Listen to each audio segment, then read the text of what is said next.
Hi everybody, welcome back to the channel. Now this absolute monster piece of wood is Lignum vitae. Lignum is a wood from northern South America and the kind of Caribbean area, and it's rated as the 4th hardest wood in the world. To give you an idea of how hard it is, this has a Janka hardness rating of around 4,500, and if you're used to using oak, oak has a rating of about 1,700. So that gives you an idea of how hard this is. Now, it is illegal to export this wood without a license under the CITES Appendix 2 regulations. Appendix 2 means that you can export flora and fauna under that regulation, but you do need a special license to do so, and it has to meet certain conservation regulations. Anything listed under CITES Appendix 1 can't be touched, can't be sold, can't be bought, or anything like that. Now, this one, luckily enough, doesn't fall under either of those categories because it's old stock. This was bought by Yandles, a company where I buy a lot of my wood from a closing business that has had it in stock for many decades. So this is how we've managed to get it, and how I managed going to be able to turn it without breaking any laws. Right, so what are we going to do with it? Right, well, I think we're going to make a vase. I want it to be as robust and as imposing as possible, but also have some elegant features about it. First thing to do is figuring out how to mount this. Now this, as I said, it weighs an awful lot. It's 13 kilo, which is around 30 pounds, maybe a little bit under. And I don't necessarily want all of that weight sticking out over my lathe, so obviously we are going to be using tailstock. I'm not going to be using a worm screw. I'm going to shove it on this end because it's the flattest end, my largest faceplate I've got. And we'll make a start, which is this one. Pre-drill all the holes, get it nice, make sure it's nice and secure, and then get it onto the lathe and bring up the tailstock. Now the other end of this has, now it's got a hole from where it was turned many years ago, and that hole seems a little bit off center. So if my tailstock is going to be hitting this edge where I think it is, I'm going to put a piece of wood on this end and compress it in that way to make sure that it's not wobbling around and it is nice and safe to turn. Right, so let's get started. Oh, jeez.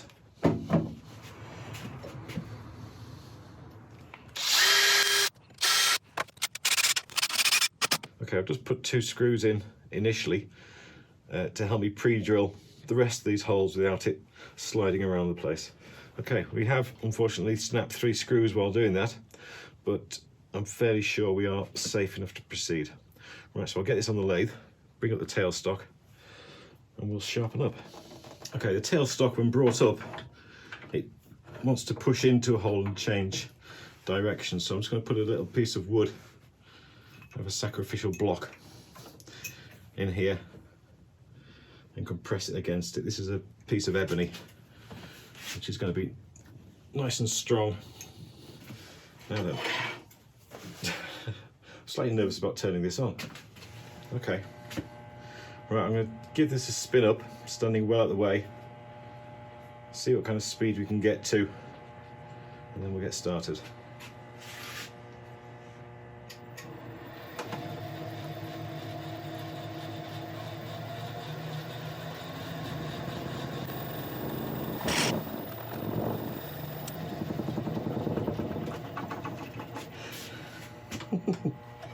Okay, and that was about 640. I had a bit of a play around with different speeds, and 640 seems to be the sweet spot at the moment. Hopefully that'll increase in a little while. Okay, we're about as prepared as we can be. I've sharpened up. I did contact a good friend of mine, Richard, who does the wood turning with Dick channel, because I know he's turned lignum before, and he gave me a few bits of advice on how to deal with it and what to look out for, so I'm very grateful for that. So nothing left really except to start. I've double checked everything, we're as safe as we can be, So let's get cracking.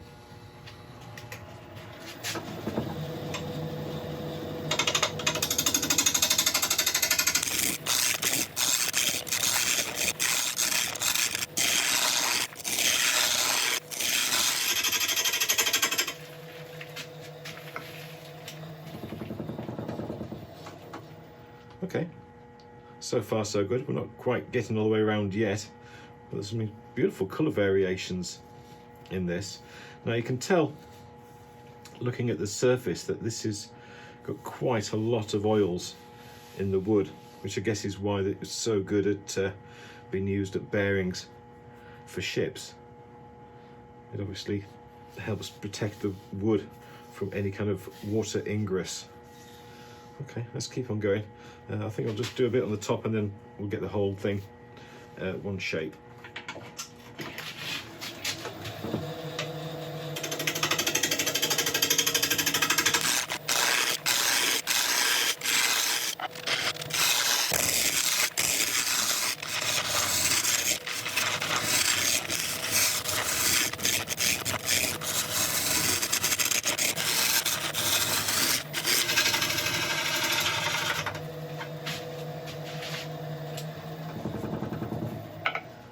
A little bit there, but that's fine because that's going to get taken away soon to create the tenon.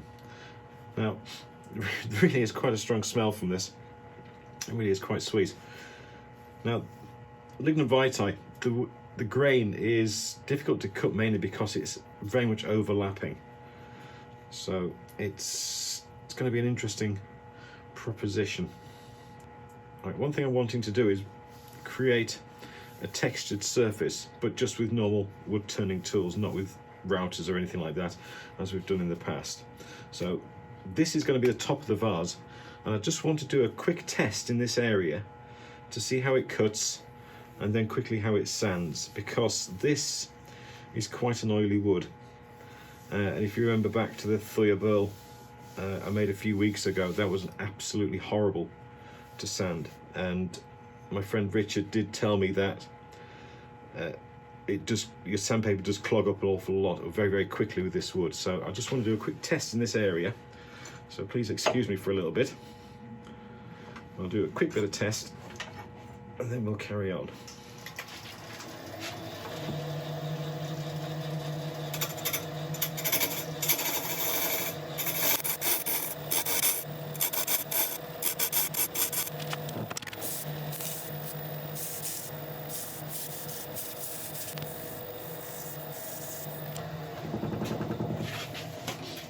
Okay, yeah, he was right. Look at that, that's all the waxes and oils coming away as soon as you touch the sandpaper to it. So it's another VERY Burl that we're going to have a nightmare with. But we're here now, we'll deal with that problem when we come to it. But the actual shape, the pattern we created with that small scraper, I actually like that. I know it's not usual to do testing on a live project, but this is going to be the neck of the vase, so we're perfectly safe to do it here. Any mistakes we can make here are all going to disappear anyway.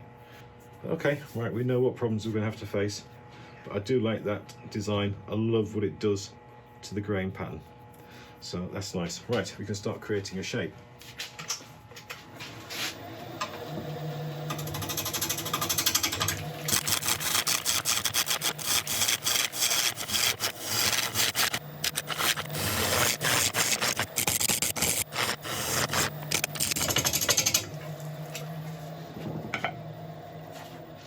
Okay, I'm going to go and sharpen up again. We need to make a tenon on the base here because there is absolutely no way I'm going to take out the tailstock to put a recess in. And then we want quite a steep curve up to the base. The widest point is going to be about there. So quite a steep edge here. Right, but before I do anything, I promised to take my wife out for lunch. So we'll go and do that. I shall see you soon. Okay, we're back from lunch. I've just sharpened up again. Now, I've just suddenly remembered that we have got a hole underneath where the ebony block is. So we've got to take this down a little bit further so we can make a successful tenon on here. So I'm going to carry on with a ball gouge. I may swap over to a carbide to make life a little bit easier, but we'll see how it goes.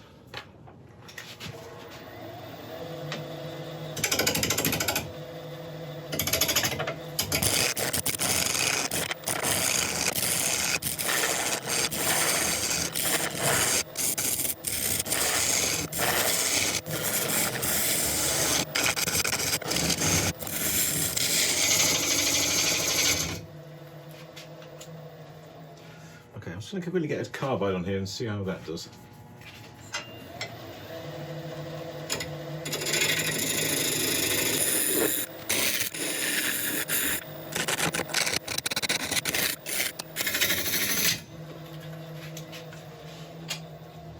Nope, carbide's not doing any good whatsoever. Okay, I'm going to go back to the ball gouge. I'm going to try and whittle away a bit of the edge of this ebony block, as I've already started a bit with the carbide, so I can take away a bit of this wood here to making the tenon easier.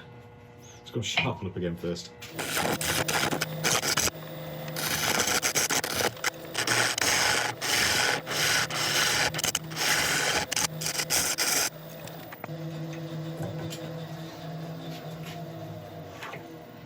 Okay, my block of ebony came out halfway through there, and it didn't seem to make an ounce of difference to the sturdiness of this, so I'm just going to very, very quickly turn this centre down, put the tailstock back in, and then carry on with the tenon.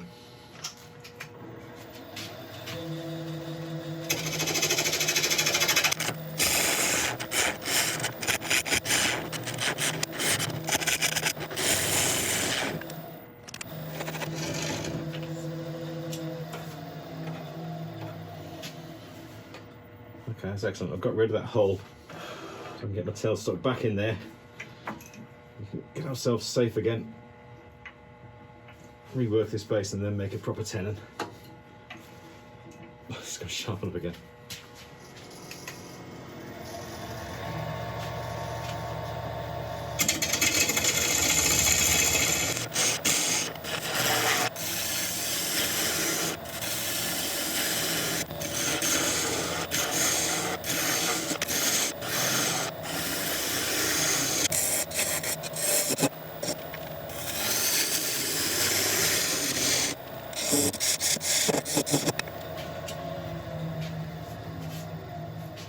Okay, that's the tenon made. It may not look incredibly large, but it doesn't need to be. This is always going to be supported at two ends, no matter pretty much what we're doing. So, okay, what I need to do next is just create a shoulder here where the jaws are going to sit against, which will be the base of the vase, and then we can start working on our curve going away from there.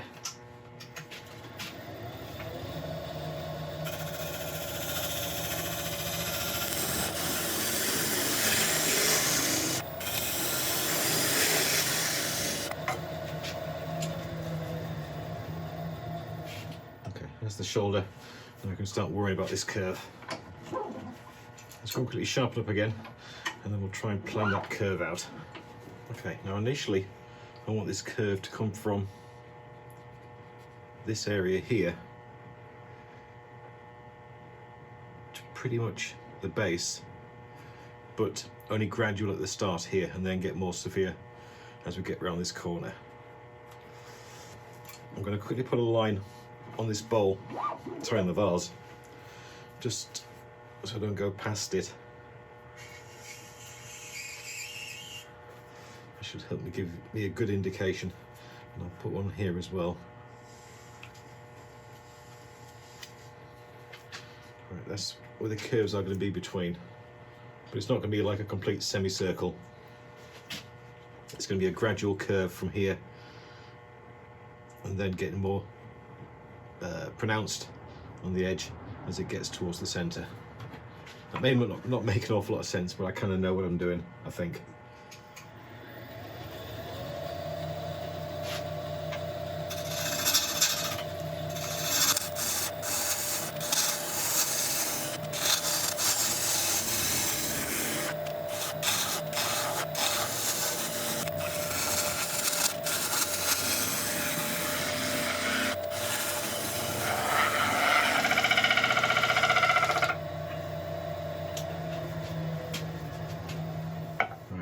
the nice cuts. I mean, that is incredibly smooth, but it's still not perfect, so we'll keep on going with this. I'm going to go and sharpen up again.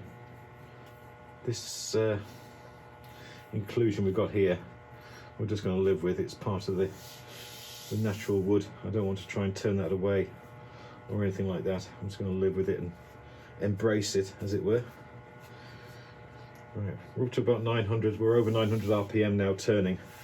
I'll still maybe be able to pick up a little bit faster, but we'll see how it goes. Right, I'm going to sharpen up again.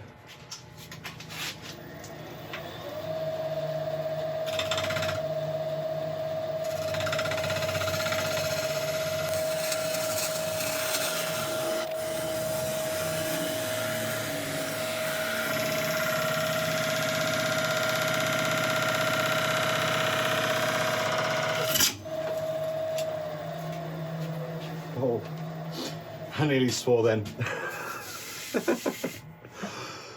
Oh, that made my heart go jump. That was just silly. As I got to that nice final end of the cut, I just pulled it back and I just had my tool too close to the piece. Right, let me just get my breath back. I'll try that again.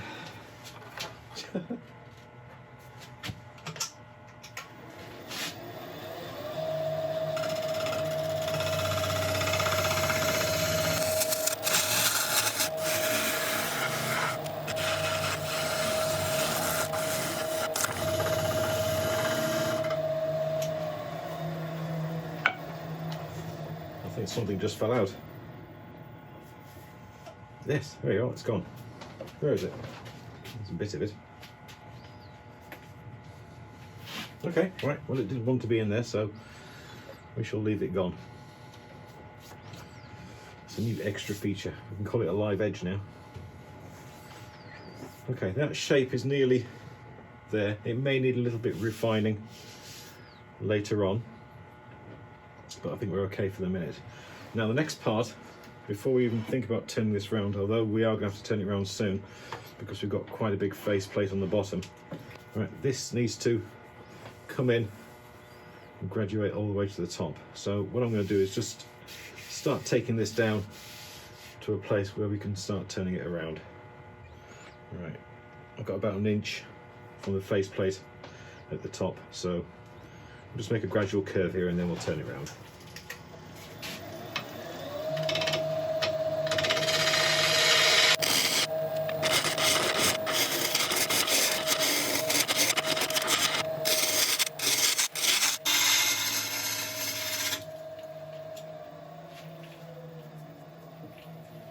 Okay, that'll do for now. Dirty cuts, but ow, but they'll do the job. That's silly. Right, I'll turn this around. We've still got 3 screws in the top that we need to extract somehow, so let's take a look at those. Okay, despite pre-drilling everything, we've still got 8 screws left in the top. Okay, I'm not going to worry about the screws for the moment, although we will need to keep a very careful eye on them, as I do have a plan. Okay, my plan for these screws is I'm going to put a line on here, just on the outside on the screws.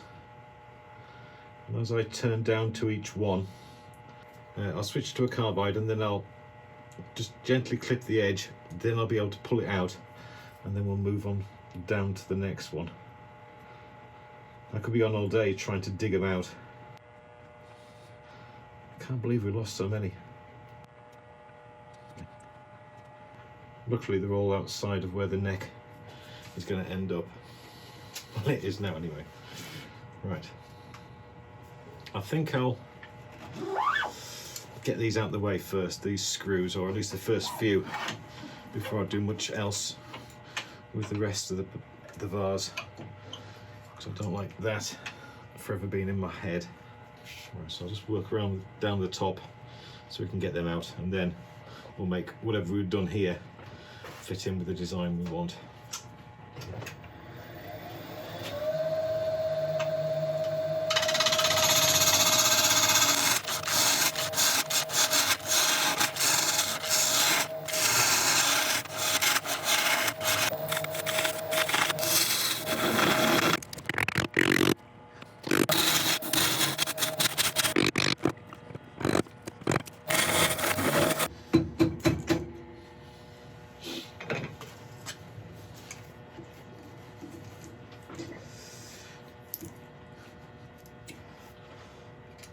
last one.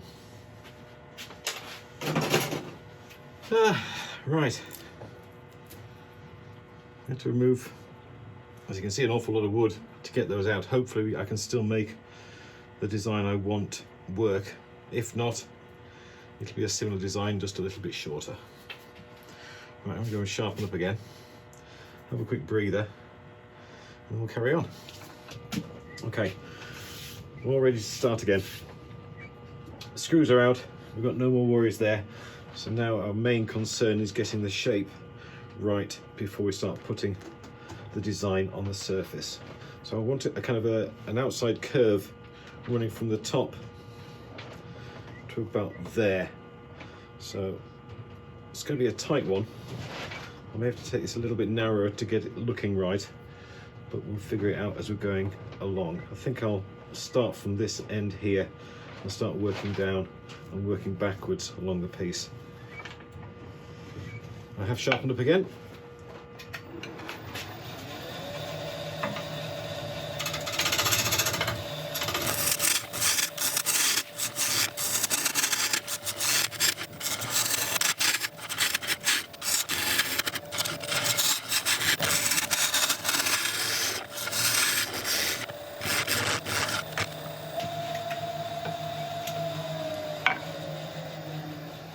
Okay, I'll just quickly stop because I'm going to have to put a glove on because some of the bits coming off have just broken this skin there, so I'm just going to put a glove on for the remaining bit of this outside turning.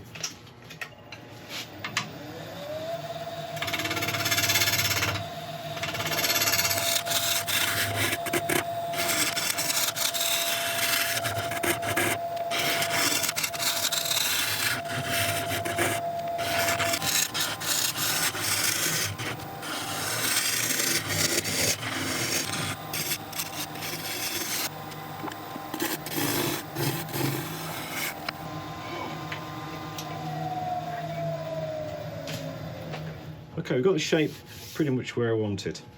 Before I start putting the patterning on the surface, I just want to refine a couple of areas which I feel need a little bit more work. It's not strictly necessary because we are going to change the surface anyway with the patterning, but I just want to make sure it's as good as I can get it here, so any slight errors aren't kind of reflected in the next step.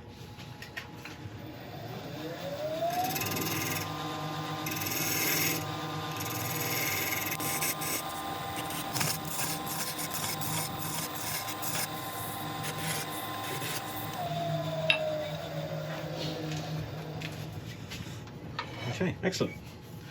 Right, now for the fun bit. No, the fun bit's going to be the sanding. Okay, now to create this pattern I'm using a 1/2 inch round nose scraper, and I'm just going to make marks on here every 1/2 inch along to try and make sure that I keep this pattern nice and regular.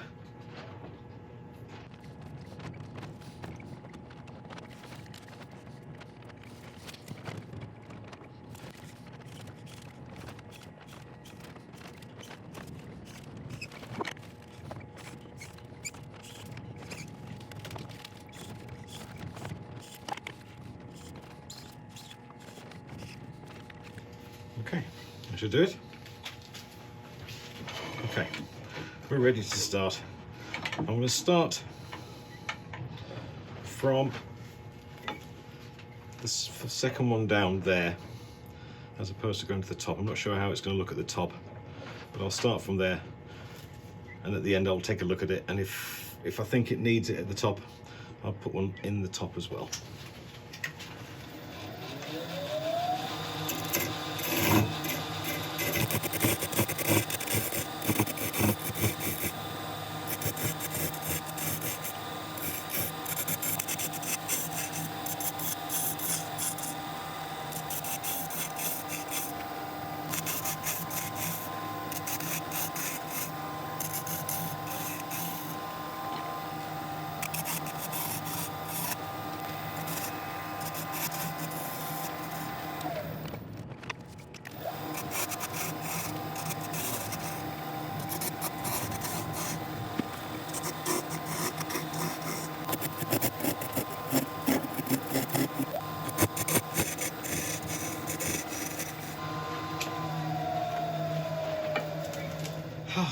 goodness that's over. I don't think I've ever had such a long period of concentration in all my life. I really like that. Oh dear. Now the knot we've got here hasn't taken very kindly to being scraped, so hopefully that'll be sorted with sanding. I might just crank up the speed a little bit and just go over this little area again, just see if I can smooth it out a little bit, very carefully.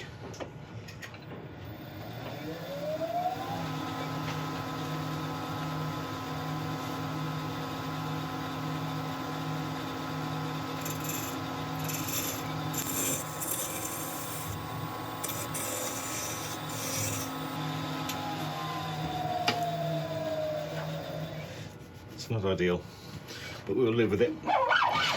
Right, guess what we're going to do now? We're going to do some sanding. Now, I've done a bit of research, and I have a very good idea now of how I'm going to sand this. And it's not like anything you've seen me do before, so watch this space. Right, I'll get set up, and I shall see you back in a second. Okay, we're just about set up. Now, the best way I've found, or the best way I've heard, to sand oily woods like lignum is using oil and wet and dry sandpaper. So it's kind of a very, very flash box, but we've got some lemon oil here, which I'm going to decant into this little pot, and then using wet and dry, I'm just going to keep on going over the surface from the coarse sandpaper all the way through to the very fine ones, and see how it goes. I don't know how this is going to work. This is completely new to me. I know one thing for sure, I'm going to be wearing a face shield and a dust mask, so we'll see how it goes. It smells nice anyway. That's very bright. Okay. Right, I don't know how this is going to look in the editing, but I'll show you enough to get a good idea of what's going on.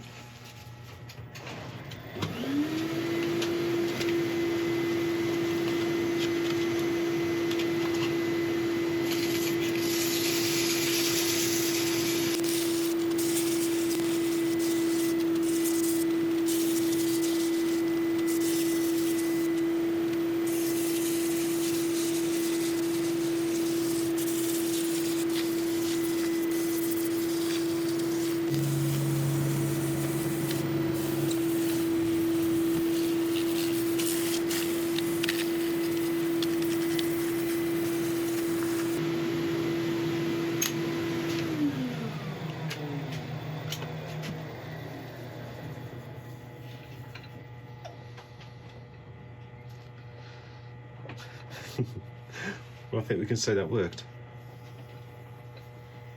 Wow.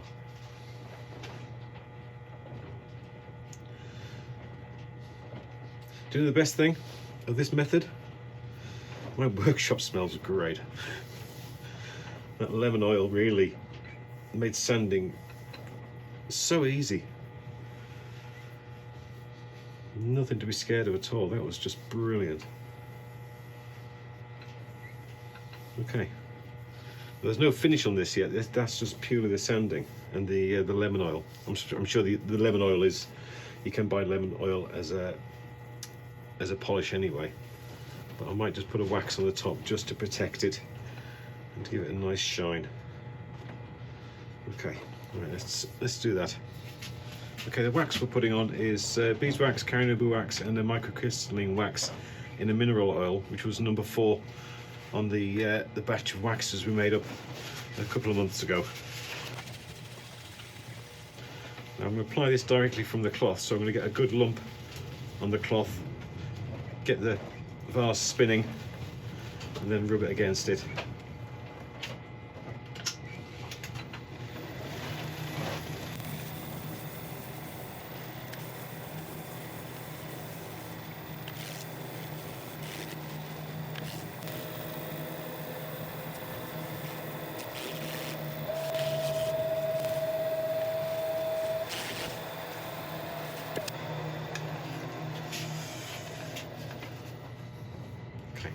Right, now it's time to turn this into a vase.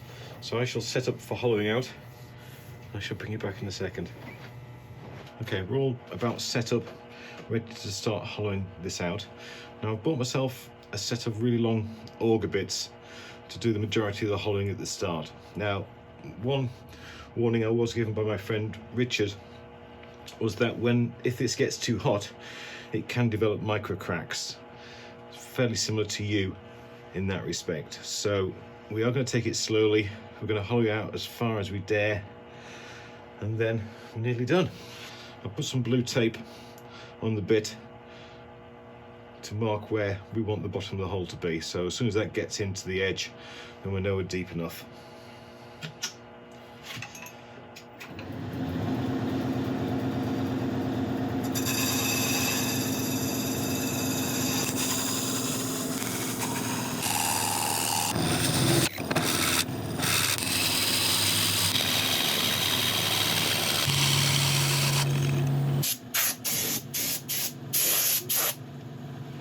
Well, that went absolutely beautifully.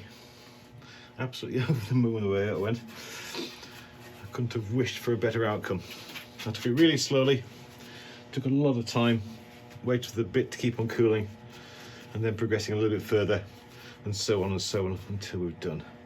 Now, we're going to have to think of a way of sanding the inside of this using our oil and wet and dry method, so I'm going to have a quick think about that while I'm just disassembling my hollowing equipment. Okay, I've got a solution. With some double-sided sticky tape, I've taped on this piece of wet and dry to a plastic tube which fits in the inside. So I'm going to drip oil on the inside and then just keep on pushing this in and out to hopefully get the desired effect.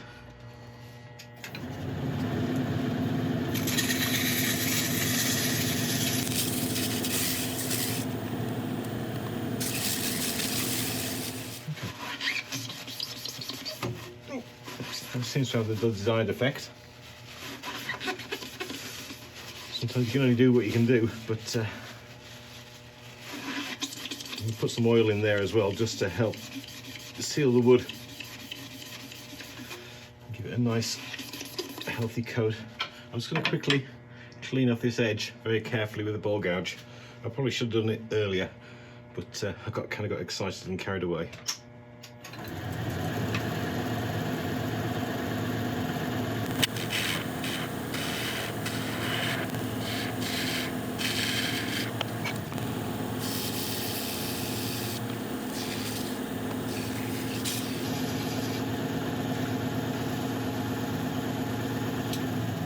Okay, excellent.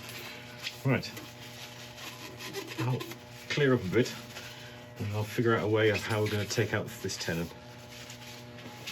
Okay, we're ready to take the tenon off. We're using a jam chuck technique.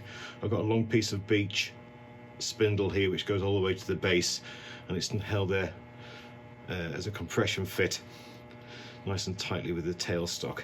So I'm going to slowly take away as much of this tenon as I can safely. We'll clean up the base a bit, give it a sand, and then I'll take it off and finish the rest by hand.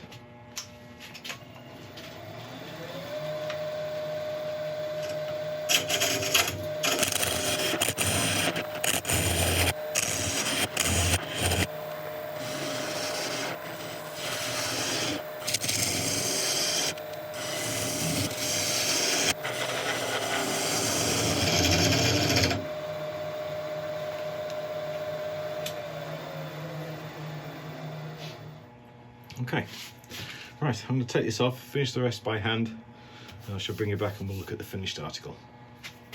Well, there we have it. Quite a nice lignum vitae vase, textured vase. And I don't mind telling you, this one scared me. It's the fourth hardest wood in the world, and it's the densest wood in the world. To give you an idea of the uses this wood used to have, I'm sure you've heard of the Titanic. Well, it was lignum that was used for the bearings on the Titanic's propellers. They used it because it has an enormous amount of resistance to moisture or anything like that, and also the oil content in the wood means that it's self-lubricating. So this really is quite a titan amongst woods. Now I'm not quite sure what I'm going to be doing with this piece. I mean, it'd be lovely to keep hold of it and see how it changes colour with age. You can see that it's starting to develop a greeny hue already, and I believe that continues the older the wood gets, and how it reacts with UV light. Part of me thinks I should sell it and then buy some more wood. The rest of me, I'm not sure. But I think it would have to be a reasonable offer for me to let go of it for right now. Anyway, right, but what I am going to do, because of an enormous amount of requests, is the Australian Mallee Burl that we made last week. I've had about a dozen requests, people wanting to buy this. So I am going to put this on eBay.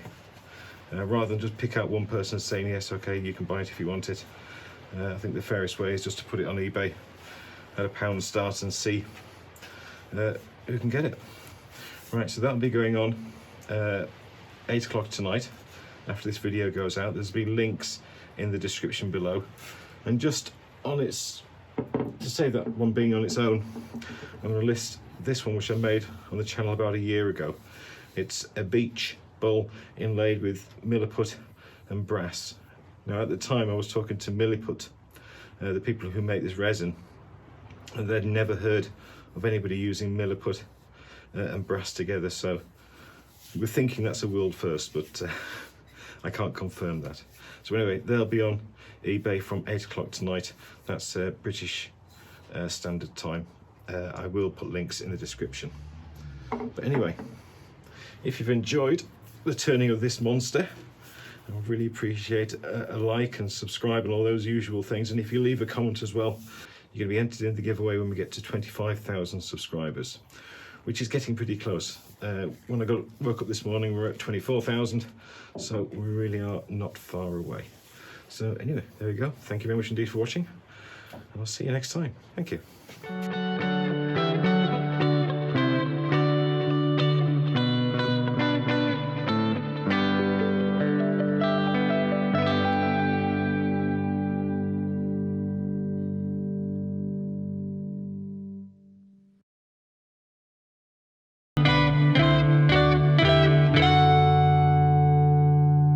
Hi everybody, welcome back to the channel. Now it gives me enormous pleasure to say that today's the day we are going to start making the 10,000 subscriber bowl. Now I announced a few weeks ago that we're going to be giving another bowl away at 10,000 subscribers. What I didn't expect to be doing is doing it this quite so soon. I thought I had about maybe 2, maybe 3 months before it would come up, but it's been an awful lot quicker. And I'd like to say thank you to everybody who's joined the channel recently, and a special thank you to all those people who have been with me for the last 15 months. It's been an incredible journey, way more exciting and wonderful than I ever hoped it could be. Anyway, before, again, I don't want to start crying, we're going to start talking about the giveaway bowl. Now this is a piece of Goncalo aloes, which is a beautiful African hardwood. And we're going to do a very special inlay. Most inlays I've done in the past have been round the rim. This one is going to be through the side, and I'm going to be using brass and French chalk. Now if you're not familiar with this stuff, this is like a natural writing medium that a lot of different trades use it for writing on stone, metals. It'll write on anything, and of course it rubs off easily as well.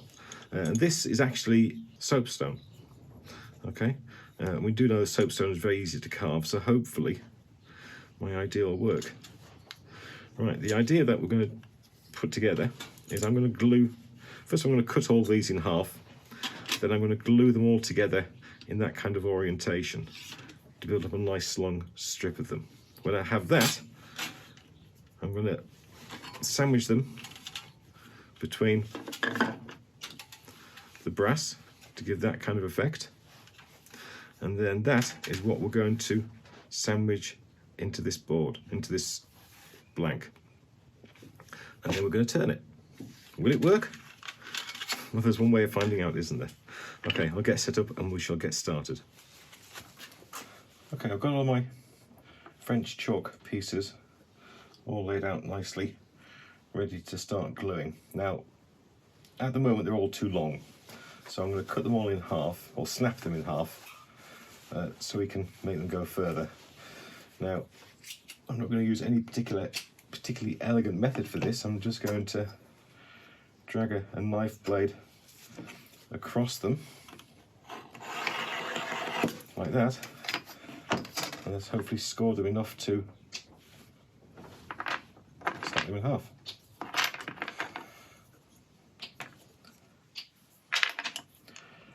Right, next step is gloves on. I've got a bag full of clamps down here. What I'm going to do is just put a bit of CA glue on one piece, give them a quick rub together, get them lined up as much as I can, and then just clamp them. And then set that to one side to dry. I haven't quite got enough clamps for all of them, but hopefully by the time I get through to the second batch, some of these will start to dry, so they don't need to be clamped any further.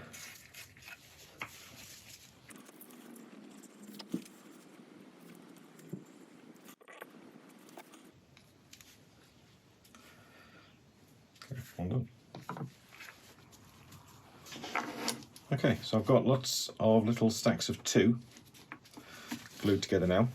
So next bit, I'm going to start gluing some of these stacks together. And I think I'll do 4 at a time, maybe 5. I'm getting better at gluing these now, so I feel a little bit more confident.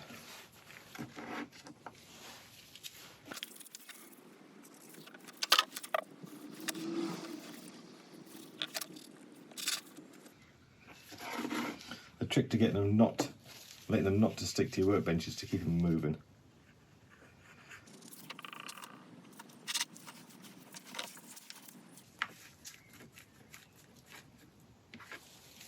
There we go. Okay, I've got 5 blocks left now just to glue together, and then this is the first part done.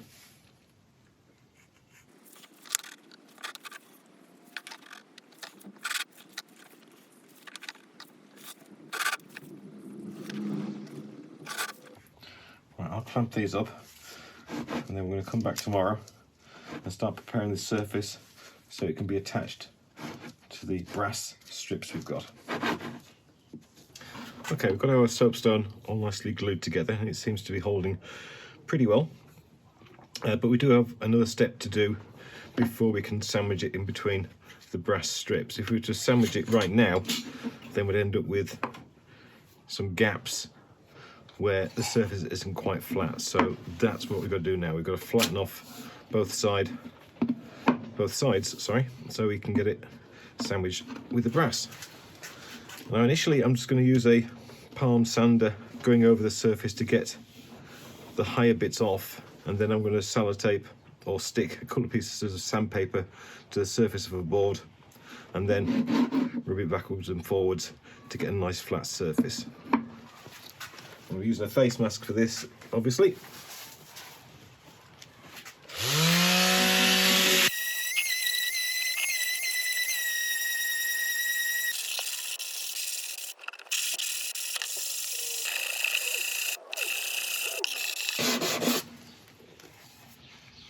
Excellent. Right, let's clean that off, and then we're ready for sticking, I think.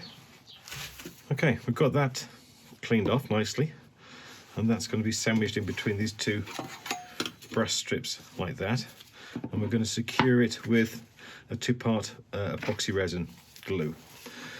Once we've got the whole lot together, I'm going to be sandwiching in between these 2 plastic coated pieces of wood, and then apply pressure until it's dry.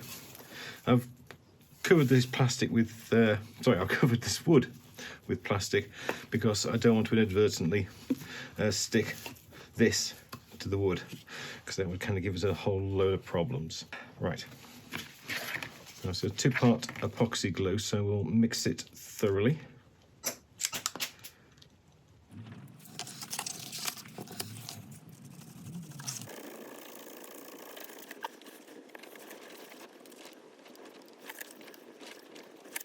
By the way, I don't think I've mentioned it, but the brass I'm using is 0.5 millimetre, so 0.5 millimetre in thickness.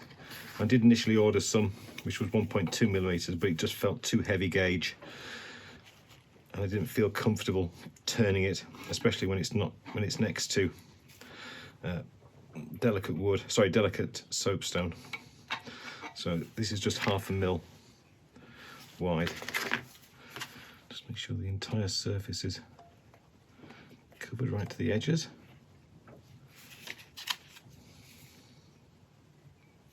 Good. Place that in the middle.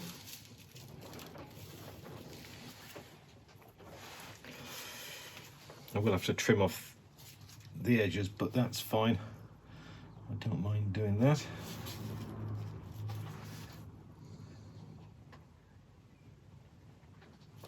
Okay, now shall I apply it to that surface or shall I apply it to the brass? I'll apply it to that surface.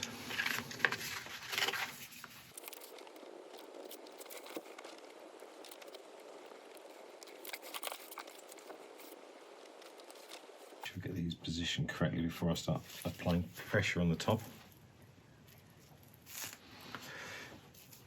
Right, I'll get my clamps and I'll clamp that. Right, it's slipping a bit under there, so a slightly different approach may be needed.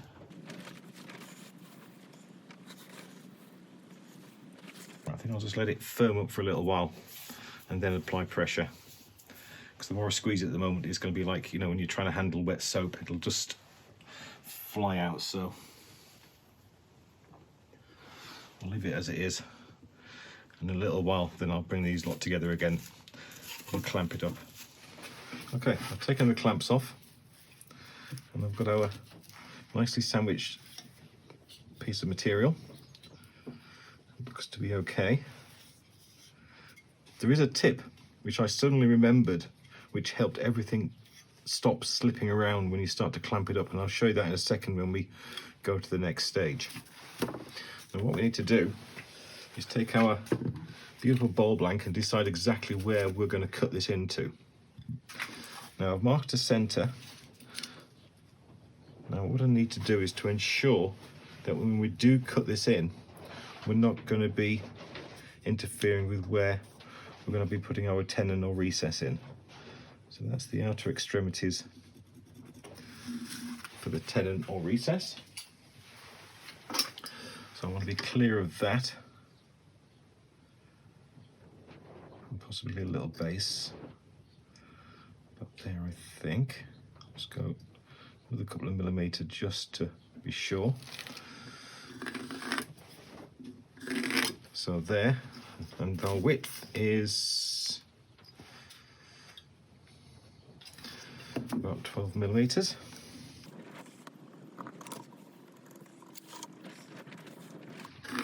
Right, so now we're going to cut out that little piece.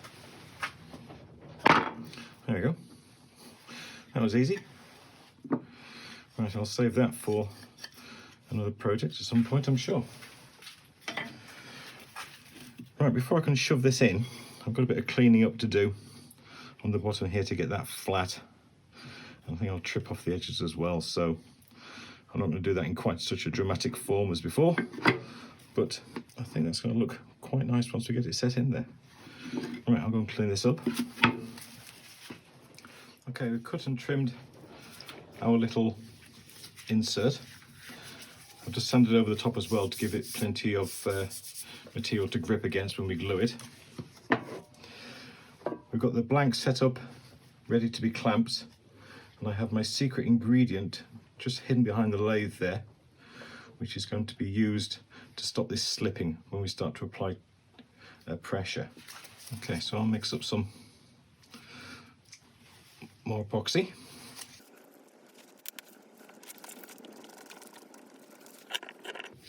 I'm going to cover these two surfaces first.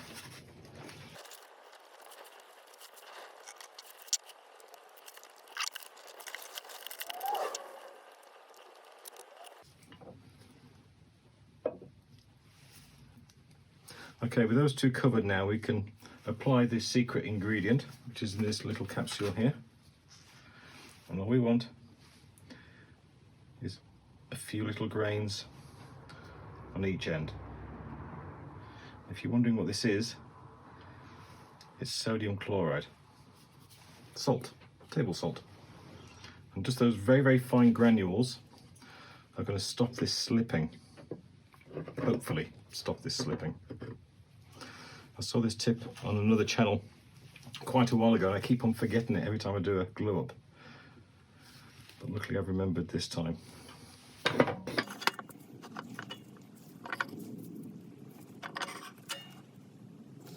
Okay, that's in position. I can apply some pressure.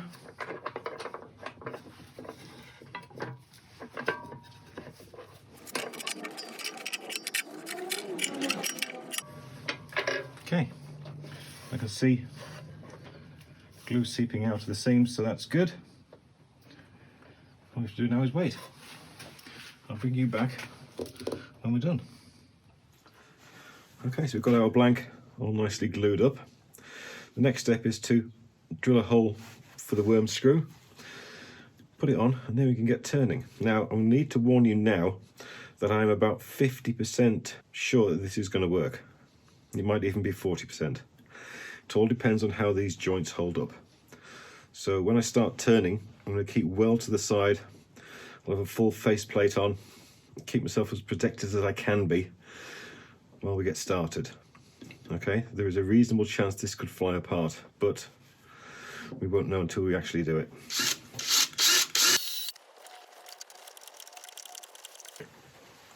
Jeez.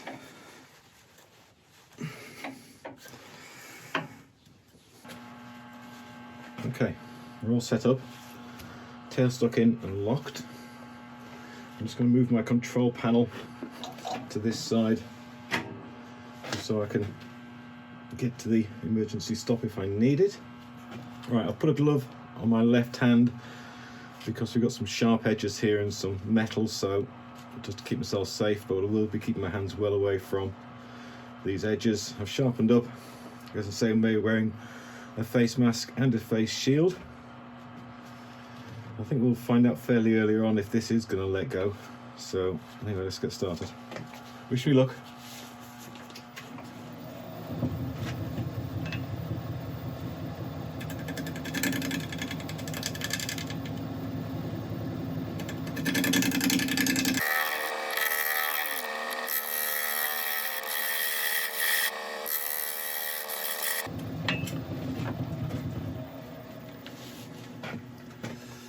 Okay, so far so good. Right, I'm going to start working up these sides, which is where the danger's going to start to appear, if it's going to happen.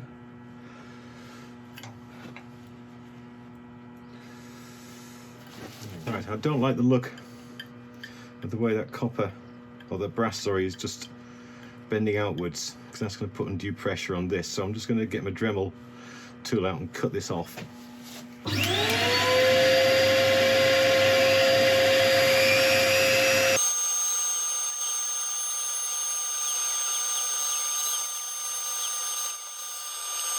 It's been snowing, full hooch. Okay, right, I'll carry on.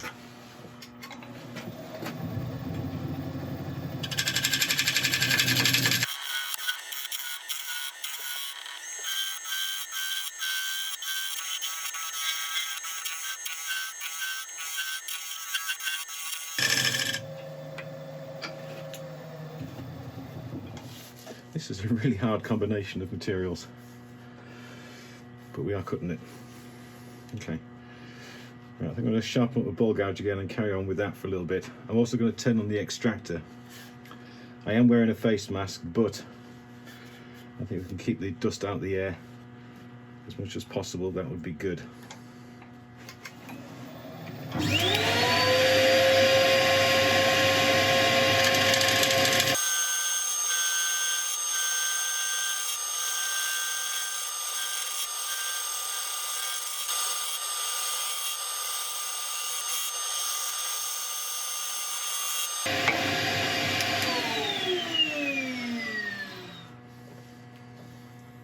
This wood's beautiful, by the way.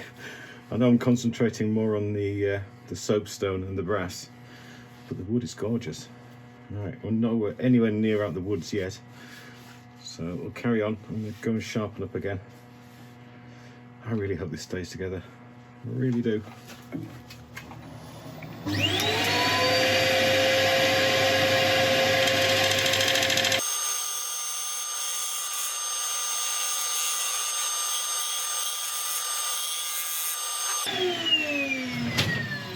Okay, it's going very well. Better than I expected at this point. But like I say, we're not out the woods yet, but it is, progress is being made. We're still not quite at the top yet, so we'll do that in the next few passes.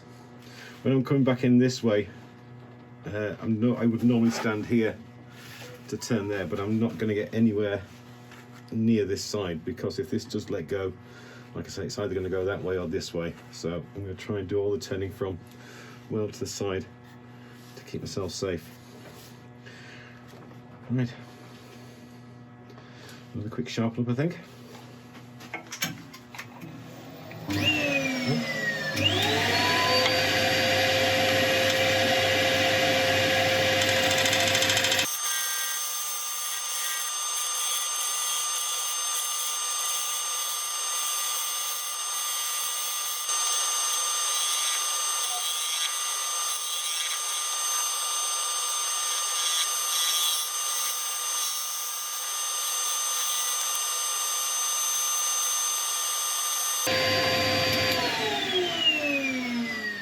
Right, okay, so we created the start of a foot for the bowl.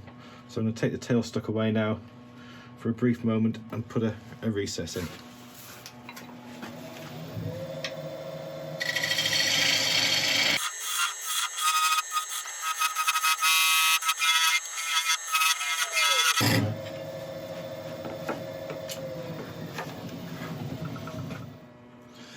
Okay, well, so far so good. The next step is sanding. As ever, I'll let you watch a little bit of it, then I'll bring you back at the end. But this shouldn't take too much, I wouldn't think.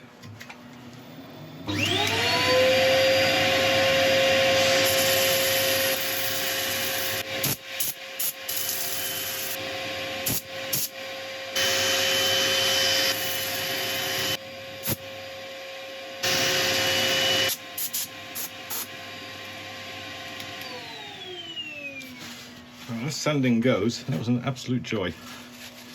I'm just going to use a bit of isopropyl just to clean out the grooves before we put a sealer on. This wood is just absolutely amazing. There's a bit of the, you can see it now, this kind of grain growing across here, which is just absolutely gorgeous. Right, we'll let this dry, we'll put a sealer on, and then we're going to go on with an abrasive paste to bring the surface up even finer. Looking good. Right, it's long enough to dry. So I'm just going to go on with oh, crikey. I'm just going to go on with a cellulose sanding sealer, which we can buff in. And then we'll put a polish on the top. No, we won't. Then we'll use an abrasive paste and then we'll use a polish on the top.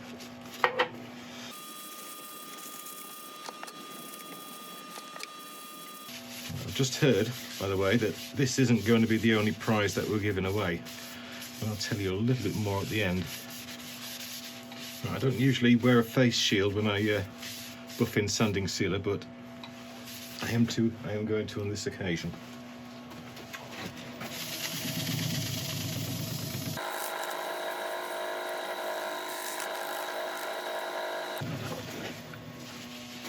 Now on with the, oops. Okay, now on with the abrasive paste. This will bring the surface up to about an equivalent to about 1,000 grit. The smoother you get the surface, the better the shine will be at the end. It'll really help to polish the soapstone as well. Face shield down.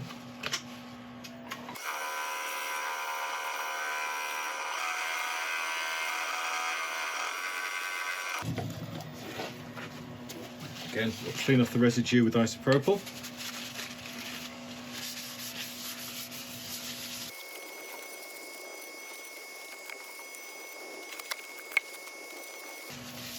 Right, let that evaporate again.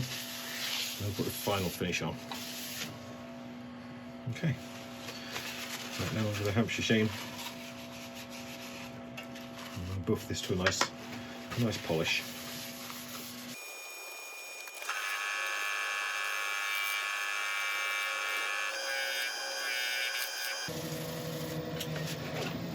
Okay, let's turn this around.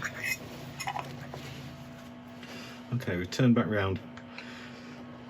This is where the things can start to get even sketchier, because as we take this thickness away, then there'll be less glue holding these pieces in. So should we just put a hole in the centre and call it a tea light? Alright, I suppose we've come this far, we may as well finish it. Right, I've sharpened up again, mask is ready to go on, face shield will come down, I'll be stood well to the side, I'll turn on the extraction so the dust from the stone has somewhere to go. And we'll start again.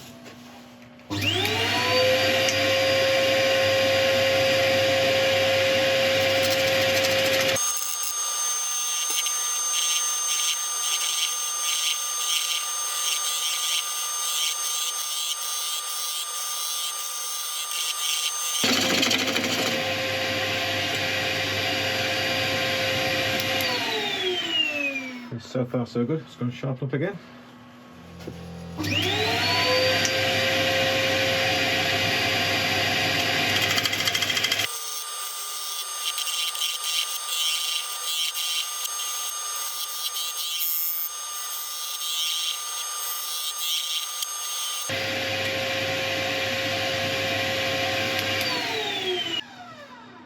Okay, sharpen up again.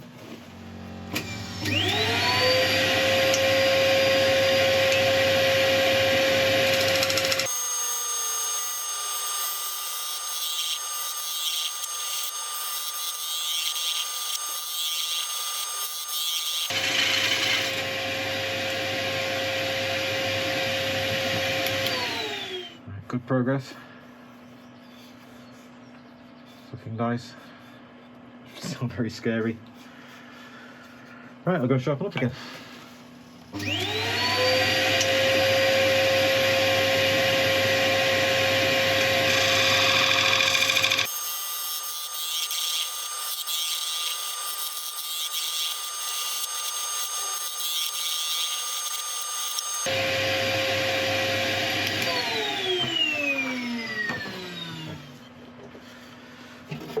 Approaching the danger zone.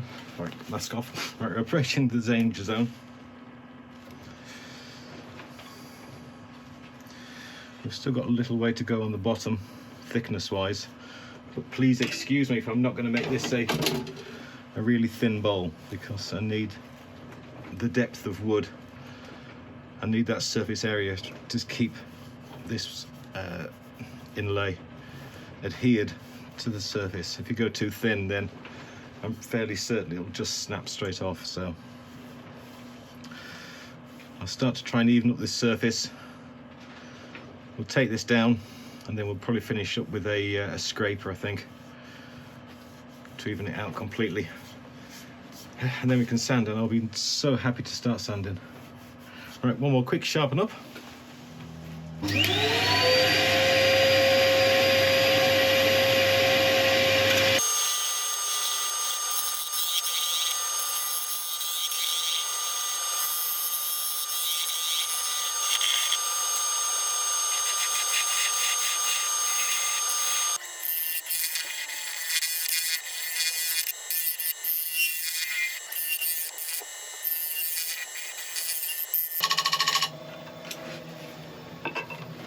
Right, I think our chances of actual success have just gone up a little bit. Right, I'm going to start setting up for sanding. As usual, let you watch the start, but I'll bring you back when it's done.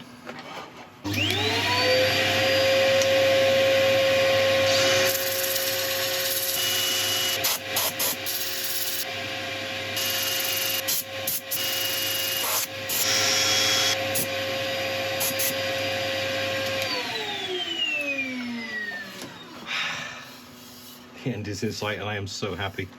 Right, isopropyl. This is just to clean the grooves, get all the dust out the grain. ready for the sealer. See how this just pulls off. Right, we'll let that evaporate. That's all evaporated, so on with the cellulose sealer.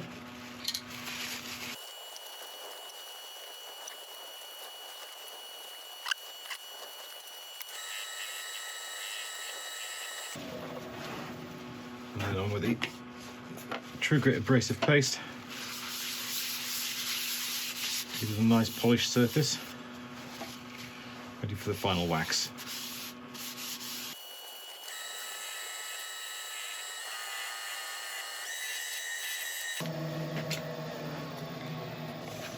Isopropyl again. Clean off all the residue.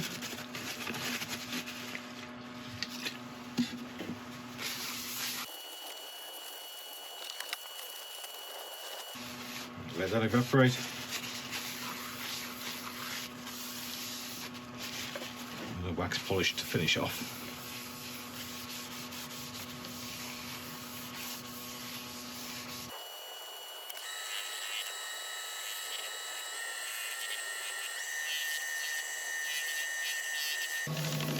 Okay, let's see what we're giving away.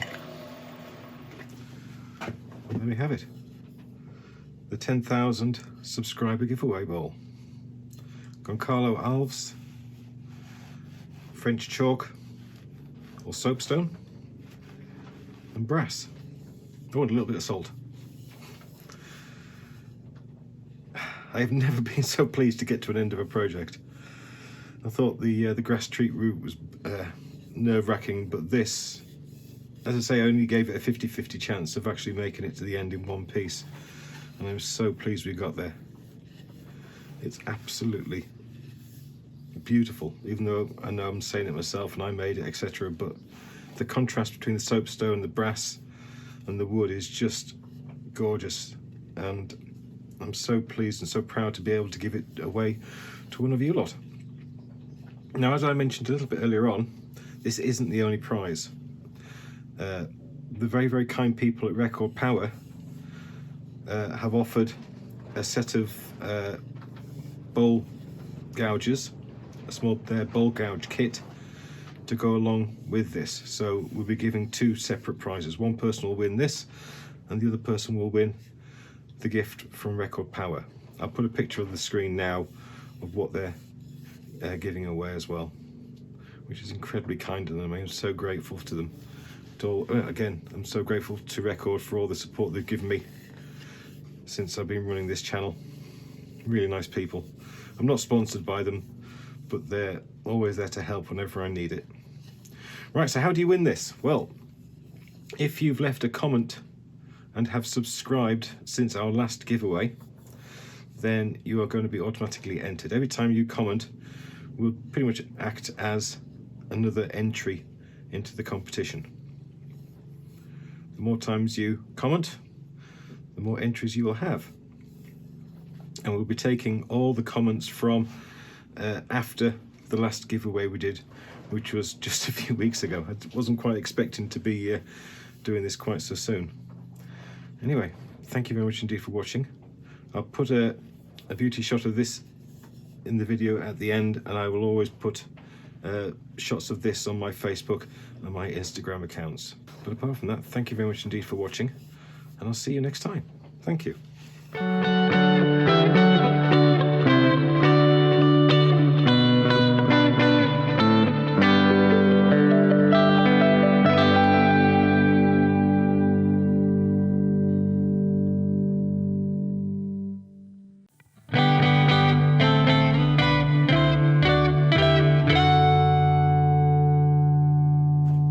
Welcome back to the channel. Now, a lot of you who follow regularly know that I've been selling a few of my pieces on eBay due to popular request.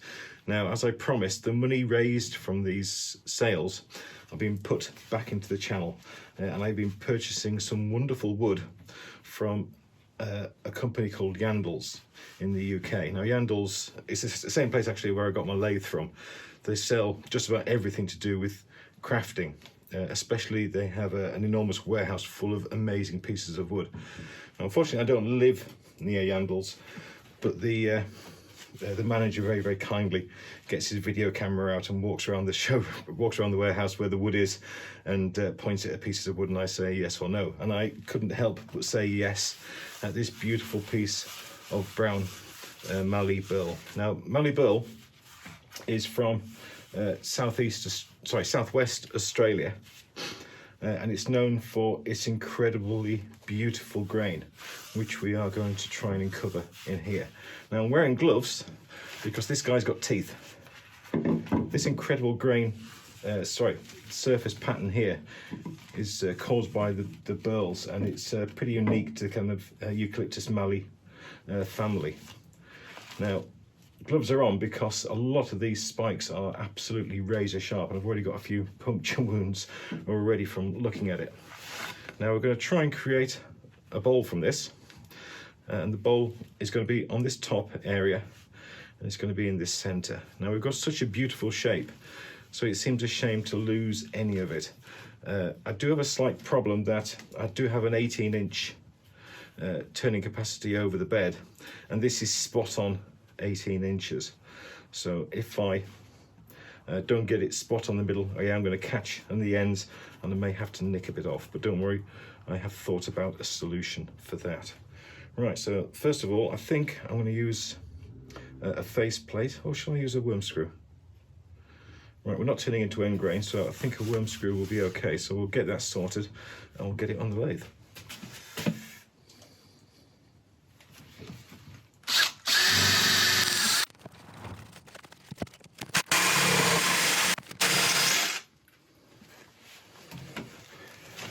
Okay, I'm taking it back off. I don't think the worm screw is going to hold it.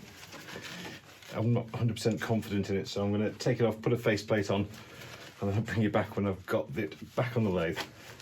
Okay, we're on the lathe, thank goodness for that. Now, in terms of clearances, we've just about got the thickness of my saw blade underneath between the edge of this and the lathe bed, so it's going to be interesting. Okay, I'll bring up the tailstock to give us support and to help keep us safe. We shall get sharpened up, and then we shall begin. Okay, right, we're sharpened up, and we're about ready to begin. Now, there's no safety concerns necessarily with Mallee Burl. It's not poisonous or anything like that. It's part of the eucalyptus family, so it all should be all right. So we'll just take the normal precautions. I am going to keep a glove on my left hand at the start because these little spikes that are on here, I don't want them coming off at high speed and embedding themselves into the back of my hand. So we'll start off slowly, start clearing this away and see what kind of shape starts to emerge.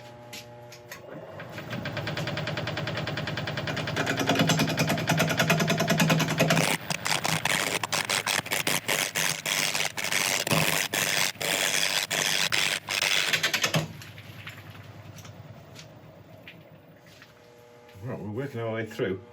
We haven't started touching this side yet, but that's looking nice. It's incredibly hard wood, and you can see how long I've been going, and I've only just cleared the area, and it really is grabbing the tool, trying to yank it out of my hand. But we'll keep going. I've seen a lot of people have a great deal of success with these kind of pieces using carbide, so I will always keep an eye on that, and if I feel like swapping to a carbide, I'll let you know. But we'll carry on going for the moment with a bowl gouge and see how things progress. We should start hitting this area very soon, I think.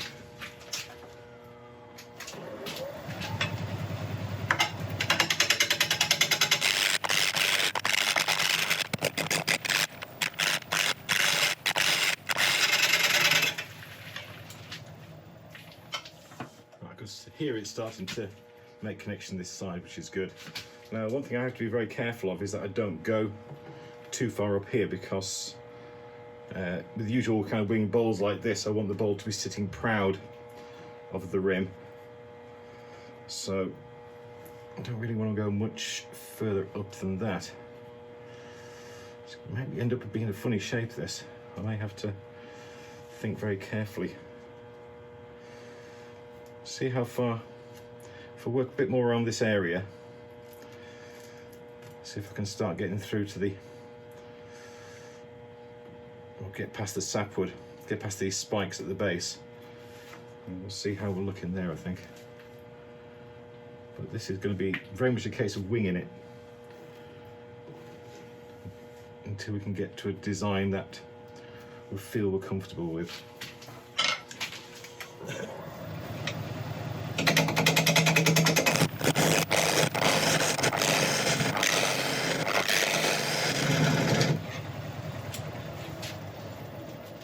Okay, we're not quite through yet, but I'm glad we're getting that flat. How much thickness do we have? This is about 3.5 inches thick, maybe 3. So we've got a bit of room. Now, when I pushed this initial spike in from the tailstock, it wasn't sat exactly flat on the wood surface. It wasn't straight in. And you could tell that because as this is spinning round, you do see that flexing a little bit. So what I'm going to do is quickly take this away, flatten off this surface, then re-put the tailstock back in to keep everything as flat as possible and as straight as possible.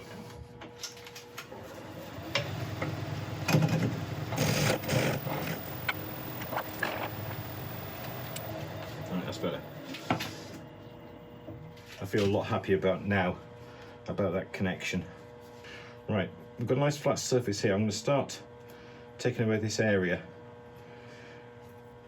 until we're nearly cutting it all the way around. If we end up leaving some of this pattern, then that's fantastic, but I need to be able to get a bowl base shape in this area.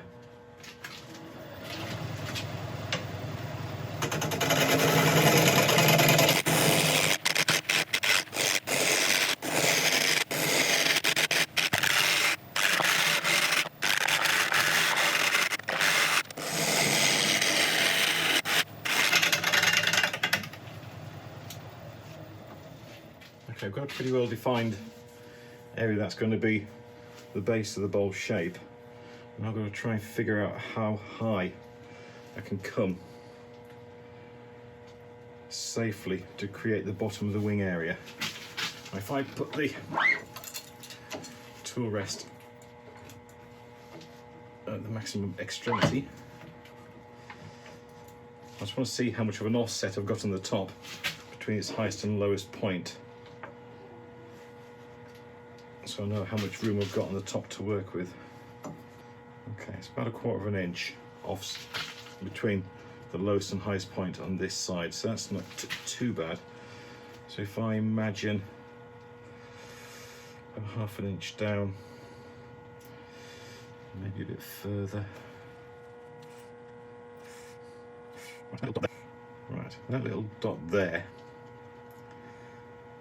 is pretty much where the base of the wing needs to be. So I need to take this down all the way across until I start getting rid of that. And that hopefully will give me enough room on the top to create the lip of the bowl and the wings as well. Okay, right, that's a good point to aim for.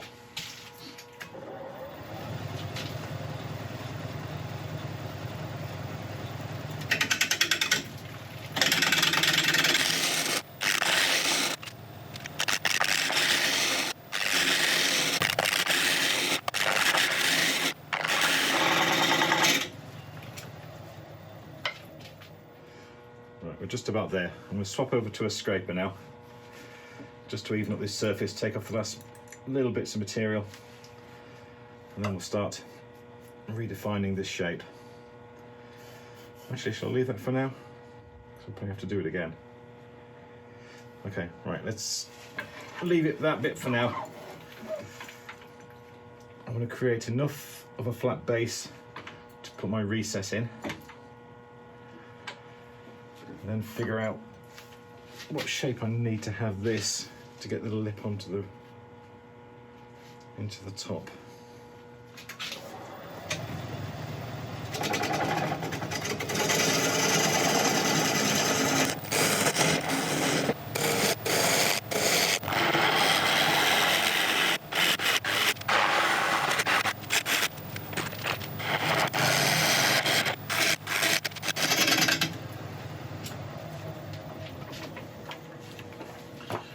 taking the tail stuck away just to try and get this curve in, but I do need to go and sharpen it again because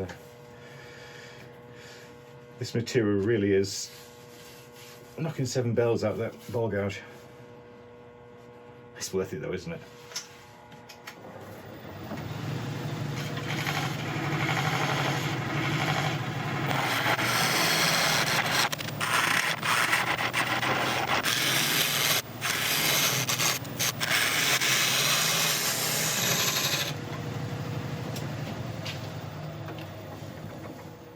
Okay, I was having a great problem making a cut, a normal push cut there, so I ended up turning the flute all the way over and just pulling it to try and get rid of the tool marks. We've still got a little bit there, but I'll quickly fine that up with a scraper.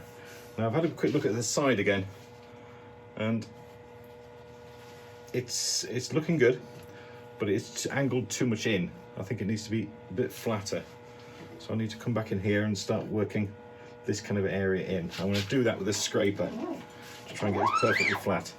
To help me gauge this, I'm going to have the tool rest perpendicular to the lathe bed.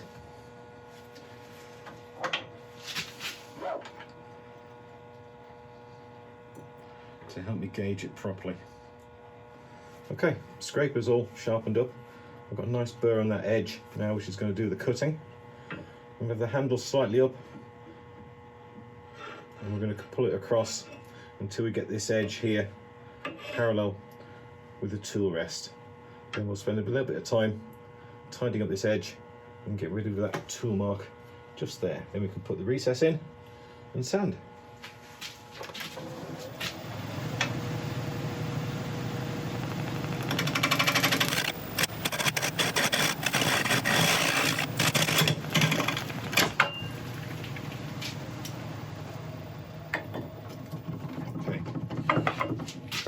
That's not good, is it?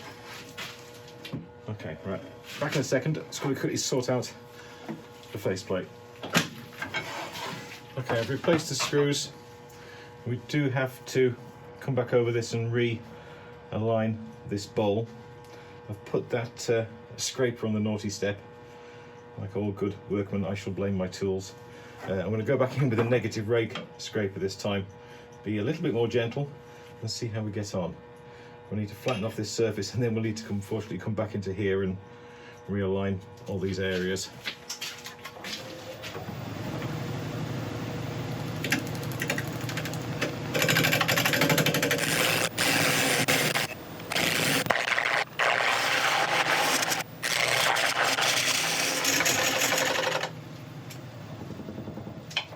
Okay, it's going well. We're nearly back to where we were. The catch area is in there, so when I tidy up this joint area here, that'll go. But I've still got to realign this base and the side, because if you see it going around, it's not square anymore. That's purely because we had to put screws back in, unfortunately. But these things happen. When things go bad, never worry about it. Just think of a way to solve it.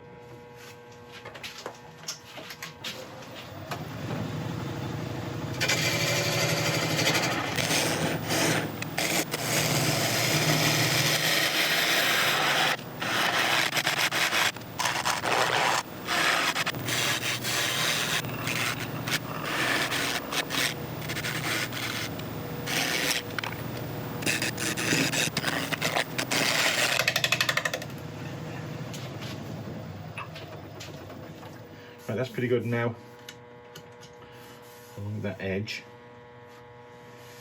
Still got a bit of work to do on these extremities, which is going to be a little bit tricky, I think, given how much this is wobbling. I think we'll tackle that now. A lot of this I think is going to have to be done with sanding, but what I am going to do is sharpen up my ball gouge as sharp as I can, and just do the very gentlest of passes across here, really, really slowly. See how it does.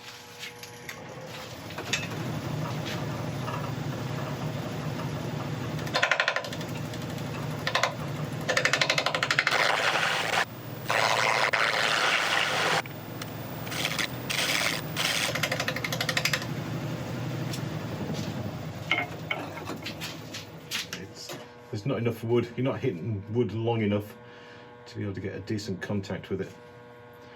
Right, I'm going to put the recess in and then we'll fix the rest with sanding, I think. I really can't wait to put a finish on this. It's absolutely amazing. That is just glorious. Right, come, got stuff to do.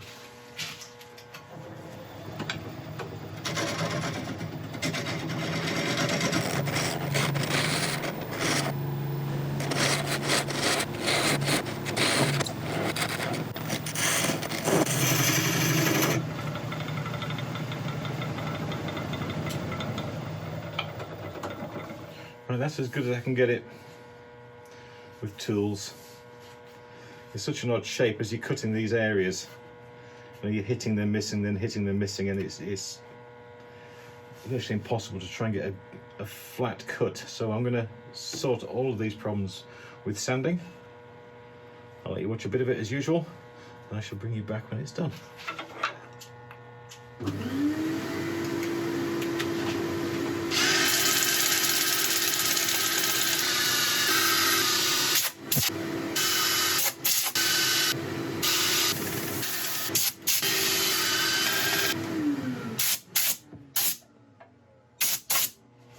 Okay, happy with that.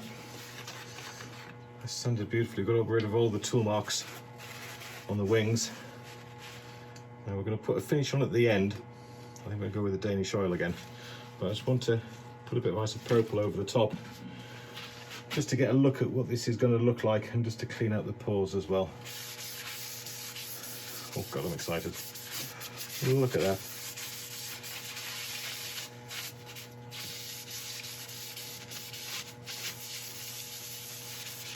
That is just stunning.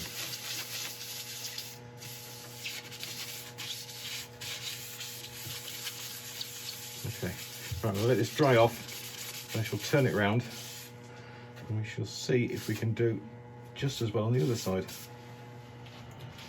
Okay, we've turned round, I've sharpened up. Now before I get started, I want to make a mark on the top of here where the outer edge of the bowl is going to be. Now, I'm going to look over the top and try and gauge a natural line that looks like it extends from the bottom and draw this round.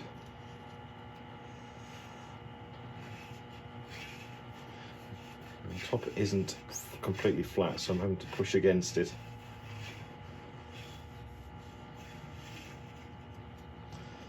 It's going to be something like that. We're going to be missing edges around this area, possibly there, once we've gone down a bit. But that's okay, that's going to give it a nice natural look to the edge. But having this white line on is just going to be able to help me gauge the wings as I'm cutting those down. Right, so I say I've sharpened up. So we will start off by, I think, starting at this point and working outwards at the start. I'm going to be stopping fairly frequently and checking the depth of the wings. I want to try and get it fairly narrow, nice and refined, but we'll play by ear as we're getting on.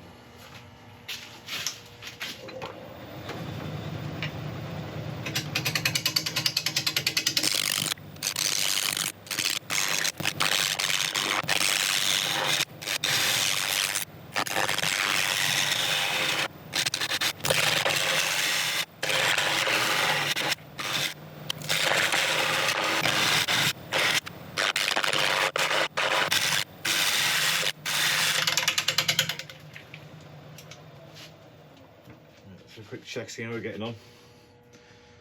Okay, the wing is about ½ an inch thick at the moment. I'd like to go a little bit narrower than that. Yeah, it's looking pretty good. Okay, I'm going to go and sharpen up again and we shall continue. In a second I'm going to start getting a more defined edge here, but I'll just worry about getting this to the right depth first.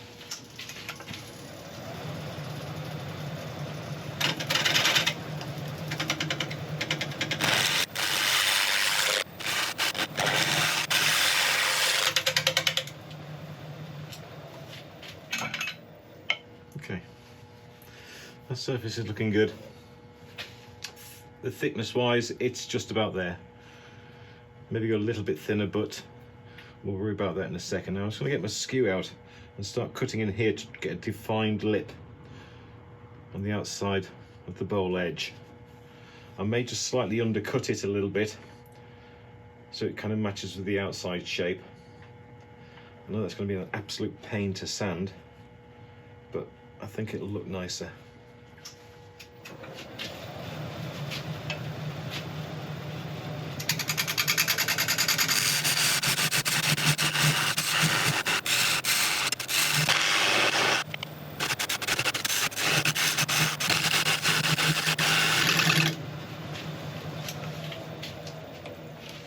Okay, I'll have a chance for a little bit more refining at the end, but I'm liking the look of that.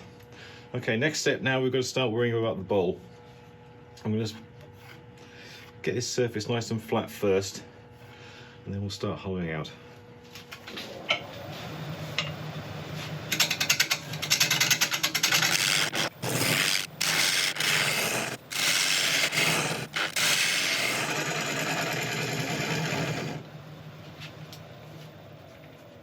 Okay, that looks so nice.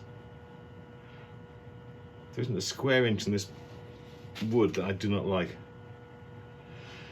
Right, okay, so we need to start deciding where the inside of the lip is going to be. Now we've got these spiky horrible bits coming into the edge, so we want the lip, sorry, the start of the bowl to be inside of that. Now, initial thinking is that that looks too deep for the bowl. So whether or not, it's all because of this. If I tell you what, no, let's embrace this edge. We'll have the inside of the bowl coming from there, I think. I'm going to embrace the natural elements of this wood and show it off. So the bowl going down, I don't know how much of this it's going to eat into, but whatever it eats into, that's absolutely fine with me. Still got a bit of work to do there. Right, I'm going to go and sharpen up again, and we'll start hollowing this out.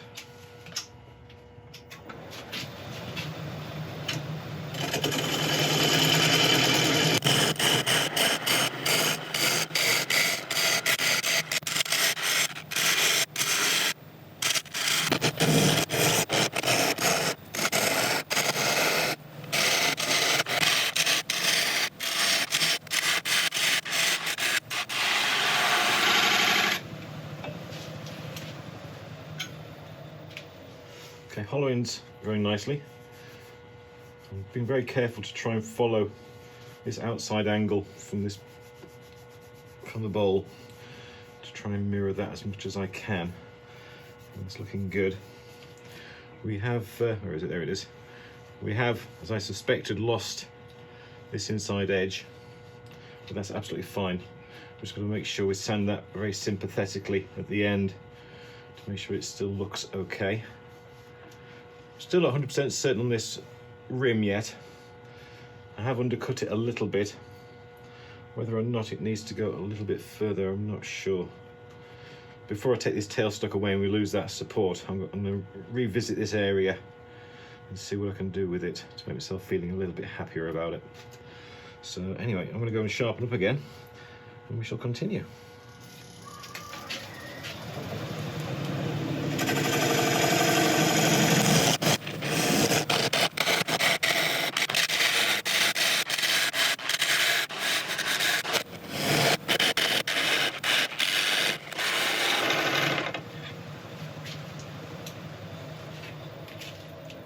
Hollowing's going very well.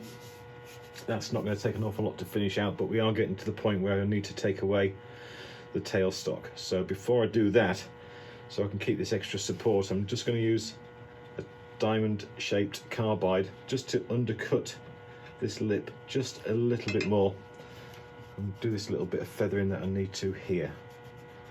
When that's done, we can finish off this, start sanding, and then put a finish on.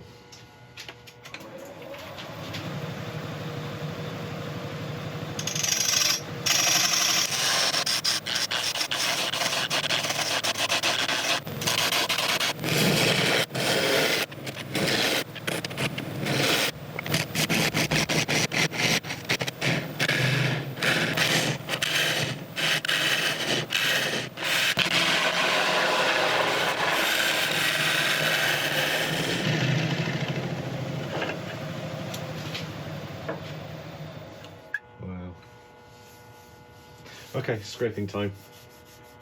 I'll use my negative rake one again to finish this off, as the other one is still in timeout.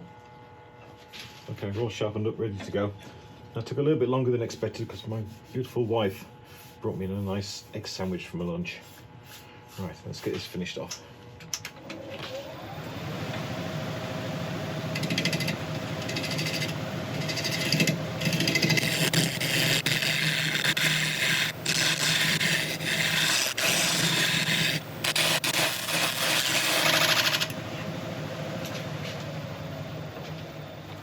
Okay, that should do it. Right, I shall set up for sanding. As ever, I'll let you watch a bit of it, and I shall bring you back when we're all done.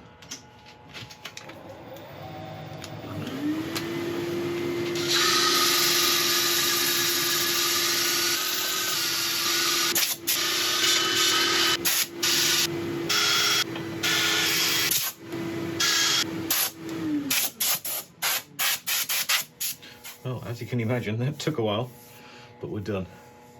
And I am absolutely and utterly in love. I just really can't wait to put a finish on this.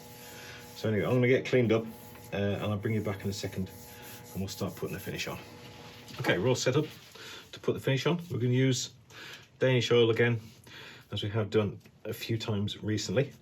For those new to the channel, remember, if you are using Danish oil, be very, very careful how you dispose of your cloths because it can spontaneously combust. So please be aware.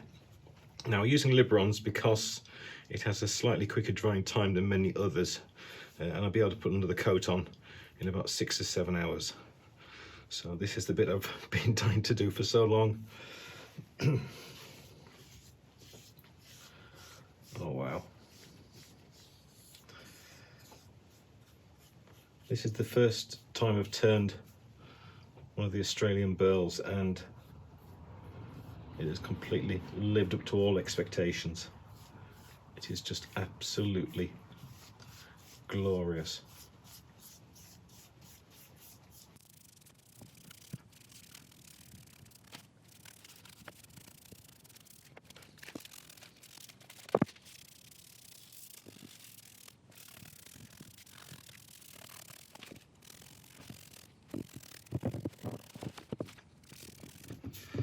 Okay, now in about 20 minutes or so, I'm going to come back and wipe off all the excess and allow it to dry. Whichever Danish oil you use, please make sure you do carefully read the drying instructions, because if you put a second coat on too early, it can start to become sticky, which could spoil your whole piece, and after all the effort we put in, we don't want that to happen. Right. So I'll just turn this back over, let it sit. Okay, you don't have to wait while I put on a few more coats. I'll bring you back when it's all done. There we have it. A rather pretty brown Mallee Burl live edge bowl. Now, I can't tell you the actual joy I'm feeling now just looking at this incredible grain. It really is just something you don't often get a chance to see and to appreciate. I'll just try and hold it up to this camera here, and hopefully you can get an idea of just how utterly amazing this thing looks. There's detail in the burls in the grain which just look like they're from a different world. So I think we can safely say I'm quite happy with this one. The tricky thing was really trying to get the undercut on the rim, and so it matches up with the bowl on the outside. But I think I've got that just about right. So it looks like the bowl is sitting in a piece of wood as opposed to being slightly different on the top and the bottom. I know I mentioned it during the video, but there isn't a single inch on the surface of this wood that I do not like. It is just absolutely, utterly amazing.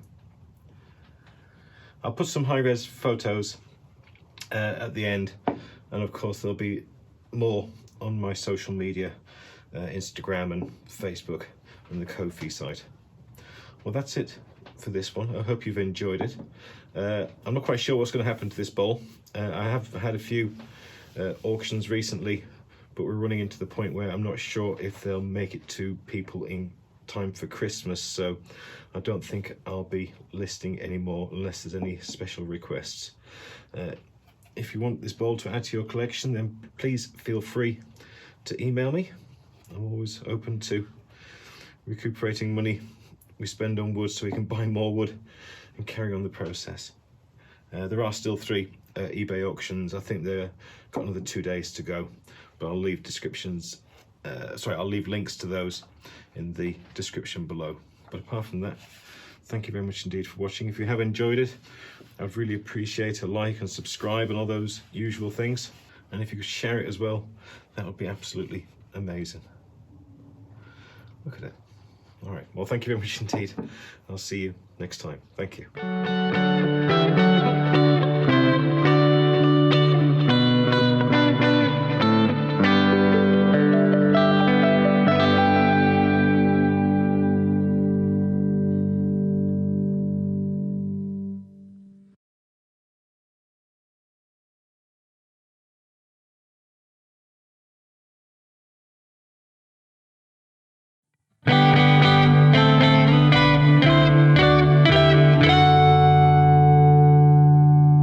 Hi everybody, welcome back to the channel.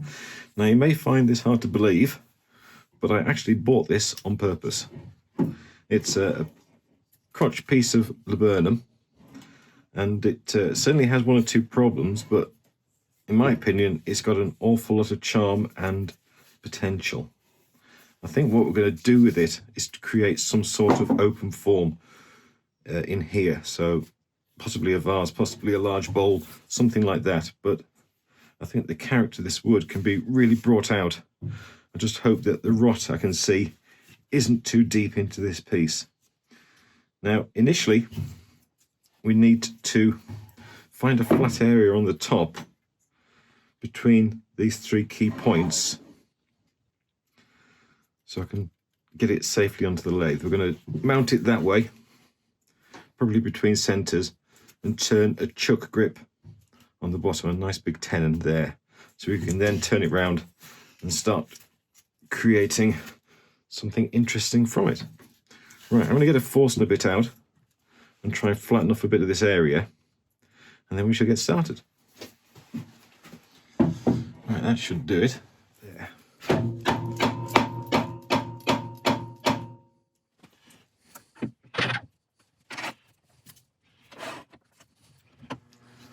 Okay, we're about ready.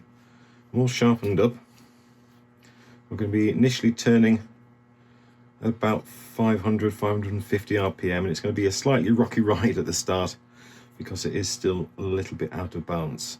I'm going to start working up the edges just to see what this wood is like underneath, get rid of some of the surface bark, and then we'll see where we go from there.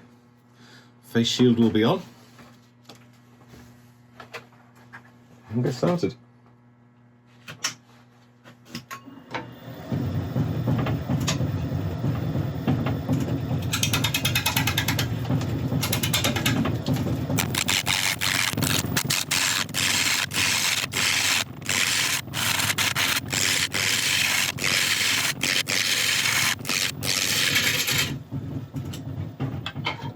Okay, so far so good.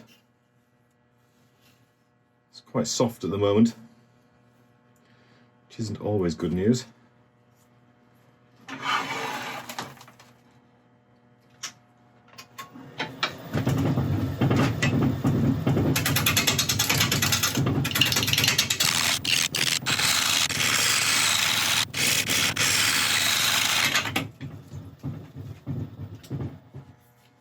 Okay, I'm just going to start working away at these higher points here and take them in a bit. I think it'd be easier now before we then do it when we turn it around.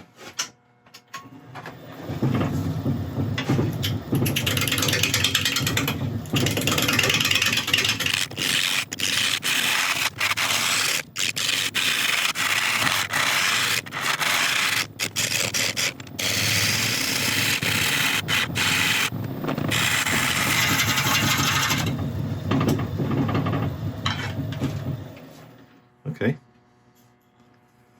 what amazing grain. We've got a few cracks and splits, but I don't think they're going to be deal breakers in any way whatsoever. Keeps on slipping itself on the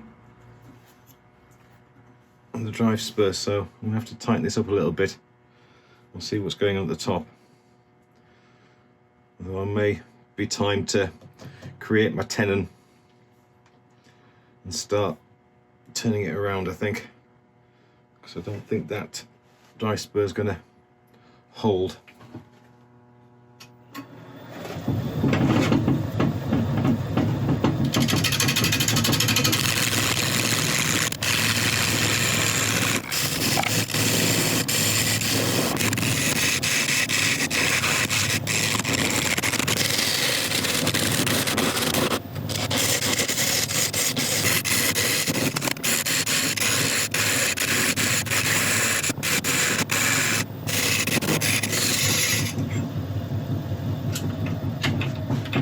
Okay, that's the tenon made. So I'll get this in the big jaws. We shall turn it round. Okay, I've just sharpened up again. We're turned round with the 100mm jaws. I'm just going to spend a little bit of time working in from this way to see what the wood's like in here on these extremities, to see what's the best way going forward.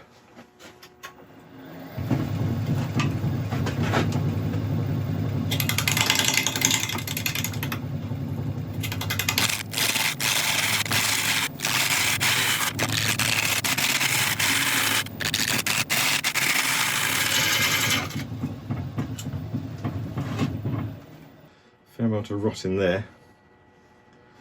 It's okay. Bark, maybe a bit of rot. This is the area we're going to have a bit of concern with. Right, let's go a bit further.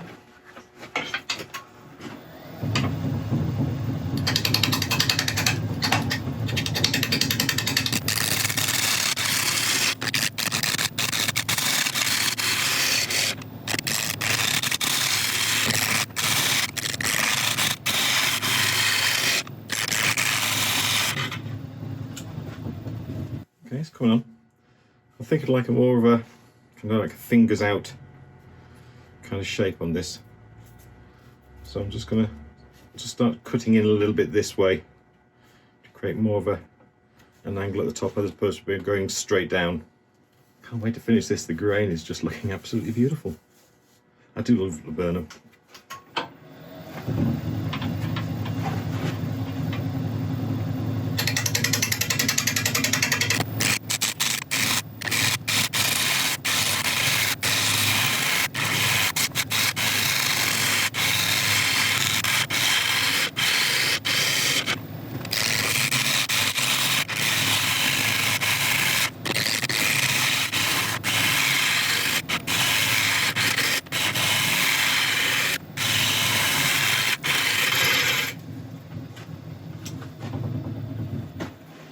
Okay, it's starting to look nice. I'm trying to create a slightly hourglass.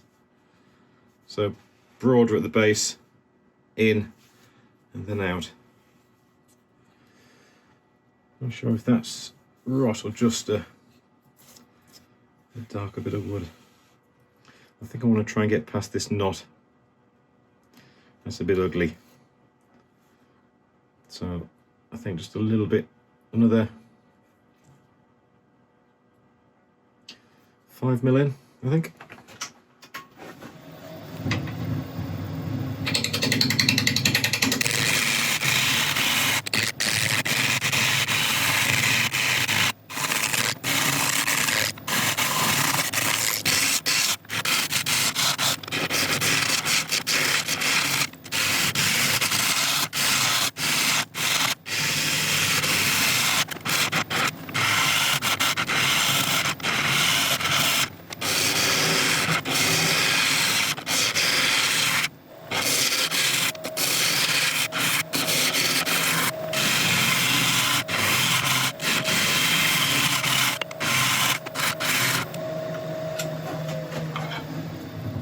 That's definitely getting a more pleasing shape.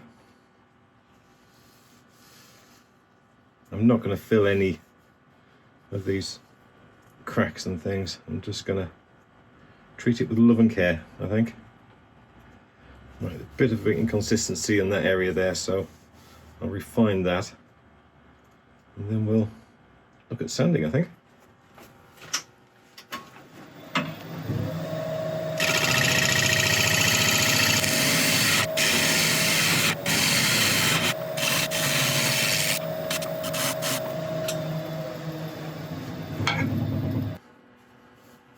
Look at that.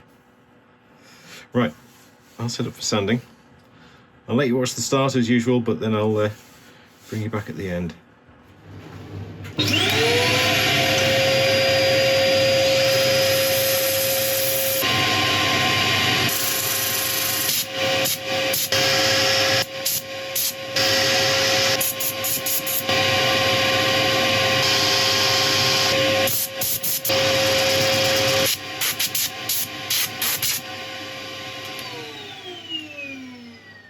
Well, that took a while, but it's really showing up this amazing wood. Now, I'm not going to put a finish on until the end, but I'm going to put a bit of isopropyl on there because I'm dying to see what this looks like when it's got a slightly shinier finish. Wow. I can't wait.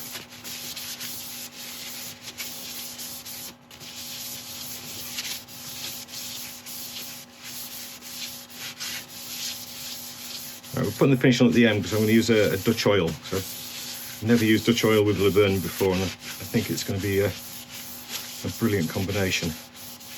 Right, okay, let's start hollowing this out. Okay, I'm set up to start hollowing. We're going to take it down pretty much the full length of the Forstner bit with the extension. So we're going to take this slowly. We don't have any tailstock, remember now, so take it nice and easy.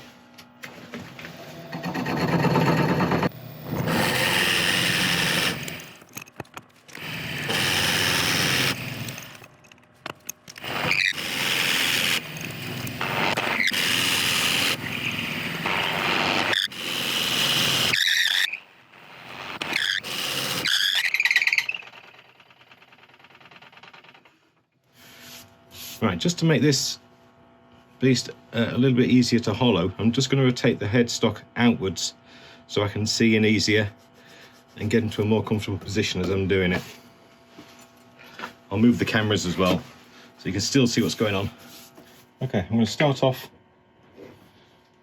with a hollowing tool to try and open up this flute area to allow me more access to what's inside. Now we do have an area where a knot is here, and that makes a bit of a mess down this side, so we're going to have to see what happens with that as we're going along. That's all from that area outside. Right, let's get started.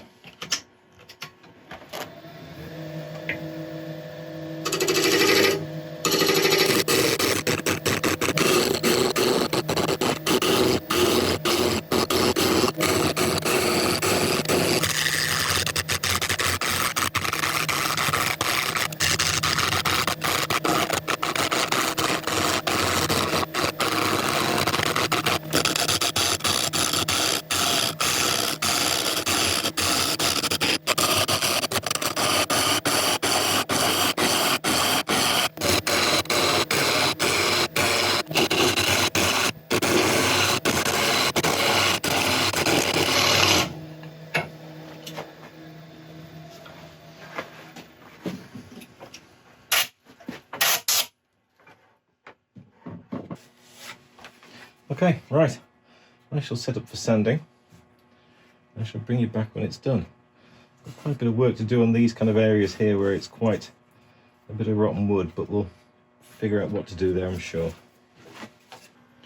Right, before I start sanding, I just want to quickly say there is no way I'm going to stick my hand in here when it's turning. So I'm going to go in with my... oh, that won't reach. Okay, I'm going to be making little different things to stick in there to sand.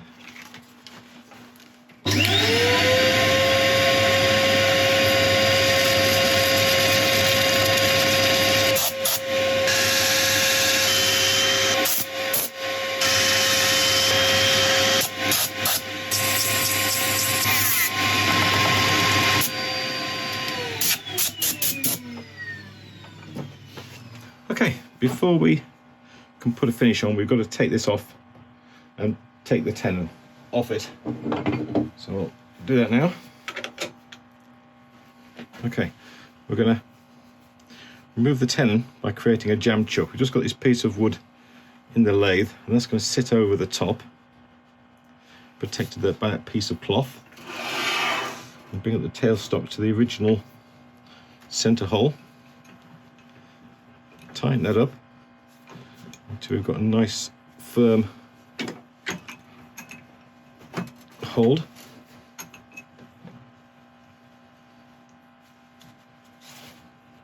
That should do it. Now we can turn it off. I'm going to be doing this very, very carefully, very, very slowly. And before we get to the very end, I'm going to take it off and finish it off by hand.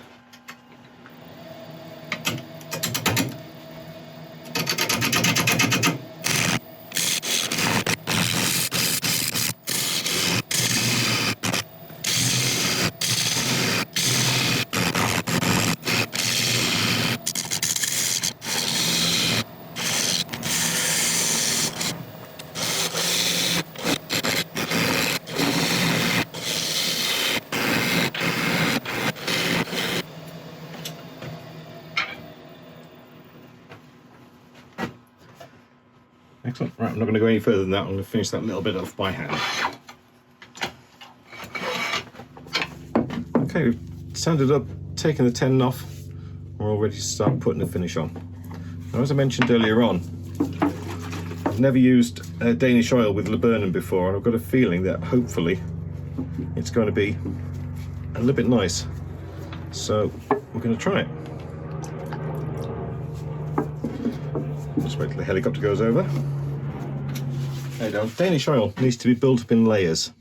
You don't put overly thick coats on. You just brush it on and then leave it for however many hours your particular brand of Danish oil requires. This LABURNUM's superior Danish oil, you can reapply in about 6 hours. But one thing you must do is once you've applied it, there'll be instructions on the type you use about how long you have to leave it before you come back and wipe off the excess.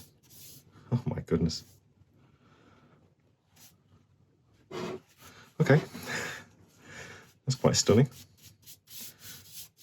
Now this is going to take probably, because of all the questionable wood we have in this piece, probably going to take 6 or 7 coats until it's all soaked in and given a nice even finish all the way over. So I'm going to spend the next few days doing this. I shall bring you back when it's finished. I'll let you watch this coat first.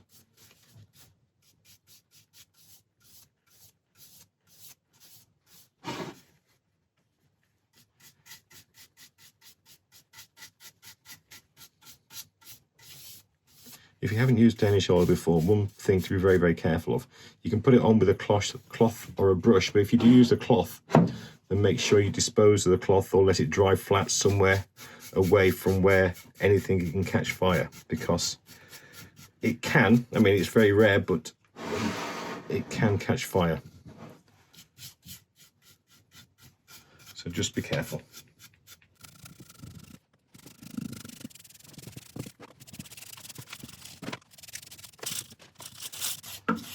Okay, there we go. Right, I'm going to come back in about 20 minutes or so and give this a wipe down. But apart from that, I'll be revisiting every 6 hours, 6 to 7 hours to apply another coat. Looking good though. There we go. A laburnum open form vessel or vase made from an old grotty crotch piece. It's amazing what can come out of something which looked so absolutely horrible. But you just have to remember that these crotch pieces, they have such amazing figure in the grain because all the branches coming out create these fantastic whirls and swirls. Well, we've got ripples, we've got all sorts going on in here. It's absolutely gorgeous. I'll leave a beauty shot at the end of this piece, and I'll always put more images on my Facebook and Instagram accounts and the Ko-fi account if you want another look.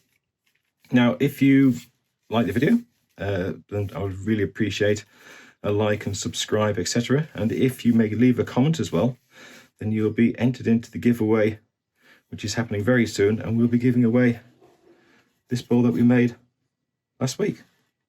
So get your entries in, or just leave a comment and then you're entered, and that's all there is to it. But apart from that, thank you very much indeed for watching. Hope you enjoyed it, and I shall see you next time. Thank you.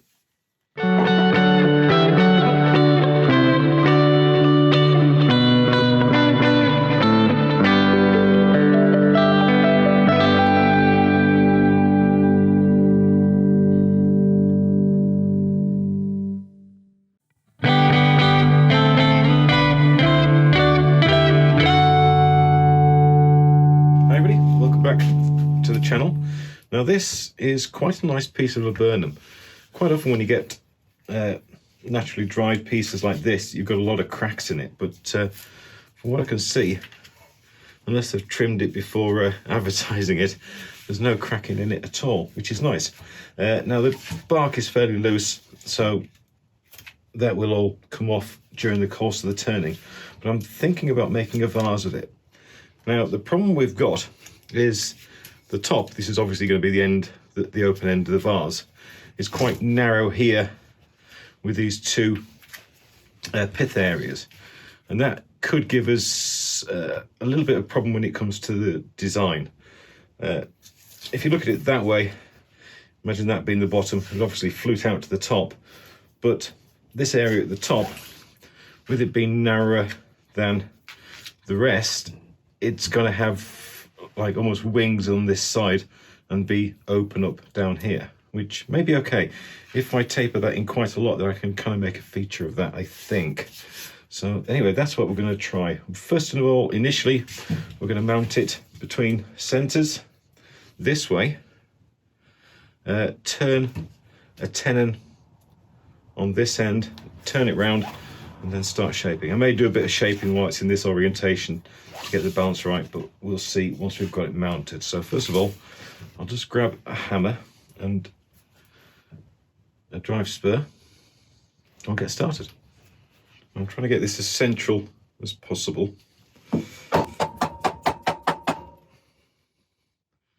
Without not being flat, I may have to use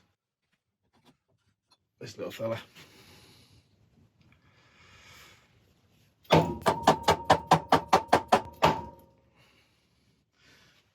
There's a better chance of holding it.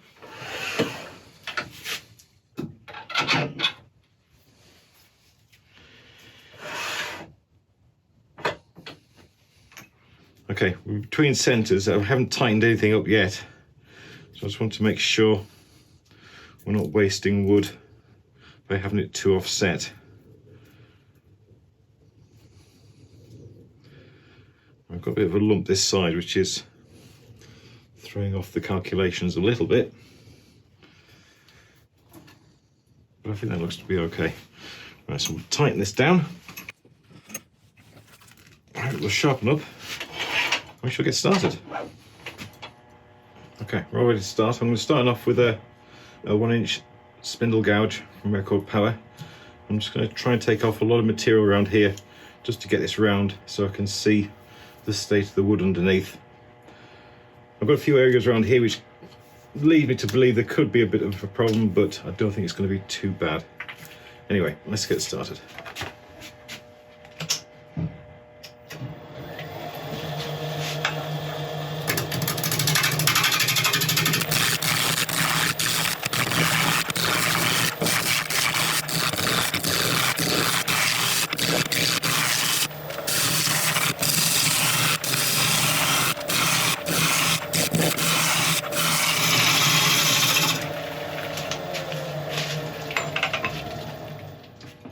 Okay, that's going quite well. I do like spindle turning because you can get the speed up relatively quickly.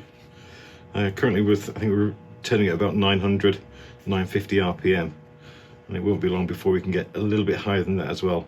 I think I'm just going to try and get rid of this big lump here as well, so we can start looking at seeing what kind of style or what kind of shape's going to emerge when we turn this around.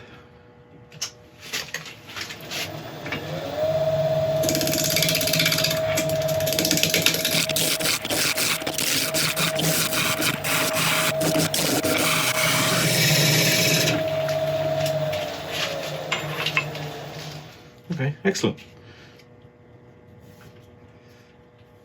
I'm nearly through the sapwood on that side. That's okay. Right, next step, I'm going to make a tenon on this side. I'm going to be using my larger 100mm jaws. So I'll just mark up for that. Right, I made a slight mistake. We haven't got a completely flat bottom here. So I'm going to flatten it off first, then I'm going to redraw the line.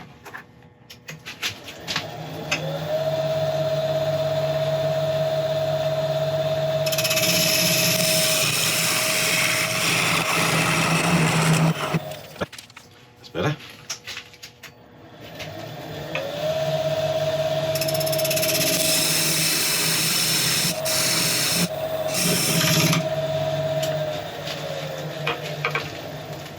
Okay, let's get this turned around. Okay, turned it around. Now there's a bit of the wood underneath here which does seem a little bit softer or worm damaged or something. So starting off, I think I'll get the bowl gouge out and start working in this kind of direction to try and clear this area and see what we're left with. I don't want to make any decisions yet on the style of vase we're making. We've got a basic idea, but any kind of fine tuning I don't want to make yet until I know what the wood is like around here.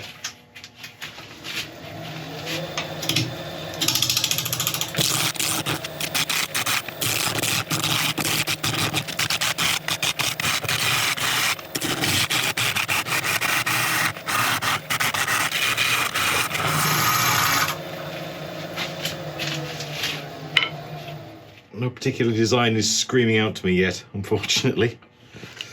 It's the narrowness of this top which is kind of throwing me a little bit. Okay, I've had a good chance to look at it. I've taken the bark off and I nearly have a plan of attack. I'm going to take down this wide opening to just outside of where these two eyes are and then narrow down a lot more than it is now. I might go out at the bottom. I think that's the only shape that'll work. Yeah, like a long stem vase, something like that, with a nice little flute at the top. I desperately want to get rid of the sapwood because it's nowhere near as beautiful as the heartwood, and that's the main feature of LABURNUM. That's what makes it so beautiful. Right, let's get this turned down a little bit and then start creating a shape. This is still the very early stages. I'm likely to change my mind a couple more times yet, but this is what's going through my head at the moment.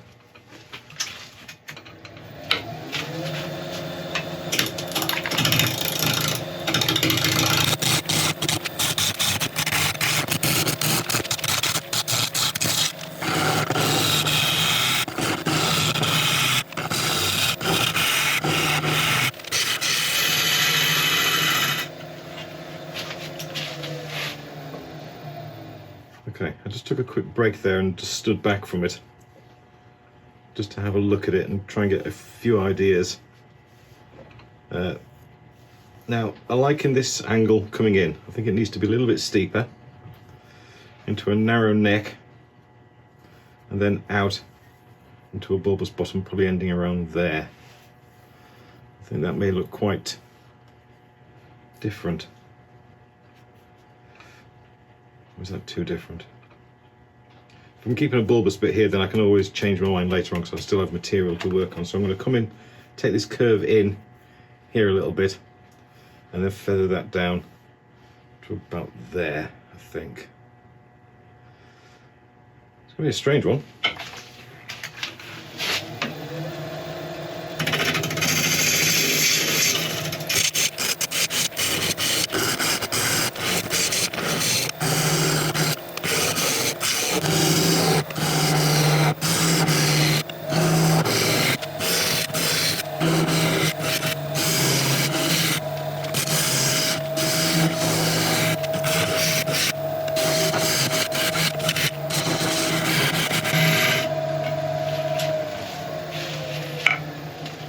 I know I didn't do what I said I was going to do, but I'm just trying to get a liking for this curve at the top before I start worrying about the rest.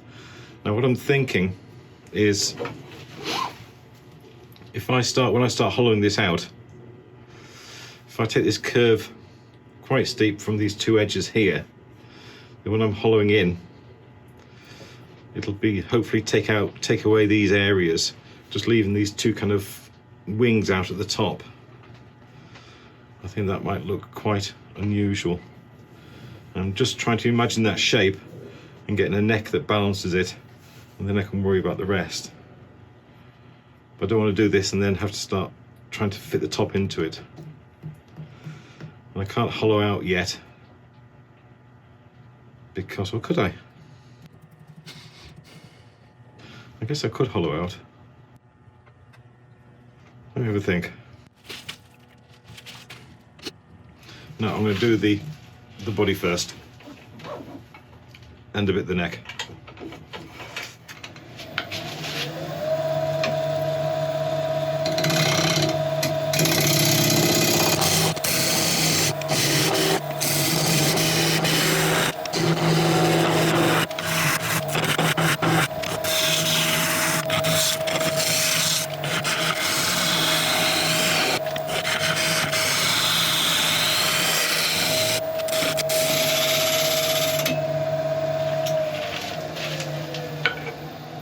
Do a bit of sapwood to get rid of. So we have to bring these wings in a little bit. I don't want them too wide, otherwise it's going to not look balanced. Right, another couple of passes on this body. Get rid of this sapwood.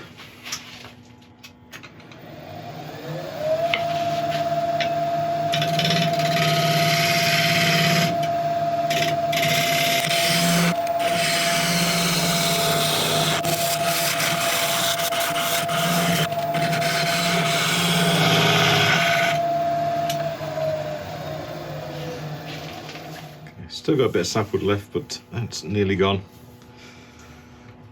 Once I've got this shape nice, I'll do a bit of refining on the neck, and then we're going to start sanding. Oh dear. Yeah, we've got a bit of worm damage there, which isn't very nice. I knew something was going on somewhere.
Okay, that's all ready, that's all good.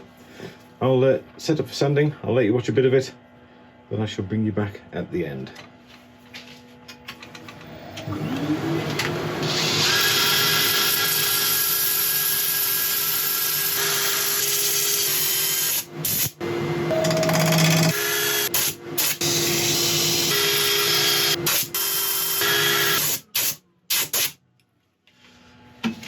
Okay, sanding went well. I've just had my air scrubber on because one thing you need to know about laburnum is that it is poisonous.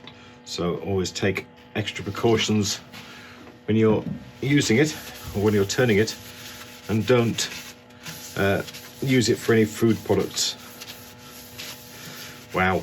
This is just isopropyl alcohol I'm just rubbing on just to clean out the grooves before I go on with an abrasive paste. But it's giving you an indication of how gorgeous this wood is going to be once it's got a finish on it. Right, let's let that evaporate, then I'll come back on, and then we'll put a sealer on it, and then we'll go on with an abrasive paste. Okay, I'm going to go on with a shellac sealer, and then we'll let that dry, and then put on an abrasive paste.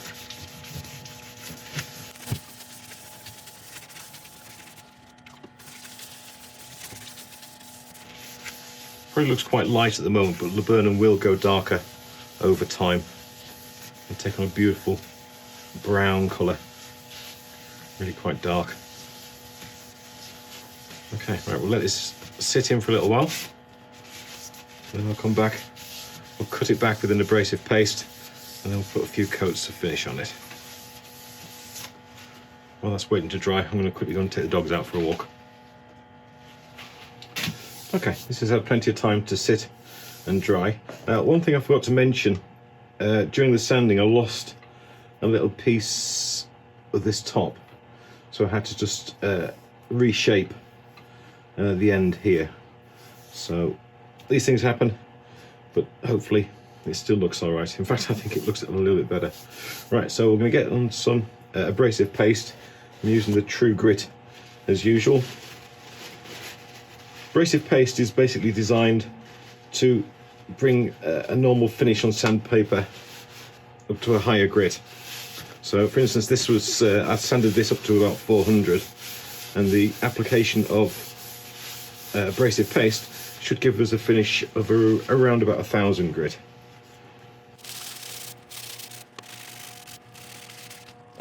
I'll start rubbing this in, start off at a slow speed and then increase it.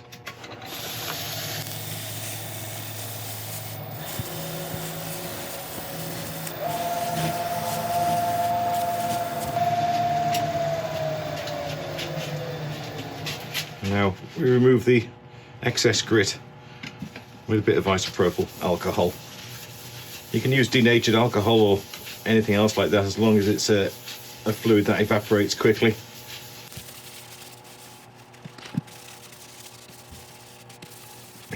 Just let that evaporate. Okay, I'm going to go over the top with shellac.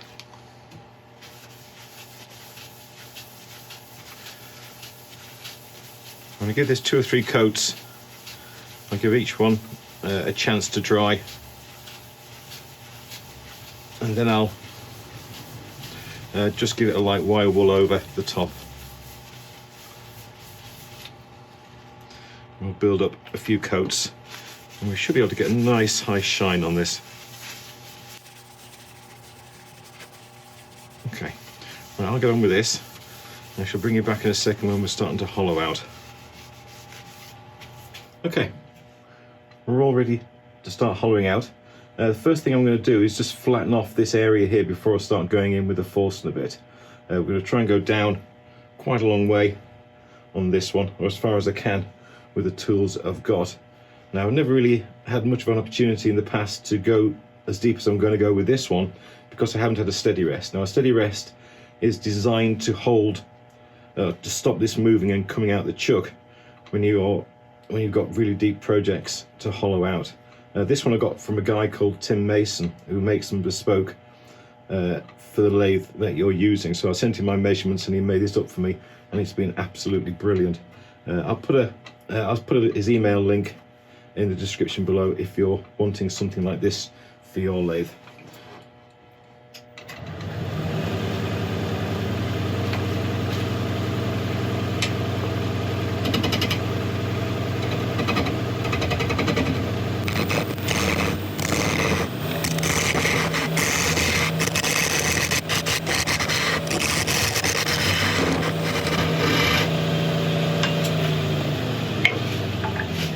Should be enough to get us started.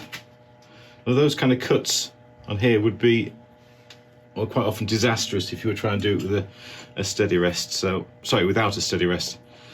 So I'll get some Forster bits.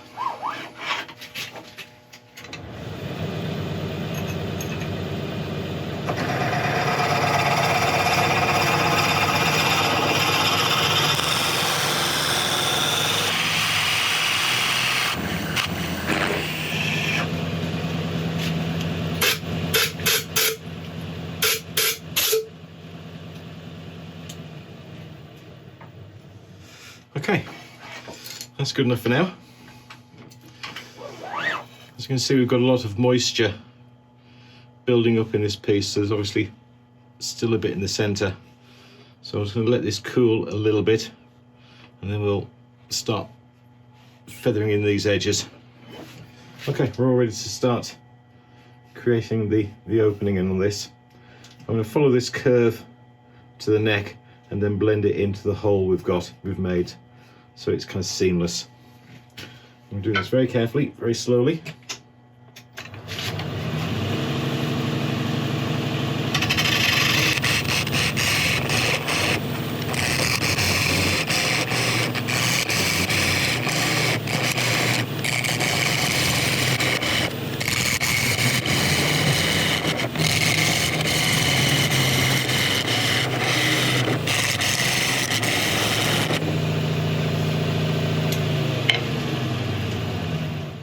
Looking good. I'm just going to angle this to rest more in, make sure it doesn't catch, just so I can keep the tool closer to the wall to help cut down vibrations.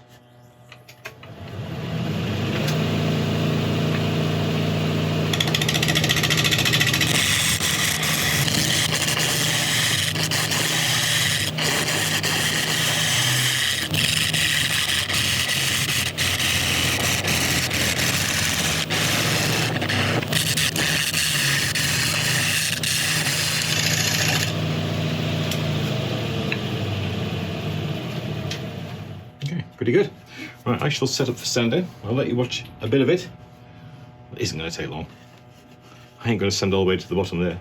If your fingers can't get to it, then don't sand it. Right.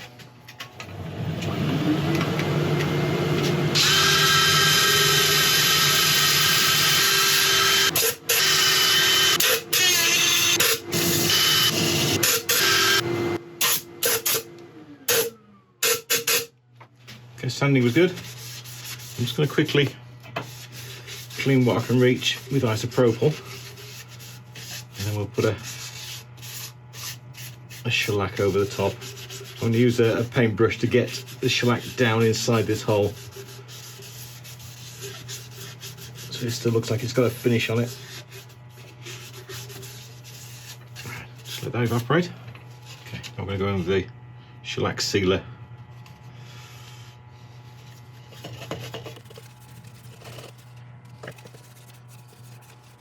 That's all covered. As it's on my brush, I might as well use that.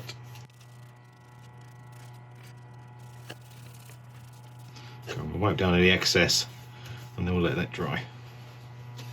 Okay, that's good enough to dry. Now I'm not going to go on with an abrasive paste because of the shape of the lid. It's not going to do me an awful lot of good. But I am going to use a 2000 grit, like Scotch pad, on the end of my drill, just to quickly go over the surface, and then we'll put a sealer, put a shellac on.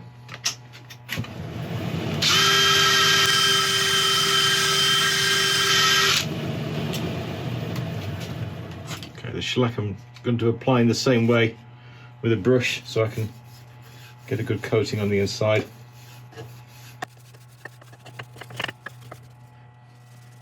I'm going to put 2 or 3 coats of this shellac on the outside and the rim, and then we can part this off, sand the base, and we're done.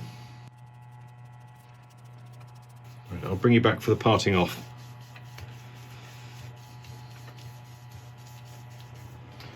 Okay, I've taken this steady rest away. I've just replaced it with a tennis ball in the end, just again to stop the sideward movement. We're going in with the parting tool, normal parting tool, and we're coming in here and cutting through. We're not going to cut all the way through. We're going to get it as near as we can within safety reasons, and then finish it off with a handsaw.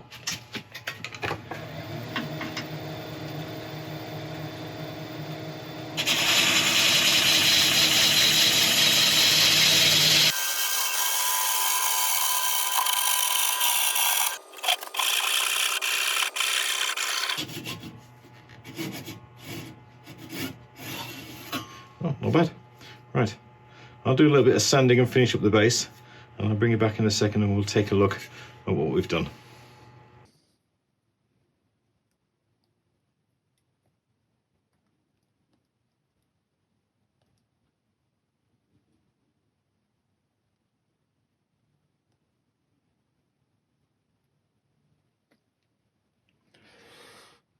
That didn't work very well.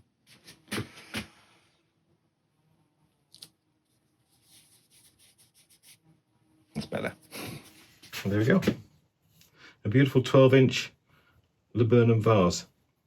Now this one really gave me a few problems. Because the top of the piece was so narrow compared to the rest of the body, I had a lot of problems trying to find a design that I was happy with, and we had to keep on chipping away at it until this came out, and I'm really pleased it did, because I really do quite like it. In that kind of aspect there, it's quite feminine. I'm not sure if I'm allowed to say that anymore, but that's how it looks to me anyway. Laburnum is always an amazing wood. You always get these absolutely parts of just immense, beautiful grain. It's just a joy to look at.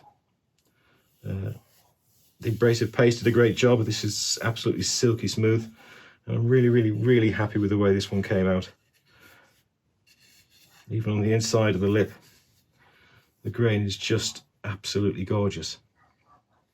Anyway, if you've enjoyed this one, and I hope you have, then I would really appreciate a like and subscribe, and if you could share the video as well, then that would be absolutely fantastic.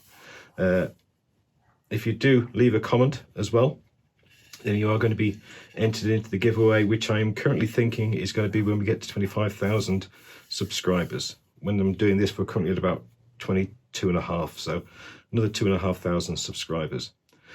Now, I mentioned last week that I was listing a few items on eBay, and they've now sold, but I have listed 2 more items. I've listed, maybe some of you are surprised to see this. This is the grass tree root bowl that we made a few months ago, and this has been my most popular video to date. Last time I looked, it was starting to approach 900,000 views, and I owe a great debt of gratitude to this piece, but it is going up for sale. Second piece I'm listing as well is the third piece I ever made for the channel. Quite a stark contrast to the grass tree root, but this is a beautifully figured ash bowl with a resin inlay, pretty much made in my favourite style. So anyway, I'll put a listings in the description below if you want to bid on these. But apart from that, thank you so much indeed for watching, and I'll see you again soon. Thank you.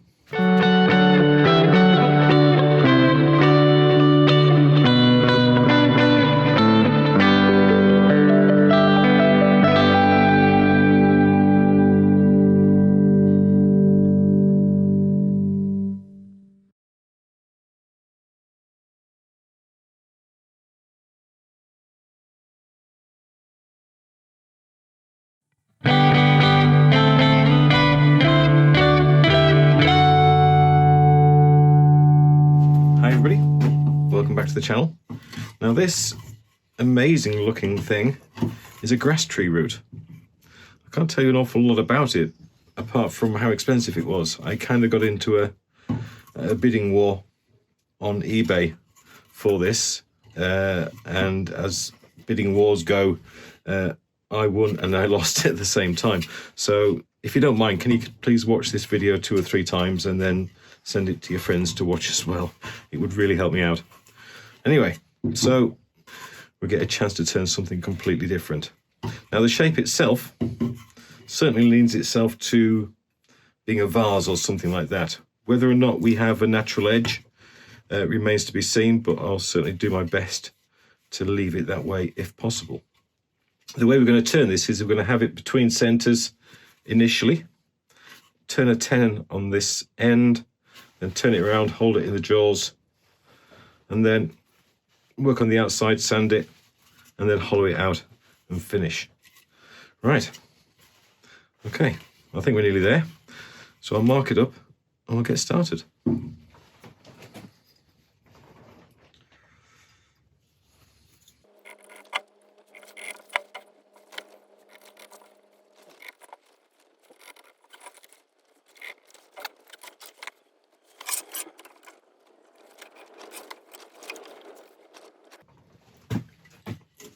Okay, now mark the centres on the top and the base, but as you can see when we turn that round, this kind of central trunk area is considerably out of line, so I'm just going to move this around to try and to give us as wide a stem as possible. That's more important than a huge bit on the top.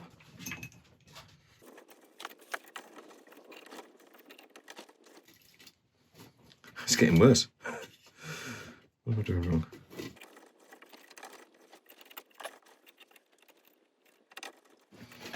Okay, that's about as balanced as I can get this centre.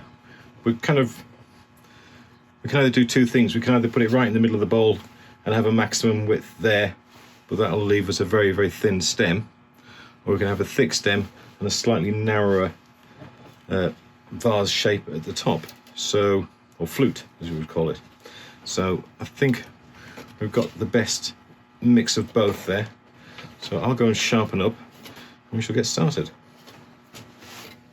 Okay, we're all sharpened up, but before we get started, one thing I did learn from my research and tips from a couple of people is that the fibres from the grass tree can be dangerous. So I'm going to be wearing a P3 rated mask throughout turning, and then something a little bit more deliberate during sanding.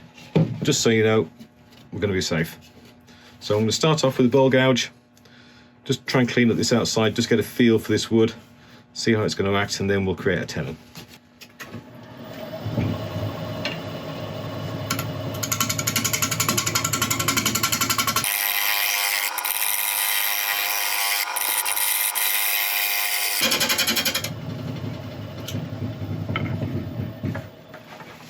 Okay, initially, cutting doesn't seem to be a problem, which is nice.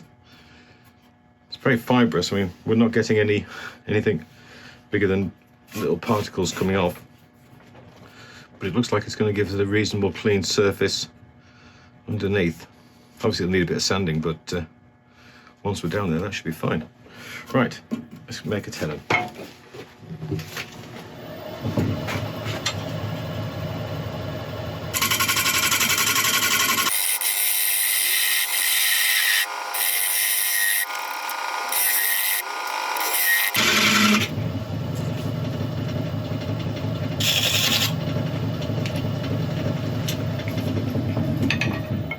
Okay, we can turn this around. I'll just quickly take off that little nub, and then we'll get it sorted out. Okay, we've got it turned round. I'm just going to turn the speed down the lathe because we're in a different orientation now and the balance is going to be different. So we'll just see where we're at. Okay, I think we can just get away with that. I'll start off by taking some of the excess off this side, but trying to keep the integrity of the natural rim. Work it down, get us a nice smooth finish, and then we can sand.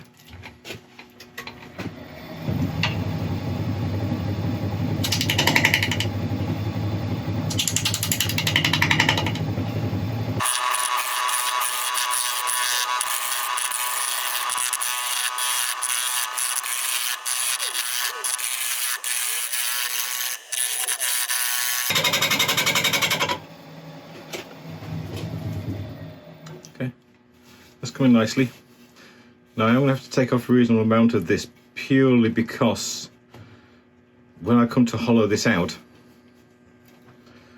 we're going to have this in balance because it's going to be quite a long way out from the chuck, and if it's not in balance then there's a great chance of it being thrown out. So you can see the angle from this bit here. This is where we've got to get down to.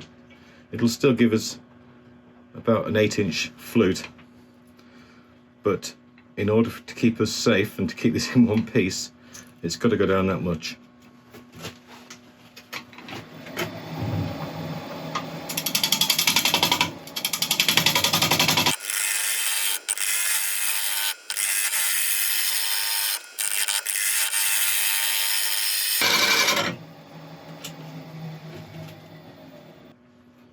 I wonder if I can try and get more of a steeper angle in here to go down, to try and keep this flute just a little bit wider at the top.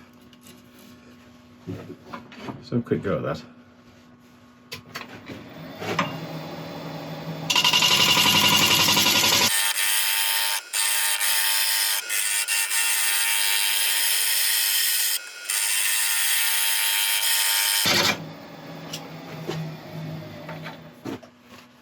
Okay, our shape's coming on nicely.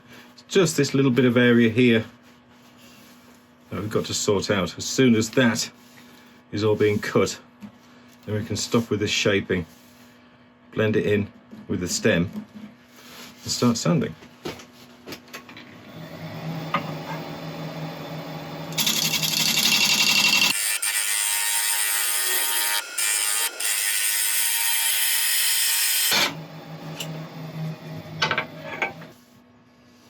Just a little bit there, but I'm going to leave that. Once that's sanded, it'll give a nice little bit of contrast to the side of the wood.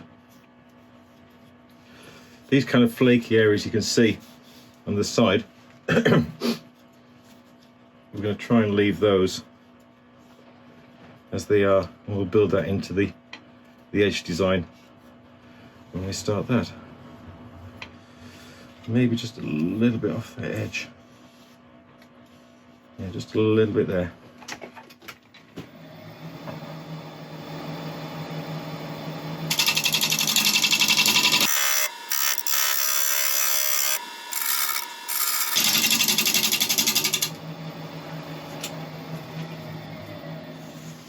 Beautiful. Love it. Right, let's sort out the stem. Then we can start sanding, which I am going to really enjoy. Do you know why? No end grain. None at all.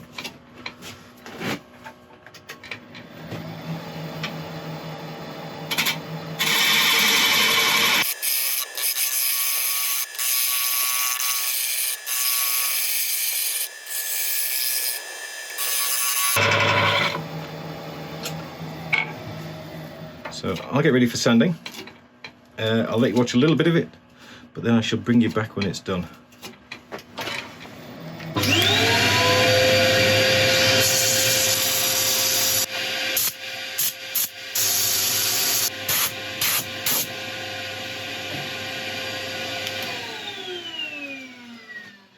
This really is quite remarkable stuff. It looks absolutely amazing. Right, we're sanded up to about 400. So what we're going to do now is a couple of coats of a blonde shellac, let that dry, and then I'm going to go on with an abrasive paste, which will take the finish up to about 1000. Okay, this is a blonde shellac which I've used a couple of times before. The reason why I'm using blonde is because there seems to be an awful lot of colour variation in this wood. And I don't want to try and get it too dark. I want to be able to see exactly what's underneath, so this is the best way I think we can obtain that. Putting it on with a brush. Oh wow. I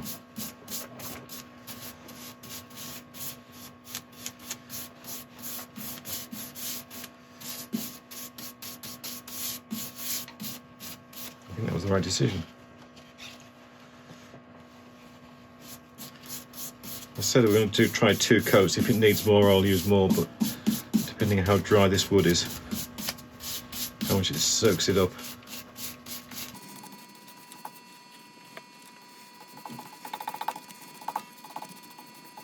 Okay, we'll let that dry. And then we'll apply a couple more coats if it's needed. Okay, we've got 3 coats of sealer on. So I'm going to go on with True Grit abrasive paste just to polish up this surface. These little dots you see, initially I thought they were holes, but they're not. So we don't have to worry too much about the grit filling up all these small areas. There is a grain, which I don't know if you can pick up on the camera, which I'll try and get a shot of a little bit later, running in between the dots, which is just absolutely incredible. I've never seen anything like it. So anyway,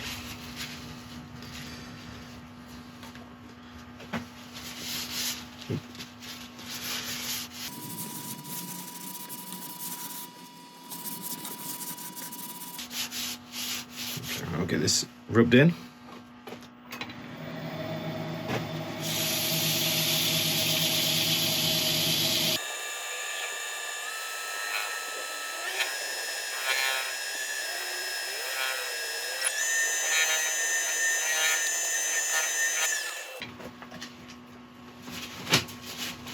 Now with an isopropyl alcohol, I'm just going to clean off all the residue.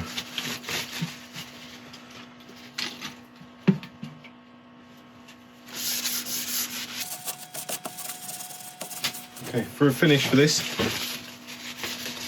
I'm going to use a Hampshire sheen, which I think has given it a nice gloss, a nice shiny coat. It's going to be harder to buff in on these ends, so at the end, before we look at the finished article, I'm just going to give it a quick go over on the linisher just to buff up the wings, or the extremities rather.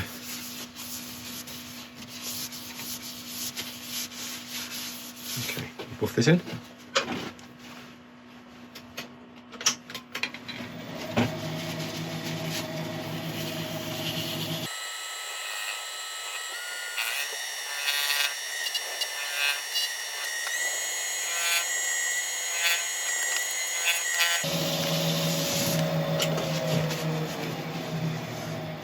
That's gorgeous. Right, okay, let's hollow this thing out. Okay, time to start hollowing out. Don't worry about those white bits, they're just bits of the paper I was using to buff. Now, hollowing out, it's going to be tricky and have to be very, very careful.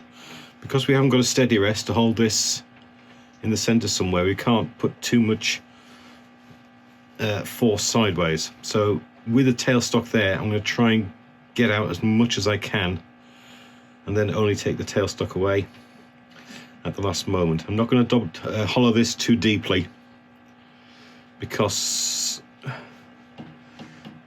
I just daren't. I really just daren't. Right, let's see how we can get on.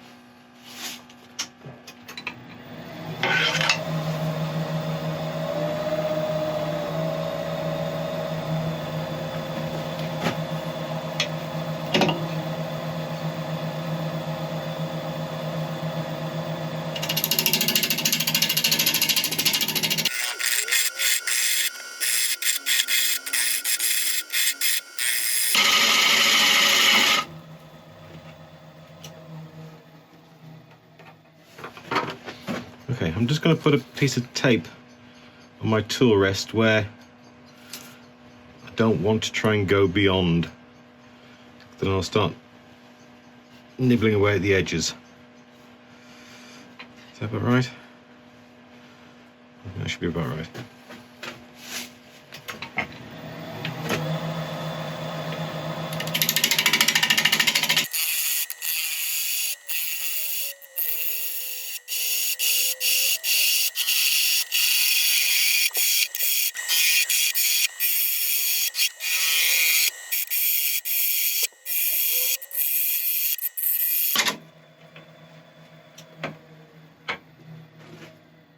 Okay, so far so good.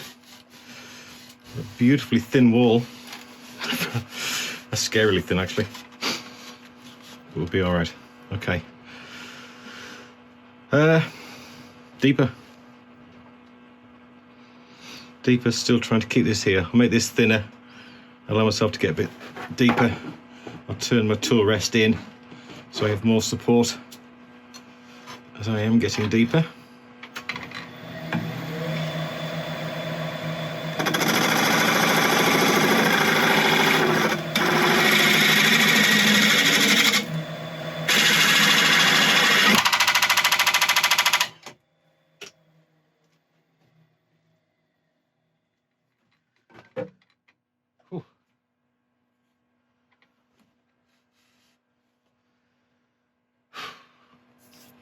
That made me jump. Not quite sure what happened there.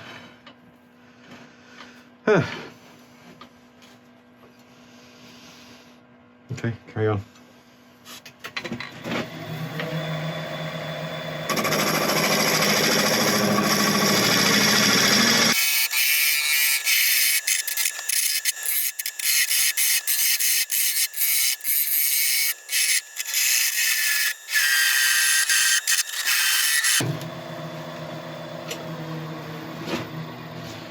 I am so nervous right now. If you knew how much I paid for this, then you'd understand why I'm so nervous. Right, I'm going to take away the tailstock. Try and actually physically break this stem off with my fingers. And then hollow out this last little bit.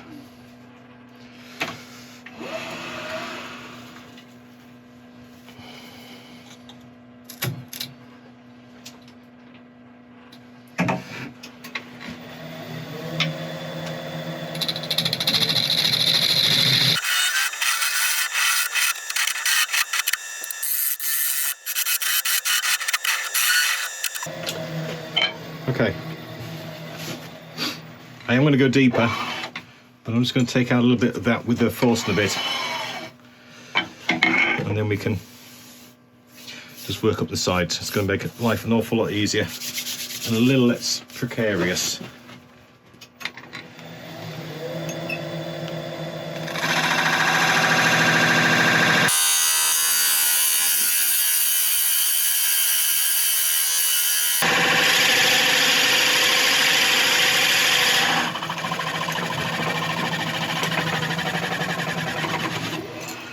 Okay, to get the sorry, put the mask on still.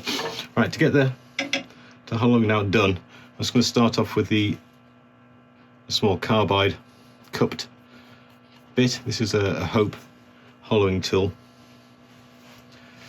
and then when that's got most of the work clear, then I'll either get a scraper in there or something just to finish off the edges, and then we'll sand. And I will breathe a big sigh of relief.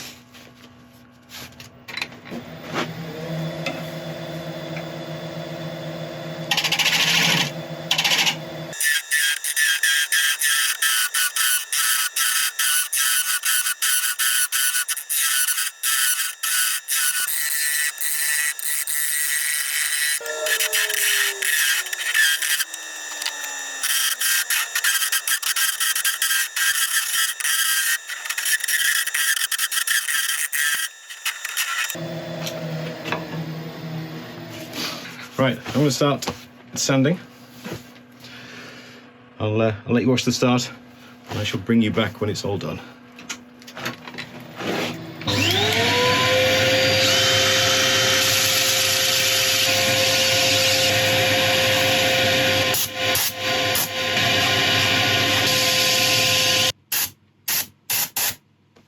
Okay, beautiful.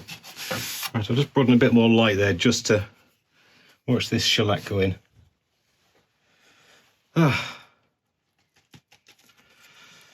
Well, I've only had one heart attack through this one, which I'm very glad about.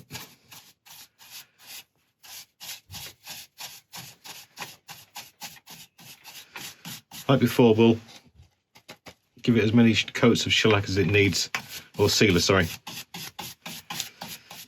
And then we'll put a final finish on it.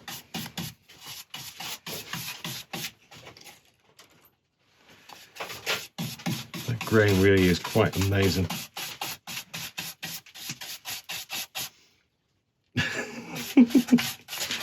Please say hello to my wife. Okay, right, we'll let that soak in. I'll just quickly wipe off the bits off the edges there. We'll be back in a couple of seconds. Okay, we've had plenty of time to dry, so I'm just going to cut it back with abrasive paste again.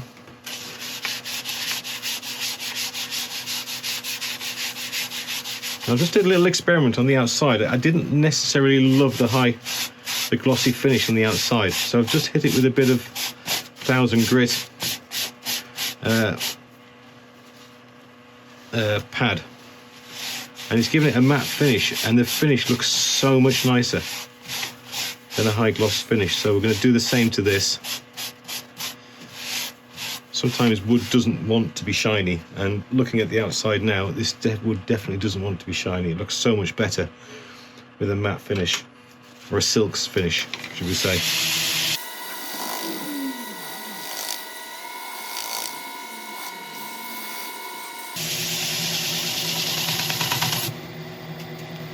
Okay.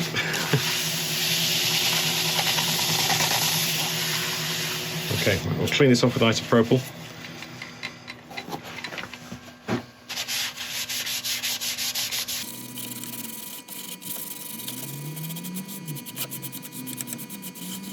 I'll let this evaporate. I'm still going to go on with the Hampshire sheen, but then I am going to cut it back at the end to give it a matte finish. You may wonder why I'm putting it on to cut it back. Well, it will still help protect the wood and preserve it, but we're just not using the gloss feature of it.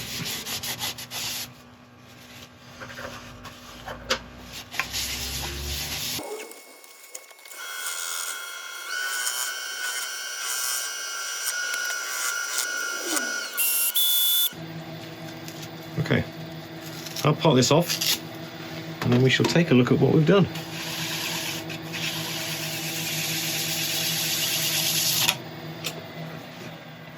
Well, there we have it. A natural edge grass tree root vase. I am so relieved that this one worked. As I mentioned at the start, I kind of I don't know if I did overpay, but it was certainly more than and generally comfortable spending on a single piece of wood, but I'm so glad I did. It is just absolutely mind-blowing. When you look really closely at the grain in this thing, it's just, you can just get lost in there. Absolutely gorgeous. I like the decision about turning it into a kind of a satin finish as opposed to a gloss. If you've got a different opinion, please let me know in the comments below. And if you do leave a comment, then you're going to be entered into the giveaway when we get eventually to 10,000 subscribers. Wow. Right, well, if you've enjoyed today's video, and I really, really sincerely hope you have, because I need this video to do quite well, please leave a like, subscribe, thumbs up, all that kind of usual thing. If you can share it, and if you can tell the entire world, I'd be very grateful. But apart from that, thank you very much indeed for watching, and I'll see you next time. Thank you.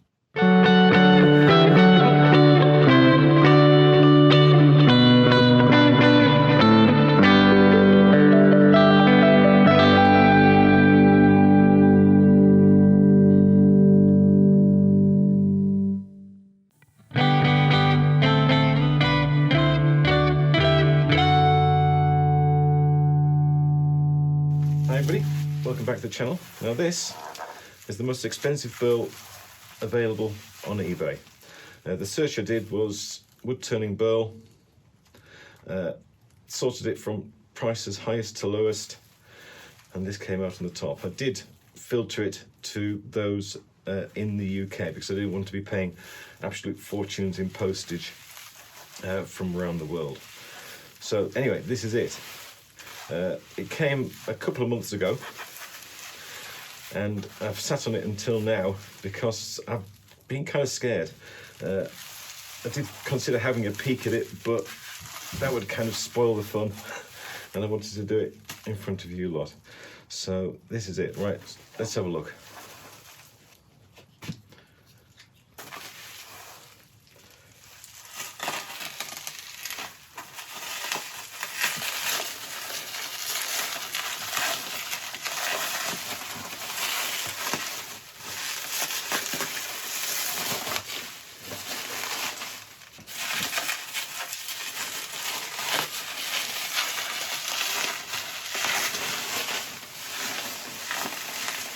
Always pretty.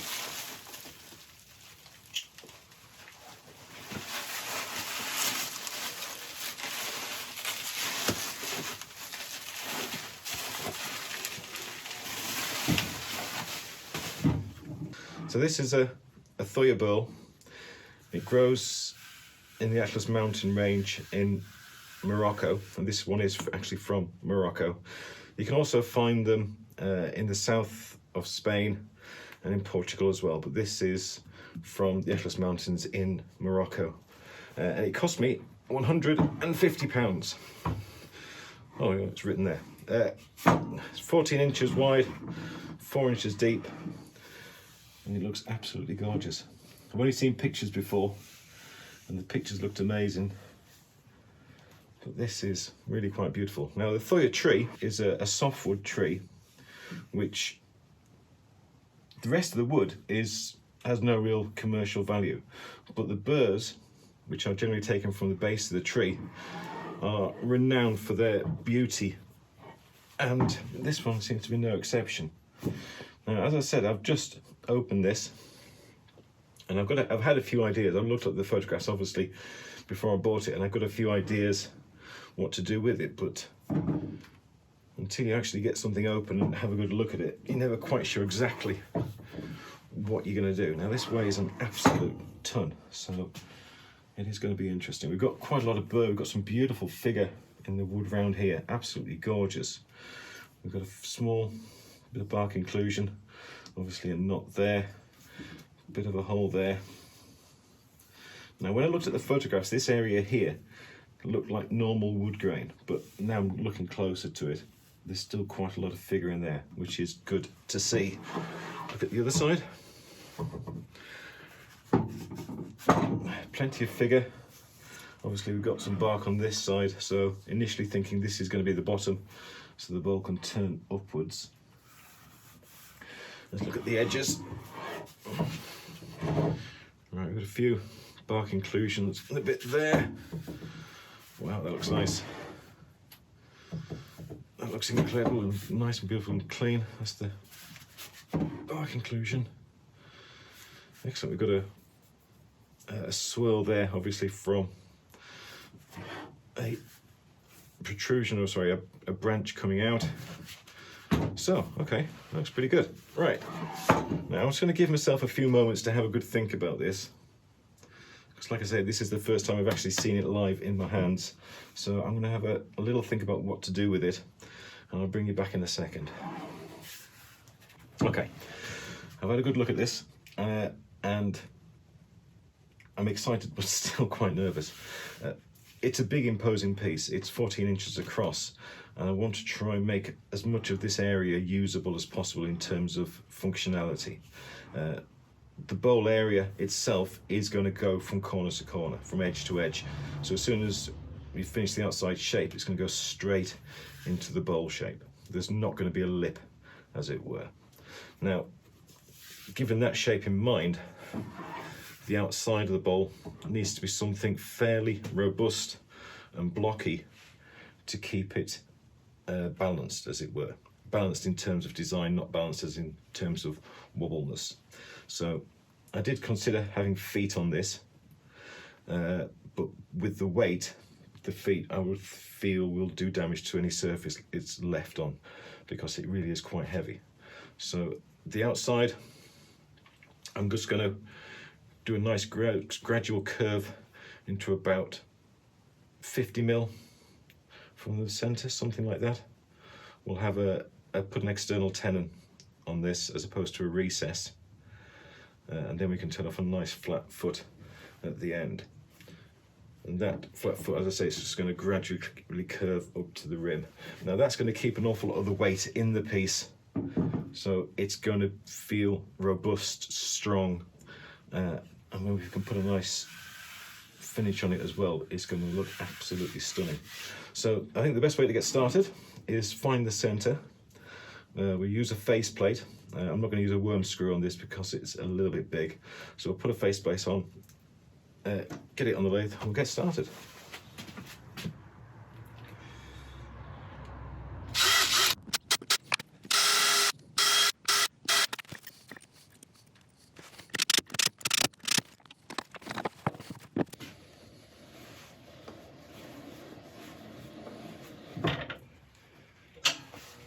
Okay, we're on the lathe. Tailstock is locked off to keep us nice and safe. Initially we're going to be turning about 500 RPM. I've got a 1/2 inch bowl gouge all sharpened and ready. Now I did quickly check online to make sure that there's no safety implications with turning thigh bowl, and it's all fairly fine, so there's no extra precautions we need to take.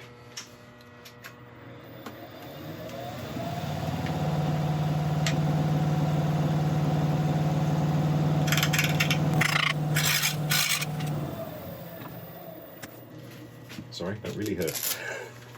Some of the chips coming off there were really painful. So right, glove on and we'll start again.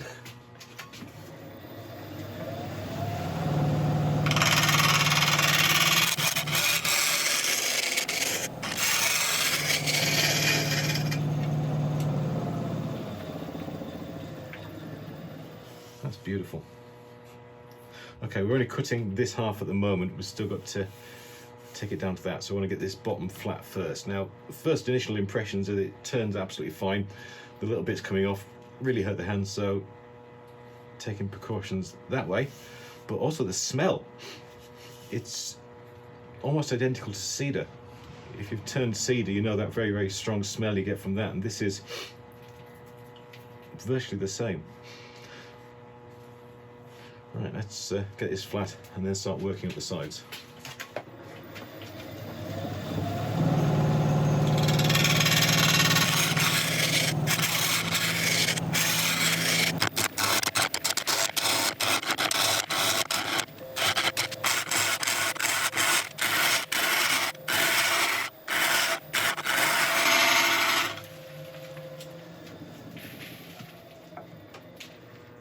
Okay, we're working in nicely from the edges.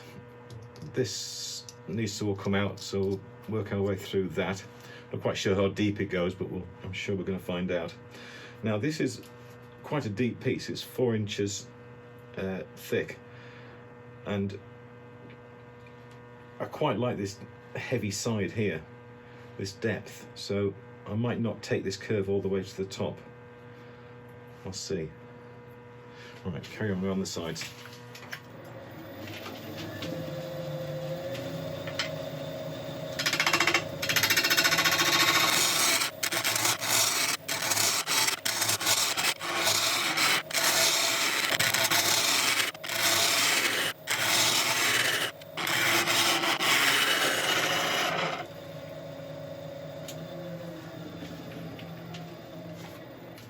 I'm just going to go and sharpen up again to see if that makes much of a difference on these cuts. Okay, I'm all sharpened up again. Now I've just put a mark on there where the tenon's going to be. I'm going to be using the larger jaws because obviously we've got a larger piece here, so I'm not taking any risks with the tenon breaking off or anything like that. So that's where the tenon's going to be. So the foot is going to start just on the outside of that, to give you a shoulder to rest the tenon into. So continue working down. We're going to get rid of that, and we're going to be stopping around that area.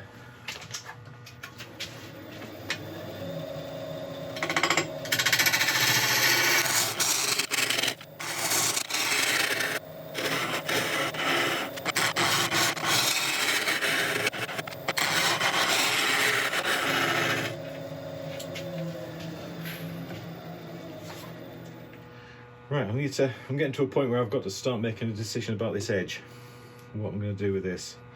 So I think initially I'm going to get it round and then take another quick look at it.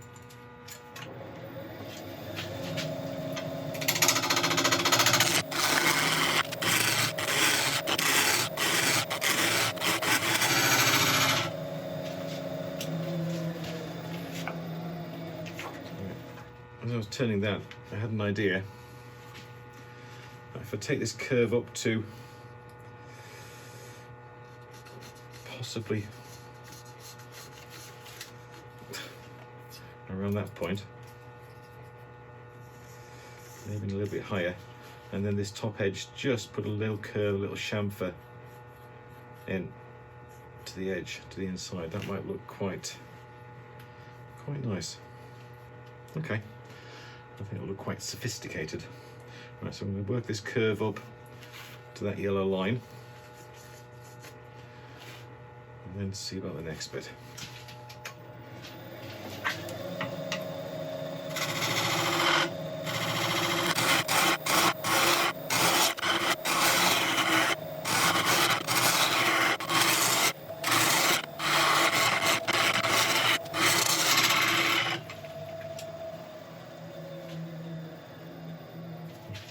Okay, sharpened up again, but I noticed that there's quite a build-up of the resin, the sap inside the flutes, so I'll just spend a little while trying to pick that out. We'll carry on.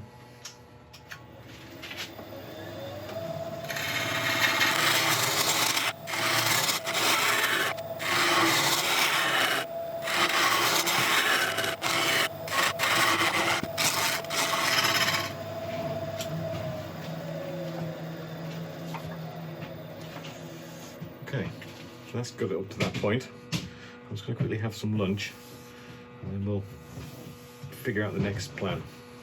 Okay, I've had my lunch, I've come back and I've been thinking about this a bit. Now I want to put some sort of decoration on here. I'm not entirely sure about my original idea, but I do want to do something. So I think the first thing I need to do first is to try and get this top bit all at the same level, because there's about half an inch difference in the height of the rim at the moment. So I'm just going to get a skew and just cut in to try and make sure that the top of this piece is all one height.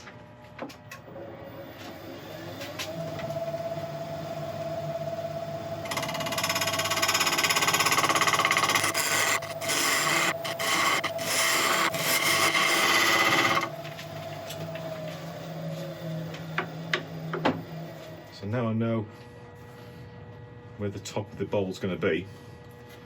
I can take a look at where I can put a pattern in. And I'm thinking of just getting a round nose scraper and just putting a small cove in here, this area. So we've got that. This is just a 1/2 inch round nose scraper, which I'm just going to present to the surface and just take it in. It's going to be more towards this edge than this one.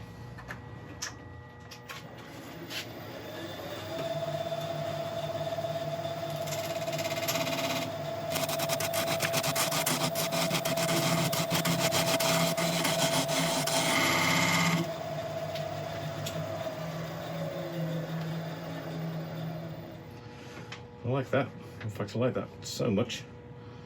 I'll put another one in next to it.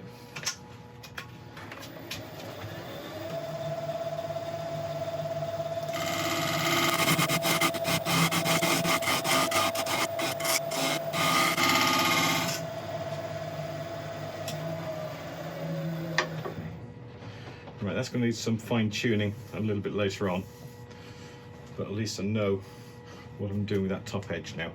Right, so I will get my gouge back out, finalise this curve and make the tenon at the bottom.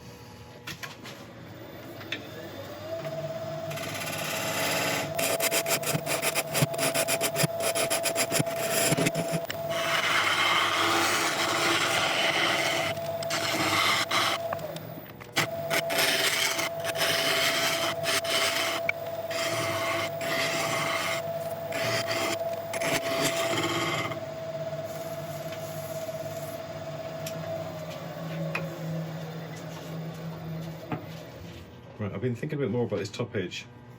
I like these two coves, but I think we can do a little bit more about it to accentuate the bowl. What I'm going to do is this, rather than it being flat here, I'm going to angle it in slightly and put the two coves back in so they're more visible from like above the bowl than just the side.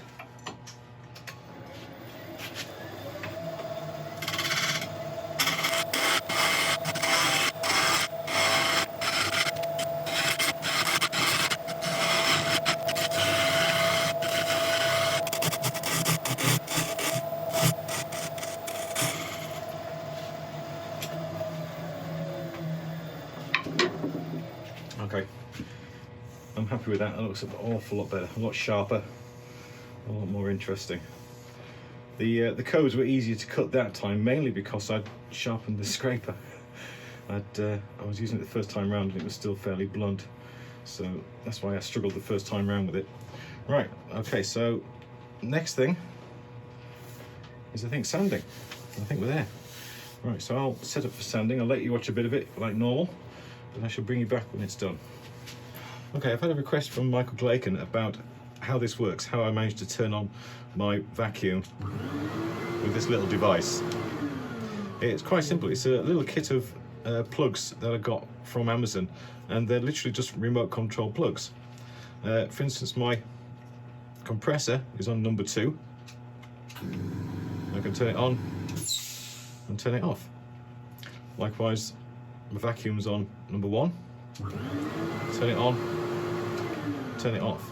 It just makes life an awful lot easier in the workshop. I don't have to walk all the way around to turn on switches and stuff like that. Now this one came with 3 plug sockets. This one's currently unused, but you can get them, I think we've got to about 5 or 6 plug sockets, so you get about 5 or 6 sets of buttons on here, and they're actually quite handy. I'll put a link in the description below in case you're interested in these.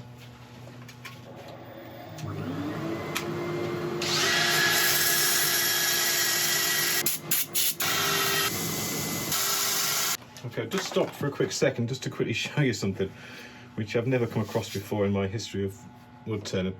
I put a brand new disc on my drill. Now I'm going to sand this little area for about 3 seconds and then show you something.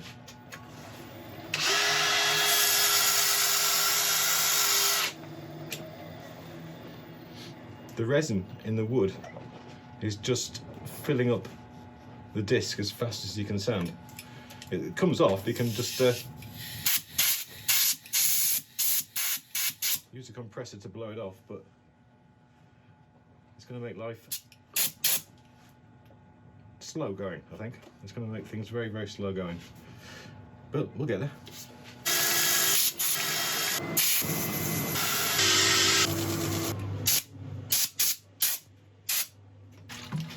That was not a fun sanding experience. This is the most horrible thing in the entire world to sand. It's borderline impossible, but we got there. Right, cleaning it off with a bit of isopropyl to get any loose residue. And I think I'll put a shellac sealer over the top of this, and then we're going to go over with an abrasive paste. Okay, I'm going on with a blonde sealer, a shellac sealer that we've used plenty of times before. Now, the your bowl will darken over time. It will go much darker than it is now, but it will do that naturally. But you can't help but be amazed at this intense figure in this. Absolutely mind-blowing.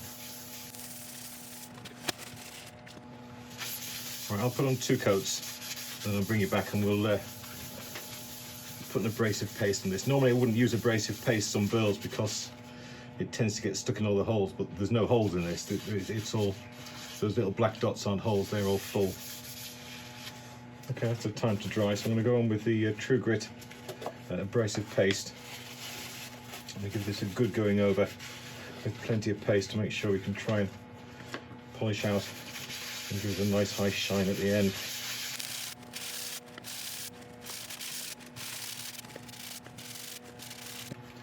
Okay, we'll start it off with a slow speed and then build it up.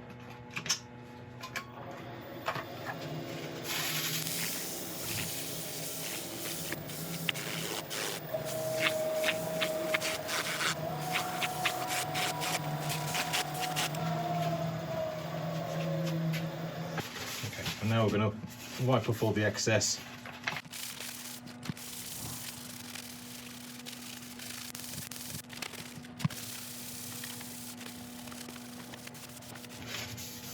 Excellent.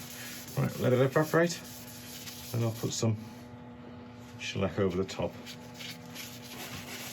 Okay, I'm going to put on 2 coats of this shellac, cut it back with a bit of wire wool, and then put on another 1 or 2 coats. I'm not going to make you sit through all that. So I will, once I put this first coat on, I'll bring you back when we start to hollow out the inside. Now, because of the problems we had with the sanding, if you look very, very close, you can still see a couple of scratches in the wood, but there was just no way of getting them out. You couldn't sand in a prolonged area for any point, any period of time, because the well, you saw what happened to the sandpaper. It just instantly filled up with gunk, and then you were scuppered again.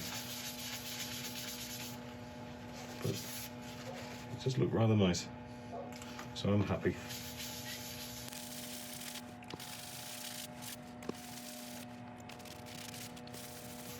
Okay, right, I'll bring you back when the outside's done and we'll start the inside.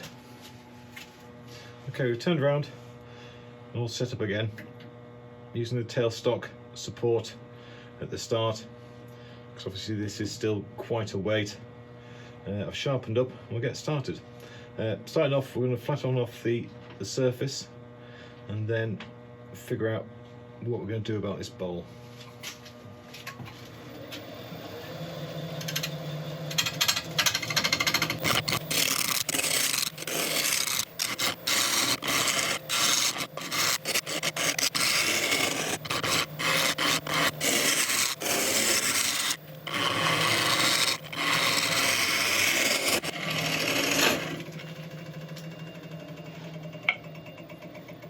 Okay, I got it flat, well, flattish anyway.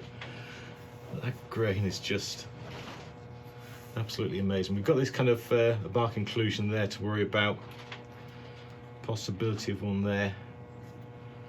It's looking okay. With burls like this, you're always going to find this kind of bark inclusion, so we're just going to almost continue as if it wasn't there.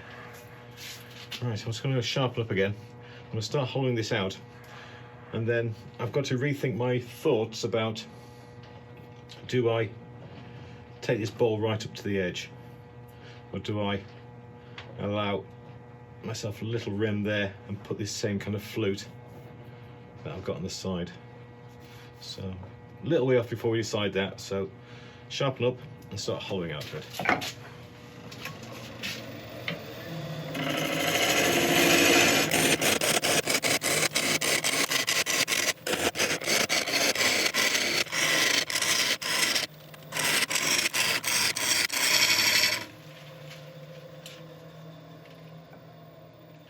Awful lot of chattering going on. It doesn't like being cut. I may just switch to a carbide for a second, just see how I get on with that.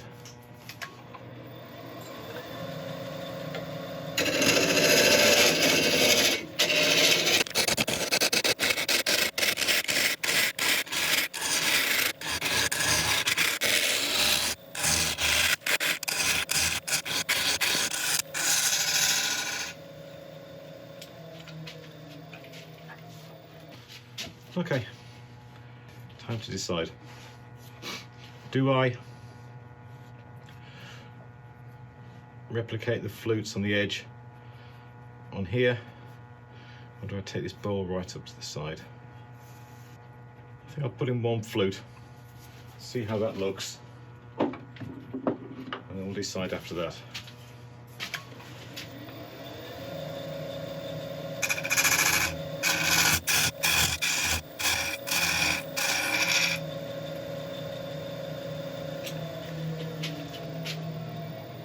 Do I put another in?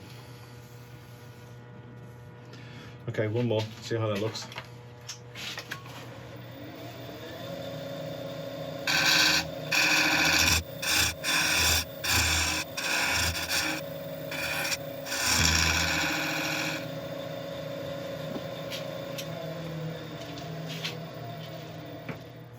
Right, I'll stick with these 2 floats. As time progresses, if we don't like them, or if I don't feel it balances and sits well, then I can always come back and take them back out. Okay, back onto hollowing.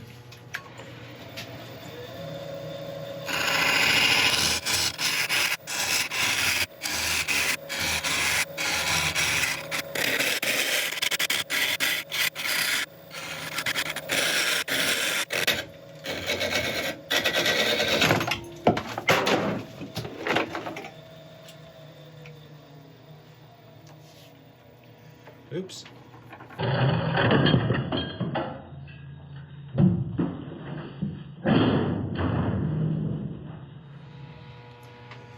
Okay. She's all right. She will live. Oh, blimey. No. Right, I'm gonna have to redo that edge. So obviously hit the wall or something there. So that edge is going to really need to be sorted. And there, okay. Right. It's had a bit of a tumble, crikey, that edge as well. Right, had a bit of a tumble. Looks like, I don't know, I think I must have got a, yeah, there you go. I've got a catch with the carbide and it's just kicked the whole thing off. It's torn it out of there, so. Right, proceed with caution. What should we do first? Should we fix problems or shall we? Right, I think I'll just take this down flatter, put the tailstock back in, and then start repairing the damage we've done to the edges. Okay, no worries.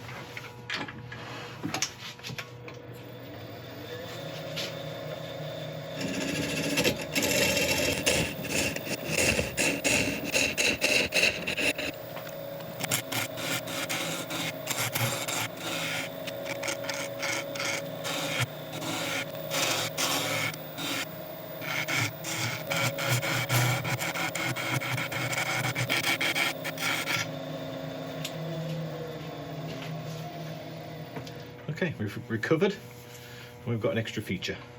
Right, let's carry on hollowing out. Now, I've got to figure out how deep I want this to go. When I was cutting that fine edge there, I was mirroring the angle on the outside.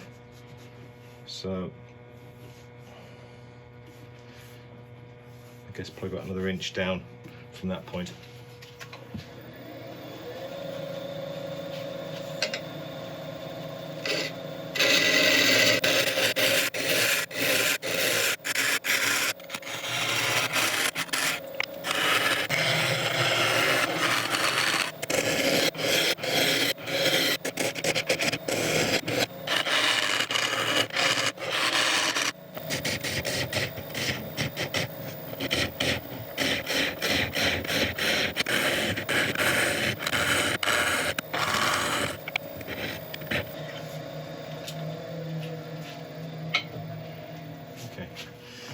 Glad that's over. Right, I'm going to sharpen up my big scraper and sort out the inside of this.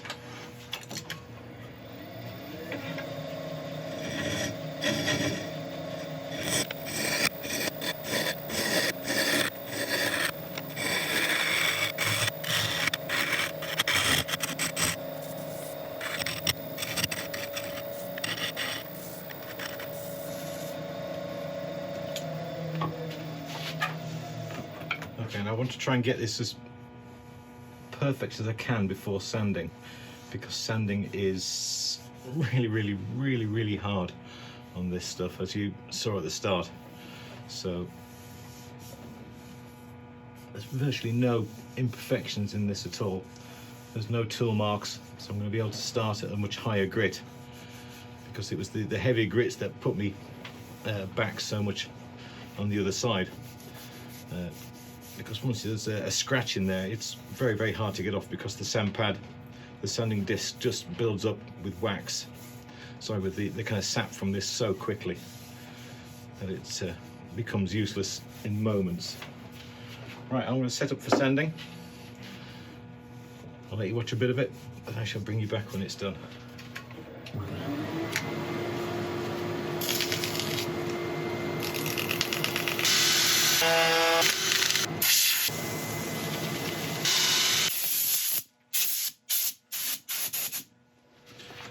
I don't think I've ever come across anything quite so horrible to sand. If you've used this wood before, if you've come across the same problems that I'm having, if you could leave a comment as to what you did, and I'd be very, very grateful. Right, what I'm going to try now, it's a reasonable surface, it's a nice finish, but I want to go a bit further, so I'm going to put a bit of shellac on, just a shellac sealer, let that harden, and then try and go over again with some higher grits. But I think I must use about 20 pounds worth of sanding discs so far, so it's getting expensive. This is a blonde shellac sealer that we use on the outside.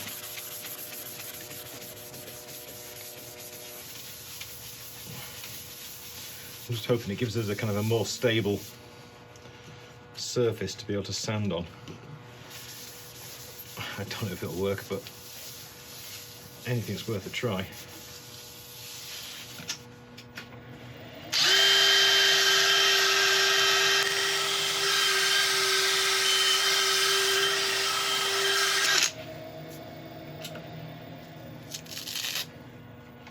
Okay, I've done the final bit of sanding. We're ready to put on the abrasive paste again. As usual, using the True Grit abrasive paste.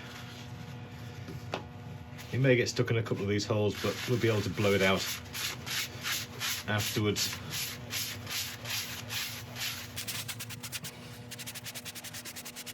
It's looking quite nice though, isn't it? I know it's been an absolute pain and we haven't quite ended up with the design we wanted to at the start, but that's the nature of wood turning. Things change. You have to adapt.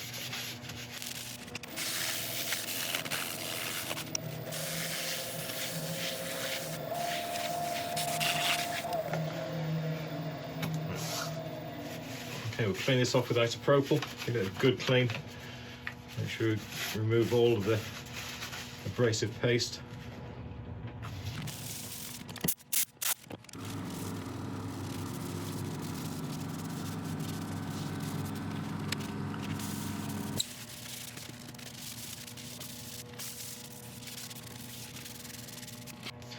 Okay, that's nice and dry now. I'll add a couple of coats of full strength shellac.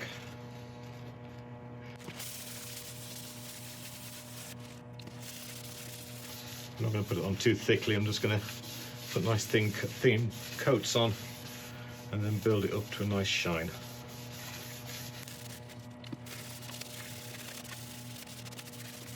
Okay, right, I'll let that sit.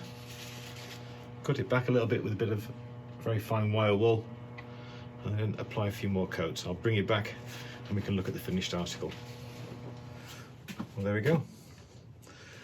A VERY Burl bowl. It's certainly been an interesting project. I'm in absolute love with the grain of this wood. It is just absolutely phenomenal in so many ways. But I'm not fun with trying to sand it. Because there's so much sap in these woods that sanding is so unbelievably hard that it does slightly detract from the experience of turning it. I mean, turning it's wonderful, you get beautiful clean lines. You know, it does pretty much what you want it to do, but when you come to finishing it to a standard that you would really hope to get from something so beautiful, you know, it really was made just that little bit harder because of all the sap. But anyway, we got there. It's still a very hefty piece. We kept the walls about 1.5 inches thick, so it's still got that wonderful heft to it. There's nothing you can put in this really that's going to tip it over, and that's really what I wanted from this piece. I wanted it to be, you know, completely imposing, and I think the design we did in it really helped that along. Now, I don't usually sell my pieces unless asked to do so, but I've had quite a few requests recently, so what I'm intending to do on the run up to Christmas is to put a few pieces online for people to buy. I'm not quite sure whether to put them on an Etsy page or something like that, or to put them on eBay in an auction, no reserve, no £1 start or something like that, and if you want it, you want it. eBay is probably slightly easier for me because it does handle the international shipping. I think the international shipping through eBay is a little bit cheaper than going through the normal methods. So if you are interested in that, please leave a note in the comments below, and also please let me know if it would be better for you to go on Etsy or on eBay. But apart from that, thank you very much indeed for watching. Now, our prize giveaway is going to be this Thursday. This comes out on the Tuesday. The prize giveaway is on Thursday, and that's for the bog oak bowl that we did a week and a half ago. There's still a chance to enter. All you have to do is like, subscribe, and leave a comment on any of the videos since our last giveaway, and you're going to be entered. And like I said, the draw is going to be done on Thursday, the 19th of October. Apart from that, thank you very much indeed for watching. I hope you've enjoyed it. One thing I've certainly learned is that in the future, I'm going to stick with hardwood burls. No more of this softwood for me. But apart from that, thank you very much indeed. And I'll see you next time. Thank you.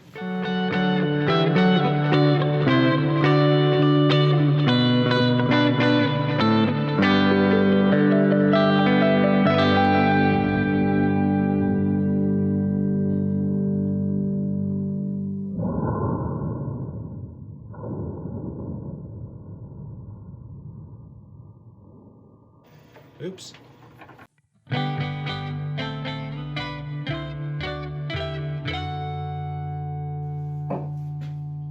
Hi everybody, welcome back to the channel. Now, this is a very, very beautiful blank. I'm not 100% sure what wood it is. I'm thinking it's probably Bubinga or something like that. But I've chosen this to be the basis of a project I've been wanting to make for over a year. It's an idea, a concept I've had for a very long time, and I haven't been able to do it up to now because I haven't had the technology and the tools in order to do it. But now we've just managed to get hold of one of the latest lasers on the market, and that is going to help us create a very, very, very special inlay into this wonderful blank. The laser we've got hold of is the Creality Falcon 2 Pro 40-watt laser engraver with a full enclosure. It's got air assist as well, and that is going to help us make something which I've been dreaming of for a very long time. So just take a quick look at the laser. Okay, so this is the Creality Falcon 2 Pro 40-watt laser. It has Class 1 safety FDA certification, so it's suitable for use in industrial purposes. Connected to a PC via 2 USB cables.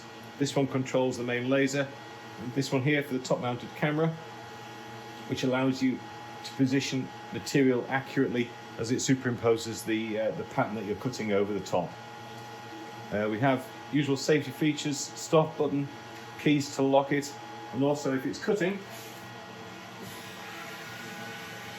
as it's cutting there's an air extraction at the back, which in this case I've got it leading straight out the window, but you can also get fume hoods as well, or fume boxes rather. Creality make those as well, if you're using this inside a workshop or something like that. As soon as you open that up, alarm sounds, cuts off the laser.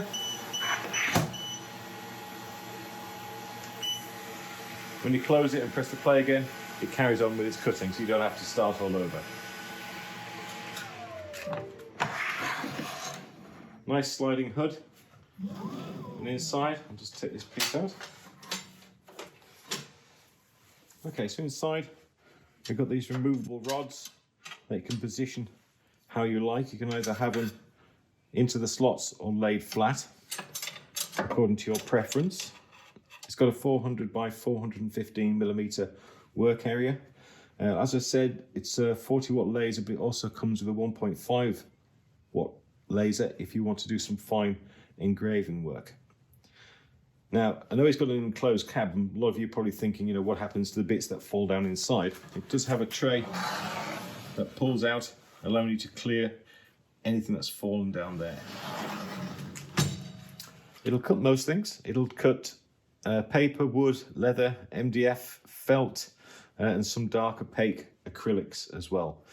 And in terms of engraving, it'll engrave paper, wood, leather, MDF, stainless steel, some dark opaque materials, bamboo, fabric. It'll engrave dark glass, ceramic, jade, marble, shale, cement, brick, plated metal, and some painted metals. And one thing that really helps this laser with its power is the external air pump as well. This pumps air directly onto the workpiece as it's cutting, and it keeps the smoke out of the way to make sure that that laser is constantly focused. To control this, you can use the GRBL, which is a free piece of software, but I'm going to be using it with LABURNUM, which gives you an awful lot more control of the features of this thing. Okay, let's go and carry on. Okay, so that's the laser. The wood we're going to use for the inlay are things like walnut, yew, oak, and I've got this absolutely amazingly figured piece of ash as well that I think would be ideal in this project. So first of all, we've got to make a bowl. Okay, I'm going to mount this initially using a worm screw. Now I can't see any flaws in this wood, so I think we're free to use either side for the top or the bottom. So I'll just get my gauge out.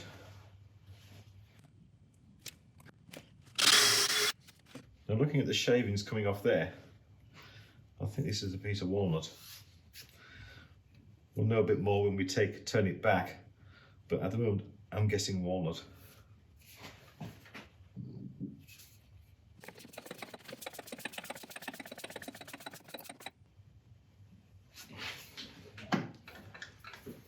Okay, we're all set up. We're just going to initially true this up so we can take a good look at the wood, make sure it's all nice and sound, and then we can start thinking about our design. Initially, we're going to be starting to turn at about 700 RPM. Mask and face shield on, bowl gouge all sharpened up, so we can start.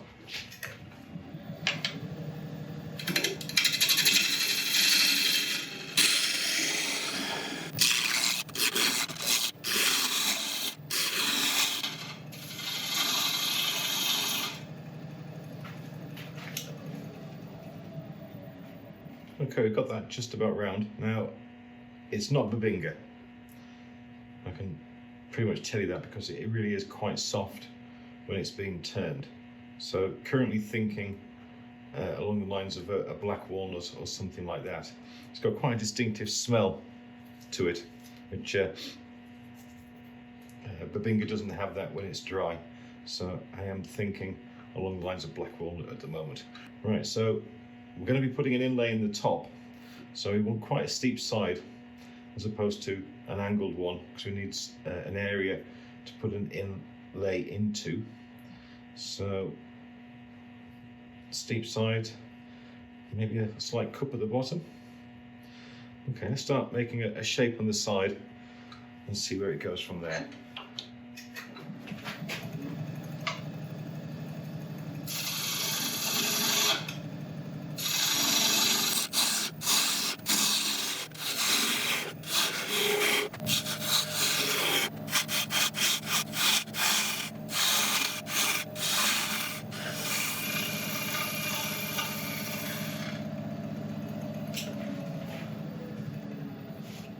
I'm not attacking it hell for leather, I'm just doing small light cuts to try and get a feel for the wood and an idea in terms of design.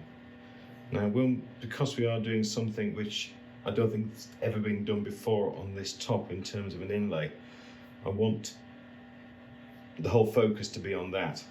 So the design has to not be focused on the actual shape of the balls so much, but everything leading towards what's on this top. So I think in some sort of this kind of design, this dip we've got going in here, but a bit more accentuated. So the base of the ball is kind of hidden from a normal standing angle. So this will go in a bit further and then start going into the bottom. And we can create a nice foot inside. Now the foot, I've got an idea of what to do there, because what we're doing on the top is kind of experimental, and I would like ideally to try and have a go at it first before we do it for real on the top. So I may put a small inlay on the bottom as well. Right, I'm going to carry on with this. I'm maybe talking a bit of nonsense at the moment, but hopefully you'll get the idea as we go along.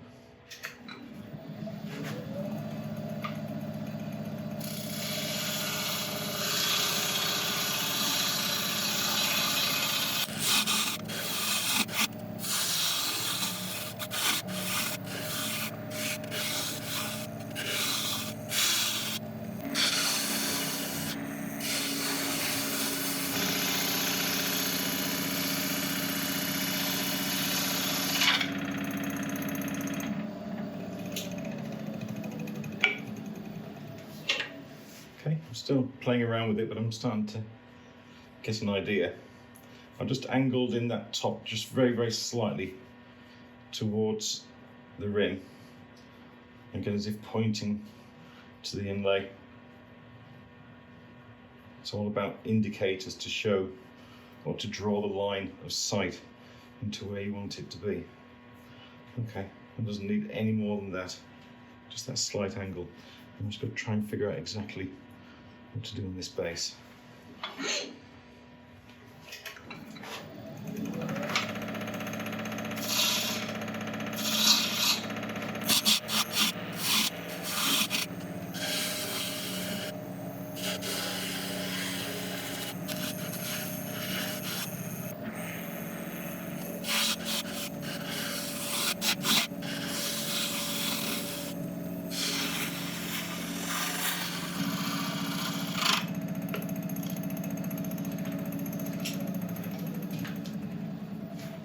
Took a bit of messing around to try and get the shape around here I was happy with, but I'm very much liking that.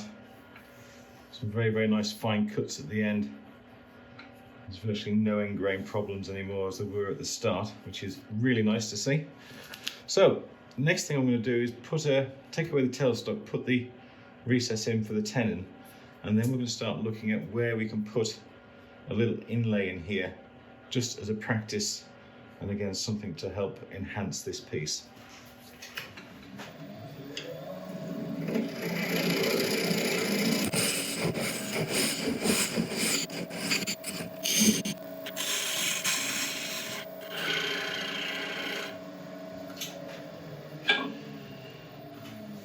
Okay, that's the recess sorted out.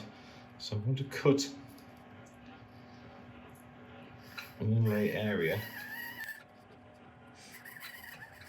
like that. I think that's going to give us a good test. I think we're going to learn a lot from doing that when we start to do the outside. Okay, I don't want this inlay too deep, just a couple of millimeters I think will do it.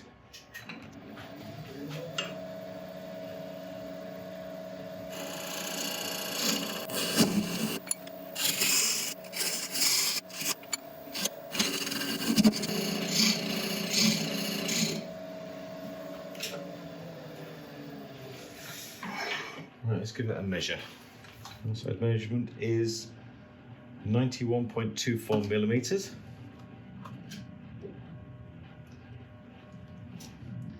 .10. Okay, right. I'm going to go and cut a bit of bash and then put it on the laser, and we'll cut out these exact measurements and see how it goes.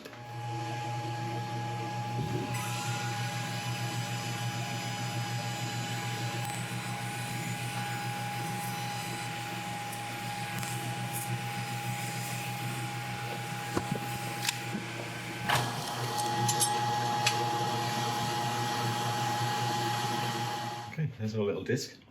I sent it through 2 passes, although I think it only needed 1. And it's a perfect fit. Right, let's glue this in.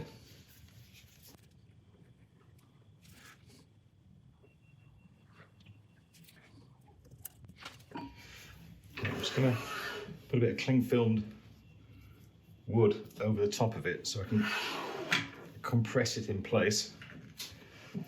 I'll leave this for 24 hours, I think. And we'll come back tomorrow, sand this, and then start the really exciting stuff. Okay, the next morning this should have had time to nicely dry. I can't wait to turn this back. Right, we're going to turn away this, get it flat to the base, and then we'll start sanding.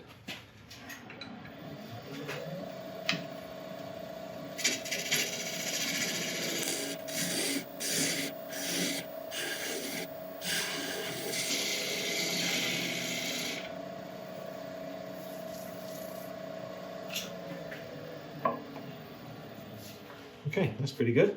Right, I'm going to set up for sanding. I'll let you watch a bit of it, but then I'll bring you back when it's all done.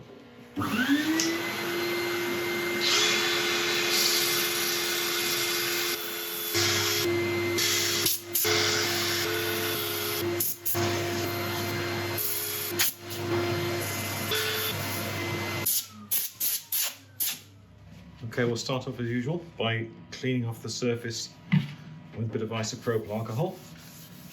This just gets all the dust out the pores of the wood to allow us to put a finish on and not get any bits in there. This is going to be nice, isn't it? We haven't got onto the fun bit yet, not the really fun bit.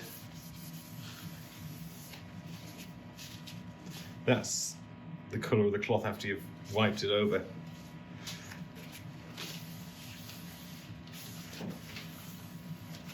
We'll let this dry. Okay, now as this piece is all about being experimental, I'm going to try a couple of experimental finishes. So Dean, this is abrasive paste number 1. Abrasive pastes are like a cutting compound that we put on the piece to make it even a finer finished surface to get us a higher shine at the end. We rub this in, building the speed as we go along, starting slow and then increasing.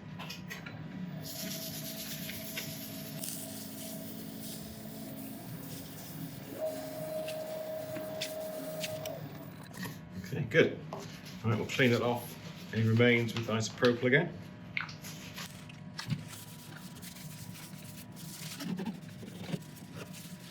We'll let that dry. Okay, that has left an absolutely gloriously smooth finish. Okay, continuing on with the experimental, we're going for experimental finish number 5.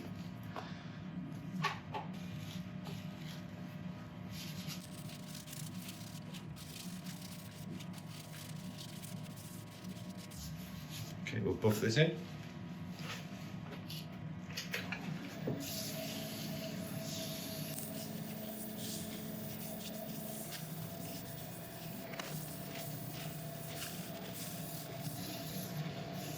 Okay, let's turn this around.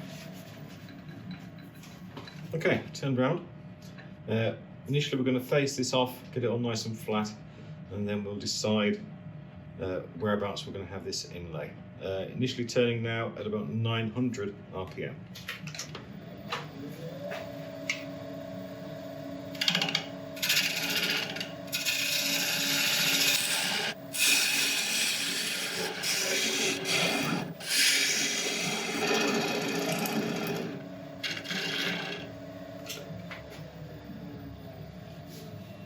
Okay, here we go.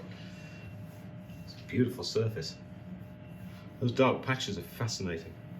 Now in terms of inlay, we're relatively close to the edge, I think. So We'll start off with the first outline area about there. We want enough room to be able to do something nice, so good size inlay there. And this line, the same on this side. Doesn't give an awful lot of room for a bowl, but it's an experimental. We're working things out, we're trying to figure things out, so maybe if I just move that a little bit wider, closer to the rim, that'll let me have the bowl starting a fraction further out. Okay, right, I'm going to start hollowing this out up to that second line there, and then we'll start cutting an inlay, and then it's time to design something.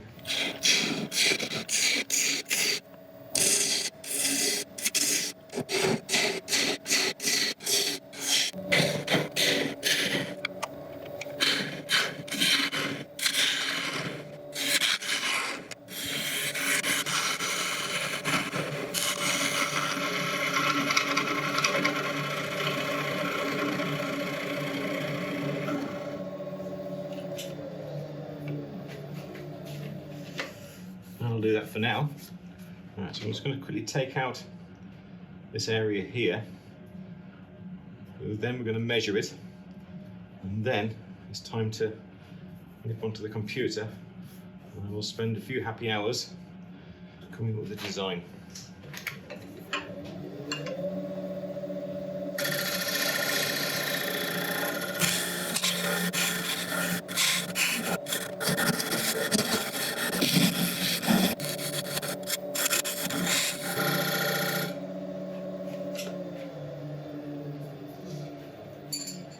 Okay, preparations are going okay. I've got an idea for a design. I have done some testing and I've done some tweaks along the way, so I think we're just about ready to start cutting some strips of wood so that we can use to do our cutouts with. We're going to be using maple, walnut, ash, yew, oak, sapele, beech, and purple heart. Wish me luck. I'm actually nervous.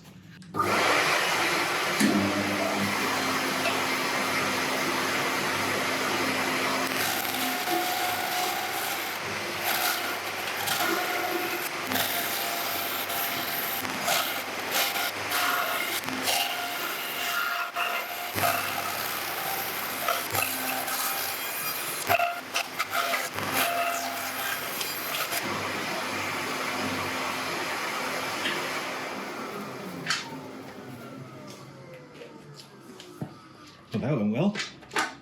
That was amazing.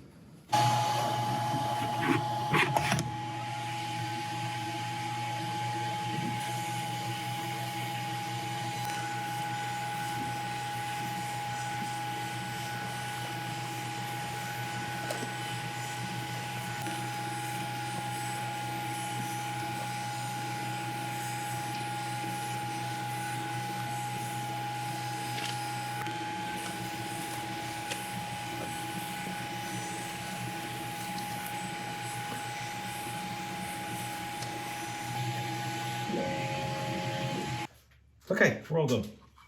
The laser, I must say, is absolutely phenomenal. It cut through all the different woods with just one pass, and it cut them all beautifully and cleanly.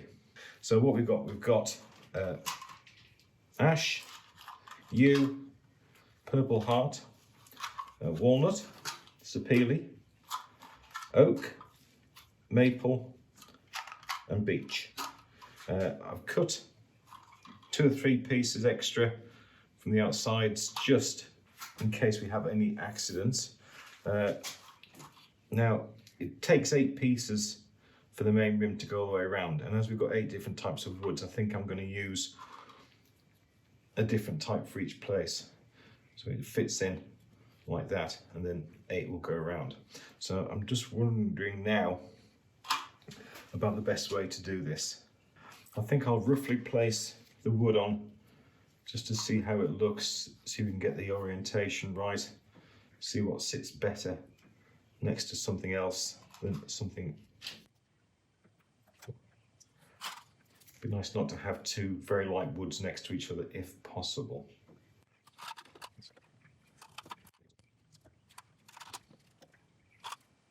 Okay, I think something like that, but I think that'll do. Right, what I'm going to do is glue these in place, and then we're going to start filling in the holes. That's going to be the fun bit. I'm sure there's 1,001 different ways of doing this, and they're all better than the way I'm doing it. That's okay. That's what these experiments are for. Right, nice good bit of wood glue.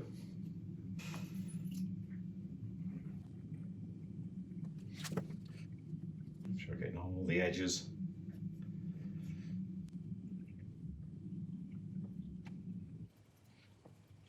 That should do it. Right, back in order.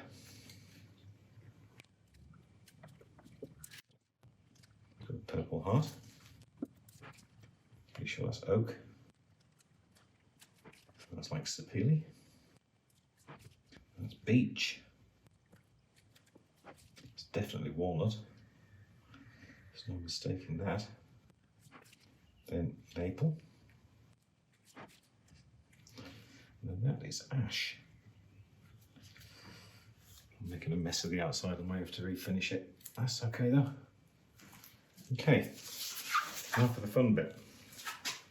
Inside all these pots, I've got lots of little diamonds that are going to fill these shapes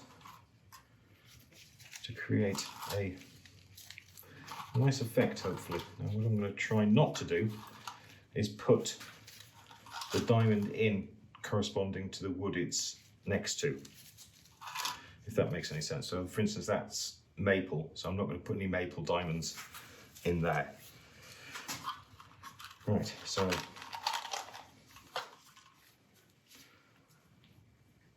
purple heart.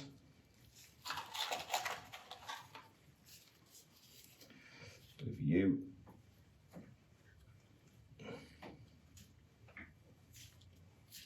And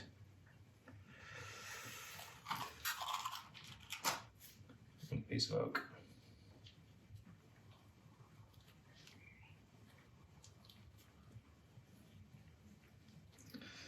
Nice oaky mess. Okay, nicely pressed in. Just got to do that another lot of times. Right, I think it's time to go into fast forward mode for you guys.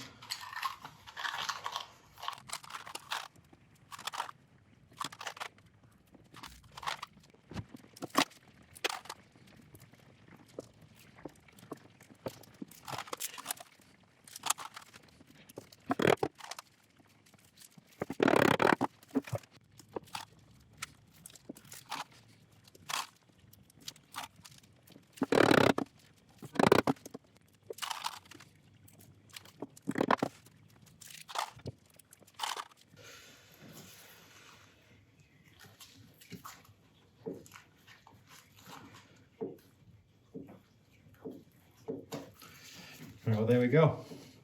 They're all in. Roll down firmly.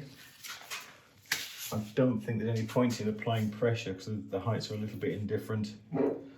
So they're all fairly tightly packed in. So we're just going to leave it as it is.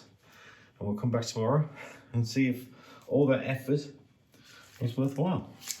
Okay, the time has come to reveal what's underneath all this gunk and mess. I'm quite excited and quite nervous at the same time. So let's just do it.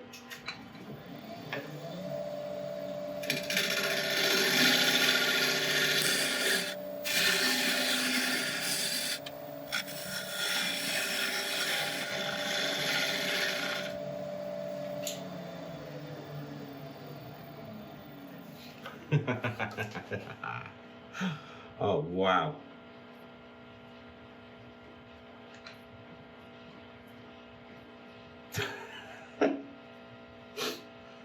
That looks amazing. That looks absolutely amazing. Right, I'm not going to risk any more going across the surface because that is just perfect. Right, I'm going to quickly sort out the inside and then we can start sanding.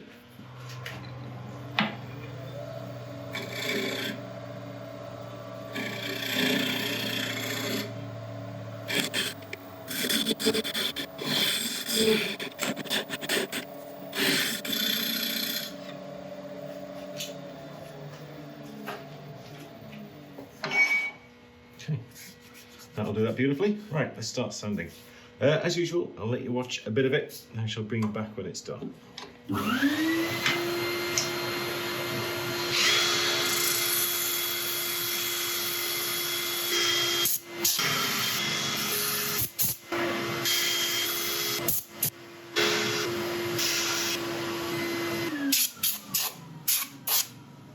Okay, sanding went well. So now it's time just to clean off the surface with a bit of isopropyl.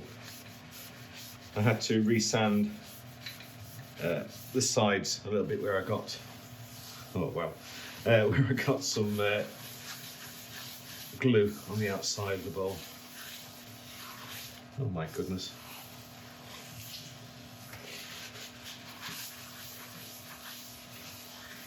Right, we'll just give it a second to dry. Okay, so that's almost dry now. So as before, we're going to go on with an abrasive paste. Just to make the surface as smooth as we can get it. Smoother the surface, the higher the shine we'll get.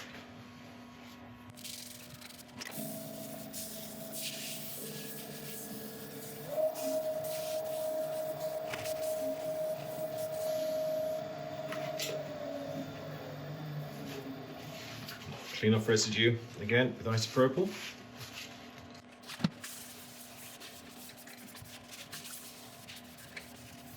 Again, let that dry. And then finally, the experimental polish number 5.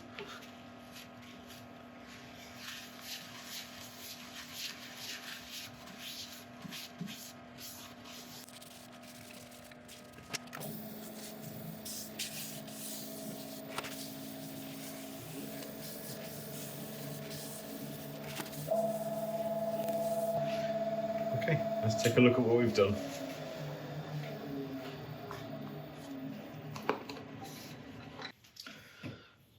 Well, there we go. After a year of thinking about it and planning, I've actually managed to have a go to see if it can be done. I am so pleased with the outcome. I managed to find out what wood this is, by the way. It's African walnut.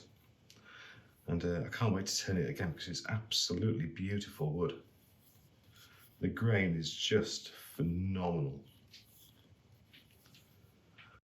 I have to send out a huge thanks to Creality for letting me use the laser because I've been so desperate to find out if this would actually work. And it certainly does. I did try it before with my old laser, but it just wasn't up to it. It couldn't cut through the wood as easily as this one can. And it just wasn't working. Now I know this technique works, I've got so many plans for different things I can do with it. It kind of opens up a whole new field of inlays that I've never investigated before. So we can explore and go further and do more and more interesting things. I know lasers aren't usual tools for wood turners, but the accuracy of it means that I can take on projects that would normally be well outside my abilities. If you are interested in getting into using lasers, then I can certainly recommend the Creality Falcon 2 Pro. It's not the cheapest thing in the world, but if you want something that will do the job, then sometimes unfortunately you have to make an investment. There is a link to the product in the description below, and there is a 10% discount code there as well.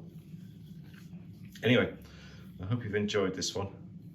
It's certainly been quite an emotional process for me because, like I said, it's something that I've been wanting to do for over a year. And now to have actually got the opportunity to do it and pull it off, it really means an awful lot to me. It really does. Anyway, if you have liked it, I would appreciate a like and subscribe and thumbs up and all of that. And if you could share it as well, then that would be absolutely amazing.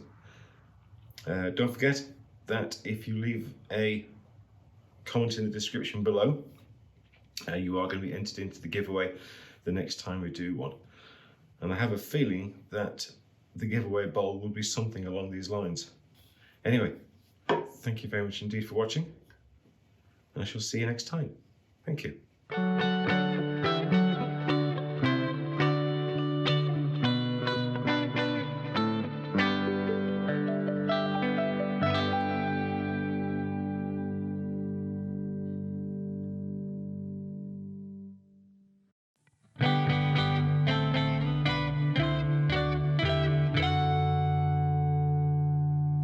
Hi everybody, welcome back to the channel.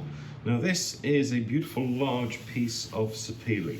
Sapele is an African hardwood. It's from the mahogany family, and it does have a beautiful chatoyance when it's turned and polished. Now we're going to put an inlay in this, but to make the inlay a little bit different, I'm going to make use of this thing. This is it's like a camera light or a halo light. It's got many different words, and my daughter wanted to throw this out and she wasn't using it, and I thought it'd be nice to try and repurpose it in an inlay. What we're going to do is take out the components of this, inlay it into the wood, and then put resin over the top, and hopefully, if we don't mess up, it's going to make quite an interesting piece. I'm thinking of some sort of like a catch-all for a whole table or something like that. So we'll get started and see how it goes. The first thing I'm going to do is take this apart, find out how it works and how we can best modify it in terms of getting it into this bowl. Okay, first observations is that the power supply comes in from the side, and that's not going to do us very much good in terms of the bowl. I prefer it coming through the center, so I may have to adapt this and drill a hole through so we can pass up this cable through the bottom of the bowl and resolder it in.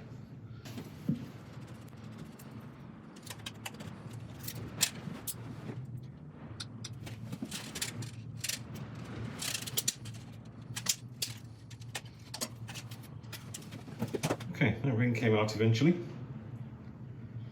I can't see any kind of connections in the area around there, so it looks like I'm going to be safe to be able to drill a hole through that bit in order to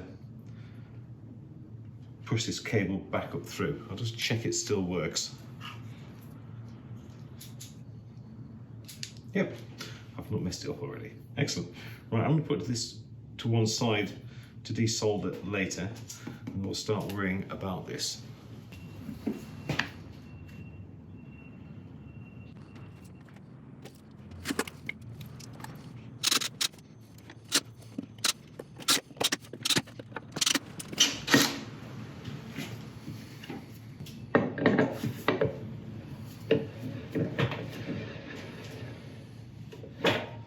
Okay, we're all set up, ready to start turning this piece. Now, I'm going to use tailstock for support. We're on a nice safe faceplate, but as you know, I always like to try and be as safe as possible. Now with this piece, unlike others, I've always been given fairly free rein on the design I'm going to come up with, but here we have quite a few constraints where I can't go past certain limits. So I'm going to quickly make sure this is all nice and square, and then we will measure the LED lights and transfer those measurements onto here so we know exactly what we've got to play with. Okay, we've got a freshly sharpened 1/2 inch ball gouge. I'm going to start turning it about 600 RPM.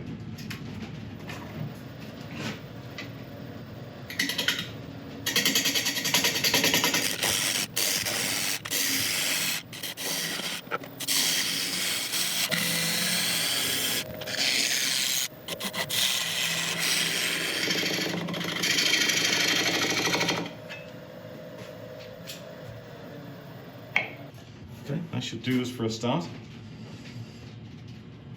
A little bit area mist there, but that's not too bad. As soon as I got that round, we could pick up the speed to over 750 RPM. Now these are the shakes I mentioned at the start. I don't know how deep they'll go. I'd imagine a reasonable way, so we're going to have to keep an eye on those and maybe fill them if we need to as time goes on. Right, I'm going to go and grab the LED that we're fitting in and we'll give it a measure. Just over 29 centimetres. So that's the first measurement we've got to put onto this piece. Right, so half of 29 is 14.5, which is about there. Okay, the LED itself is about 2 centimetres. So I'll just put a mark on for that. Now this gives us an idea of where that inlay is going to be, but on the top side.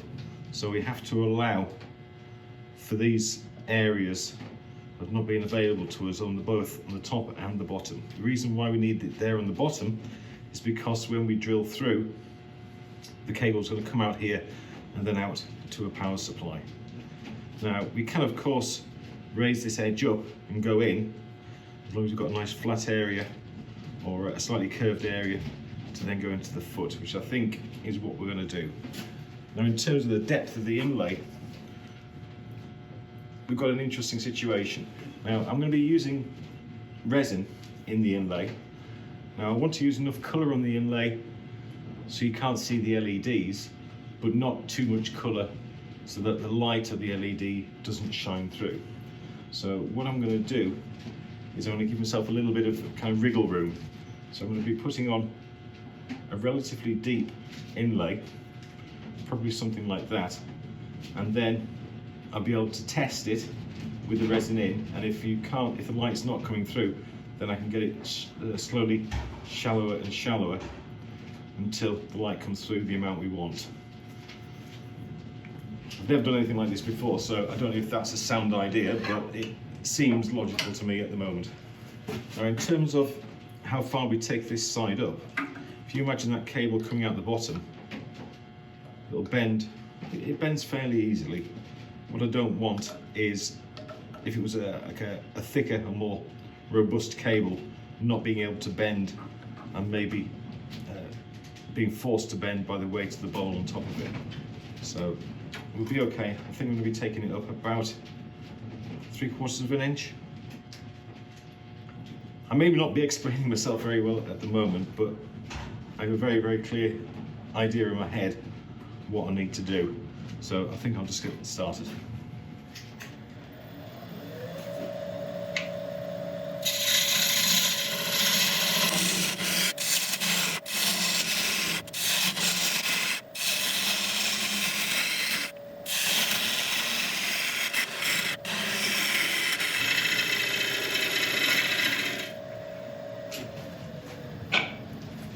Okay, that's pretty much what I wanted. And we've come down about 1/2 an inch. I think I'm going to take it a little bit further. Oh, blimey.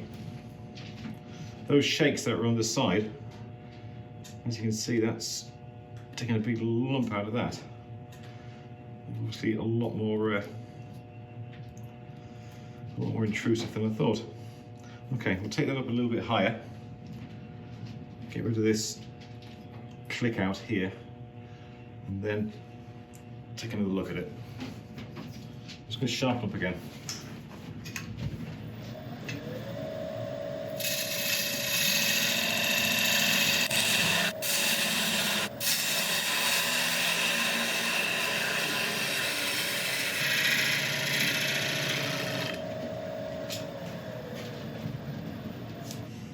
Okay, that's got rid of that problem.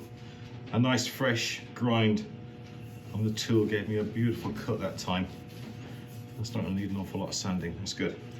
Right, now I've got an awful lot of shavings here, and some of it, with the nature of sapele, is very, very fine. When you're cutting across grain, it produces almost like a powder. You get the odd shaving as well, but most of it's like a powder. I'm going to grind some of this and use it to fill some of these cracks at a later stage. So I'm just going to quickly shove some of this to one side that I can use. Okay, while I'm working on the bottom, I'm just going to quickly mark up for the recess, and then we'll finish that bit, and then we'll start worrying about how much we're going to take off the side.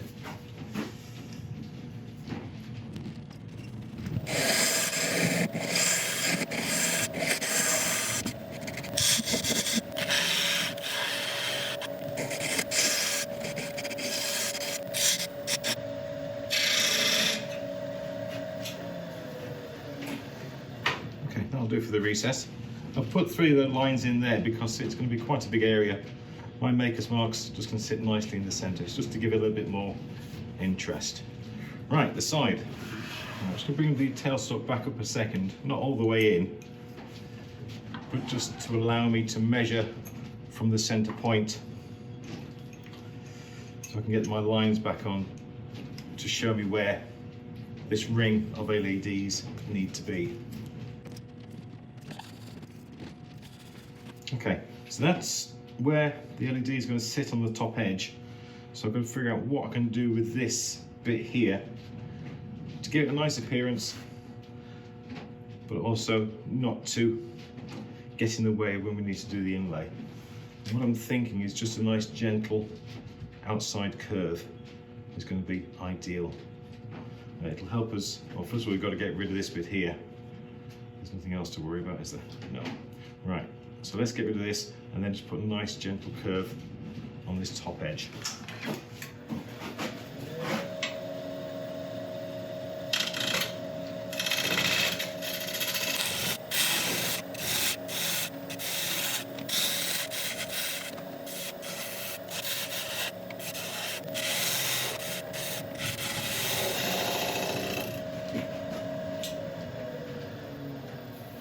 Right, I'm going to set up sanding. To fix these cracks, I'm just going to mix up some of the fine sawdust with some wood glue, force it into these cracks, and then sand over the top, and hopefully they will disappear. But in terms of the sanding, what you'll start to appear, you can see it a bit now, the chatoyance of this wood will start to really catch the light as we get a better finish on it. Right, I'll let you watch a bit of the sanding, but then I'll bring you back when it's all done.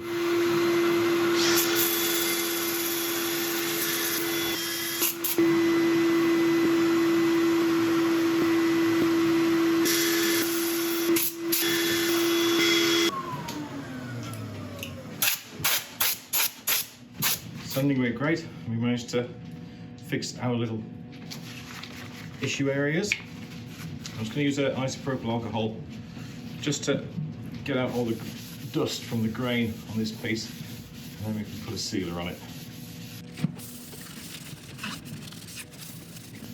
Right, let's let that evaporate. Okay, it's all nice and dry. I'm just going on with a blonde shellac sealer. I know I used this last week as well, but I'm trying to find good food-safe sealers, and at the moment this is the best I can come up with. Although we're kind of making a catch-all, which is to be used on a table to catch your keys or whatever you take out your pocket when you get in from work. But it could alternatively be used for anything. If somebody wanted to use it for food, I'd like it to be as safe as possible.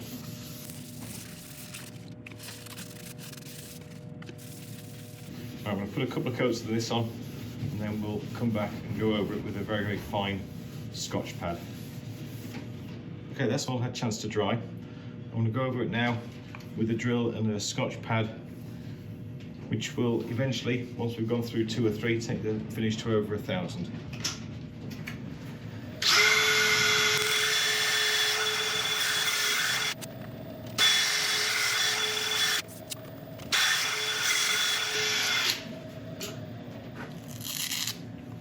Right, we'll repeat the process now, this time with a shellac polish.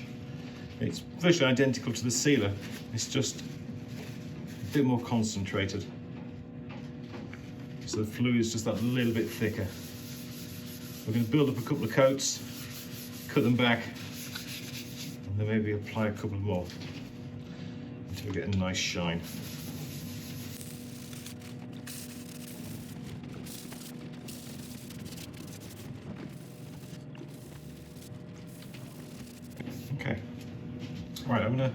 let this dry and go through those processes again.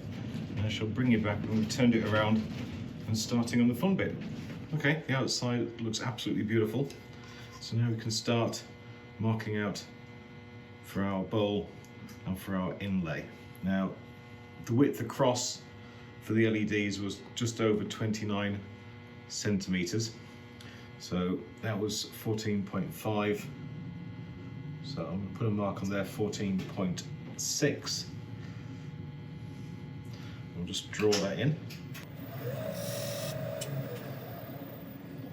And now the width of the LED is 2 centimeters, so I'm just going to come in a little bit more than that. Everything between those two lines is going to be our inlay. Now, I could go straight ahead and cut that, but I just want to do a quick sanity check and get the inlay itself. Make sure that looks pretty good to me. Okay, I'm happy with that. Right, before we go ahead and cut that, I'm just going to start taking out the bowl. I want it to start about there, I think. We need a similar distance from here to here. I'm just going to err on the side of caution and just start inside of that to give us a little bit of wiggle room at the end. Right, so I'll start hollowing this out. Tailstock support, of course. And then when I've got that done, we'll start cutting the inlay. Okay, I've sharpened up and we are now turning at about 830 RPM.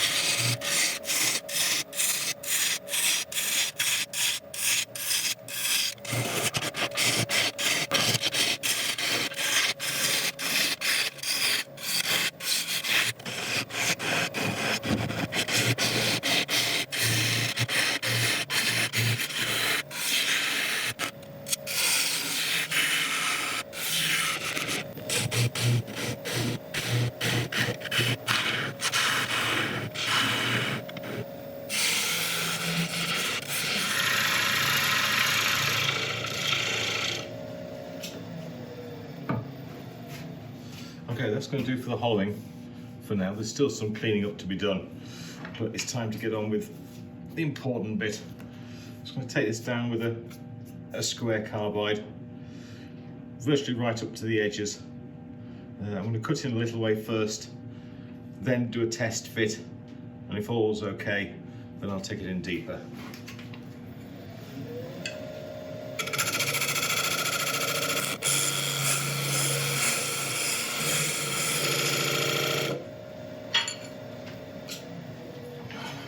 Should be enough to test.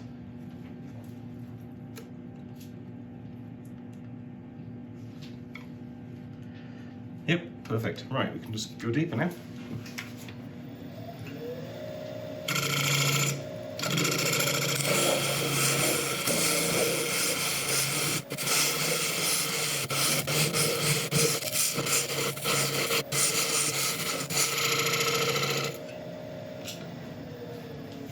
Okay, I think that is going to be deep enough for the inlay. One last check, make sure it all fits correctly.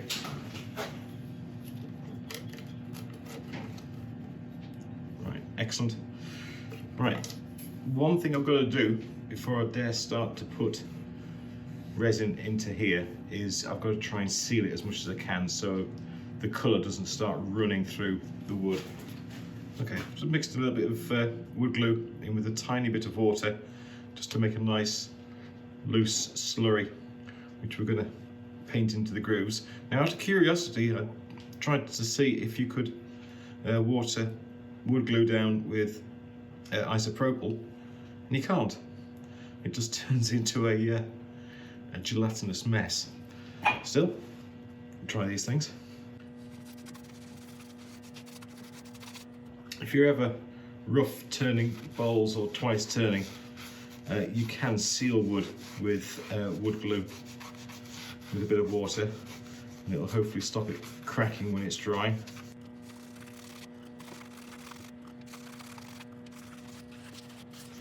Okay, we'll let this dry for a couple of hours, and then we'll start looking at putting the inlay in.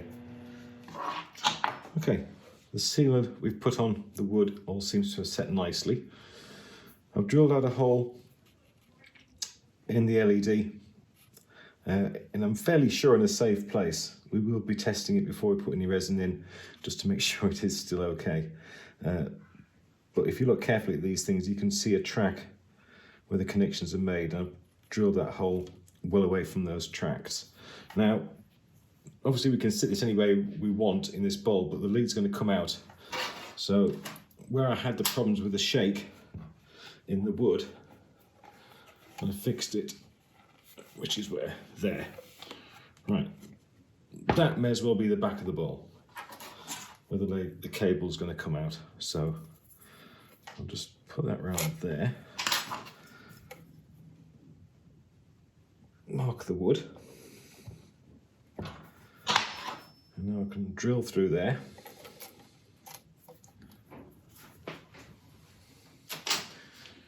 And readiness to get the cable through.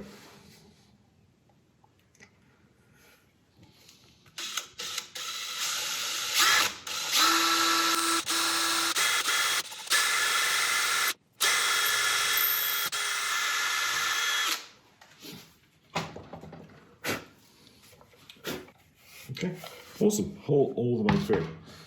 I did desolder the cable. I've just wrapped a bit of tape around it so I can hopefully safely pass it through this hole.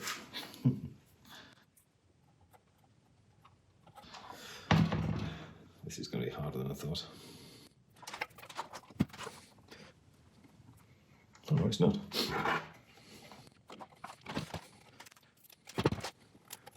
Okay, that's all going to go smoothly. Right, what I need to do first before I start to mess around with this, I need to seal this hole in some way, and also put some adhesive on here ready to stick the LED onto.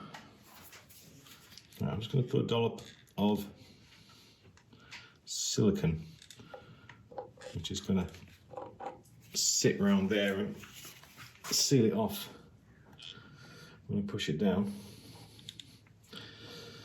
I'll just add dots around here, which will hold it down while I'm pouring the resin in. Doesn't need to be a lot.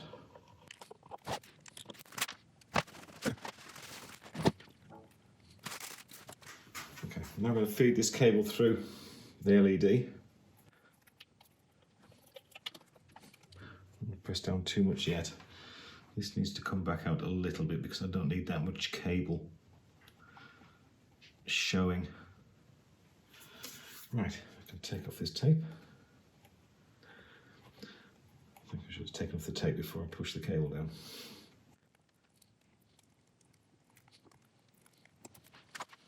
Right, I'm going to quickly solder these back in place. We'll test it and then just press down and make sure everything's sealed, ready for a resin pour in about an hour's time.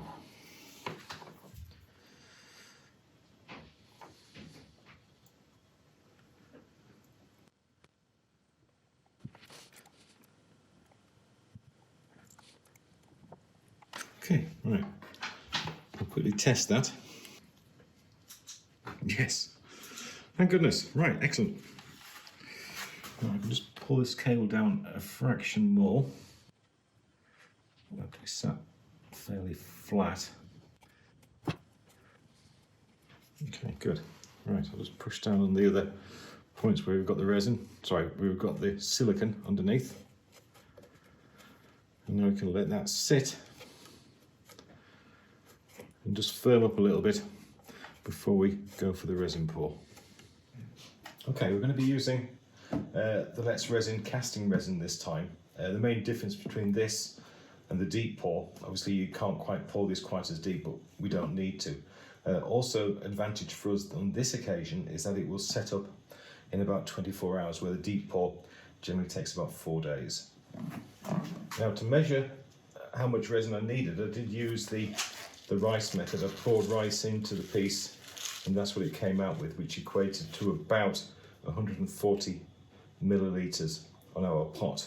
Now, that obviously doesn't take into account any voids below the LED itself, so I'm going to err on the safe side and make up about 220 millilitres. Anything left over I'll put into a mould and I'll make something else with. Right, now this casting resin is a 1-to-1 ratio, so we're going to put 110 mil of each one. I'll just put these lids on so the pump's not quite primed yet.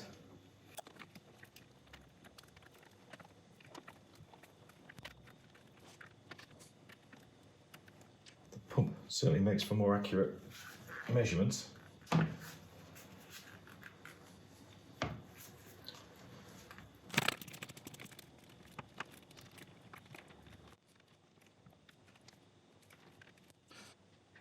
Okay, now we mix.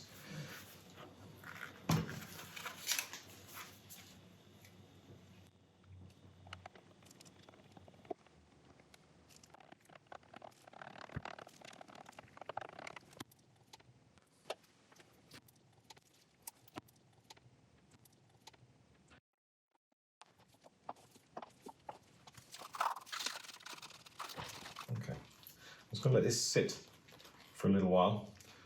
Let's start looking at colours.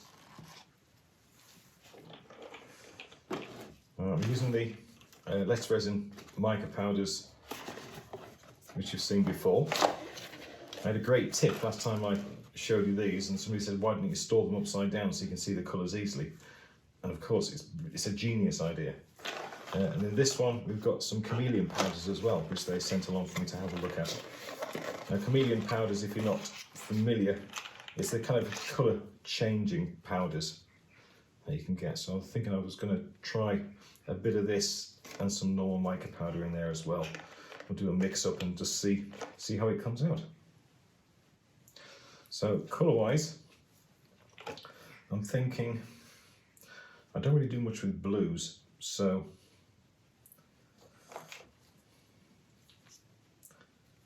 that one.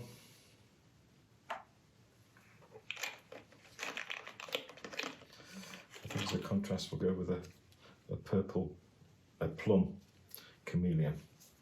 Actually, we won't do that one, we'll do a little bit darker. There you go, dark blue and plum. Now I'm going to only add a small amount at the start because, like I said earlier on, I really want this to be semi-transparent so the light can go through, but not so transparent that you can see the full LED. The less resin pigments come with like a salt style top where you can go with either a small amount or a faster pour. So I think, as we are being careful, I'm going to go with a smaller salt style shaker.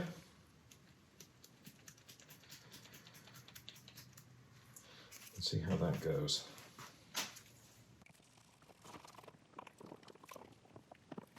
Instantly tell that's not going to be enough. Let's try a bit of the chameleon powder.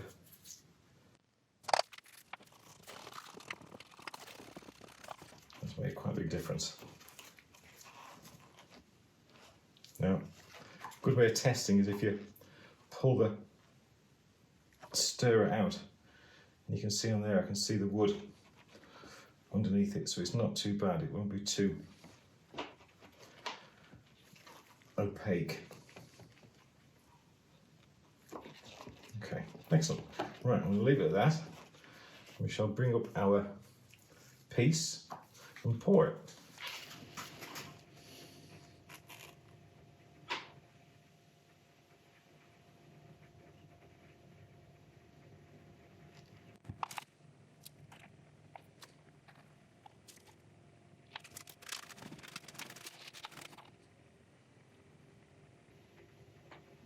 Okay, now that first pour, we haven't used the rest yet, but it is quite opaque. A lot more than I was hoping for, so I'm going to add a bit more blue, just to bring it a little bit darker. Right, hopefully this should do the trick.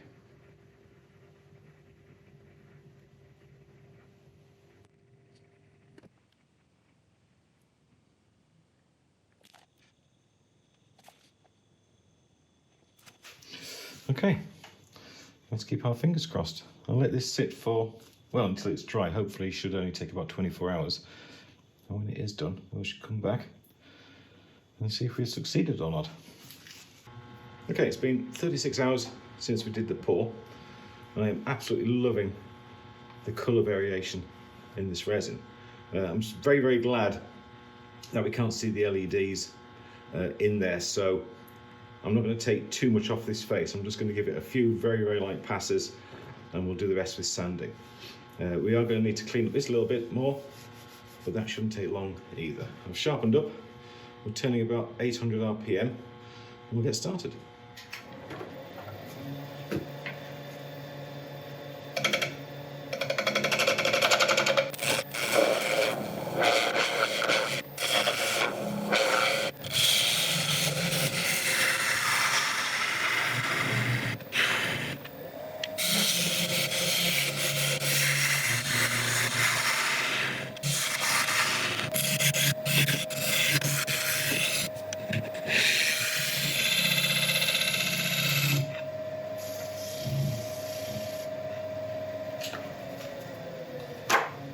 Excellent. I shall set up for sanding. I'll let you watch a bit of it, but I shall bring you back when it's all done.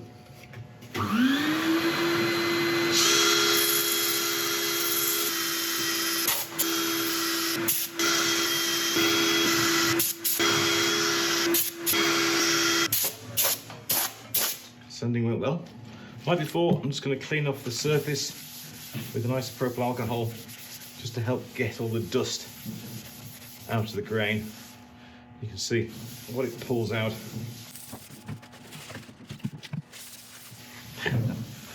That's going to look so nice.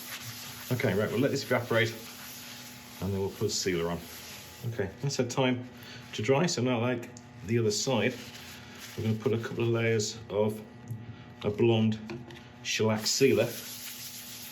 We'll let them dry, cut it back like we did before, and then go on with the full strength shellac. To get a nice high polish on this rim at the end, I'm going to go on with some abrasive paste and a fine abrasive paste that should take the finish well up to about 2000.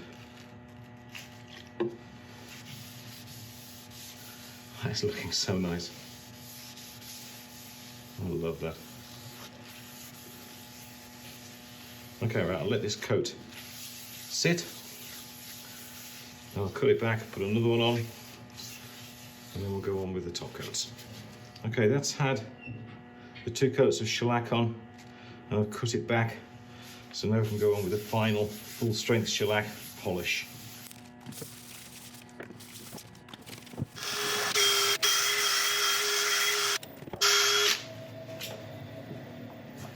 Okay, now I've done 2 coats of the full strength shellac and cut it back. Now I'm just going to go on with an ultra fine abrasive paste from True Grit, and this will give us as good a finish as I think we're going to get with this. But I mean, it's already looking beautiful, but let's see if we can just get it a little bit better.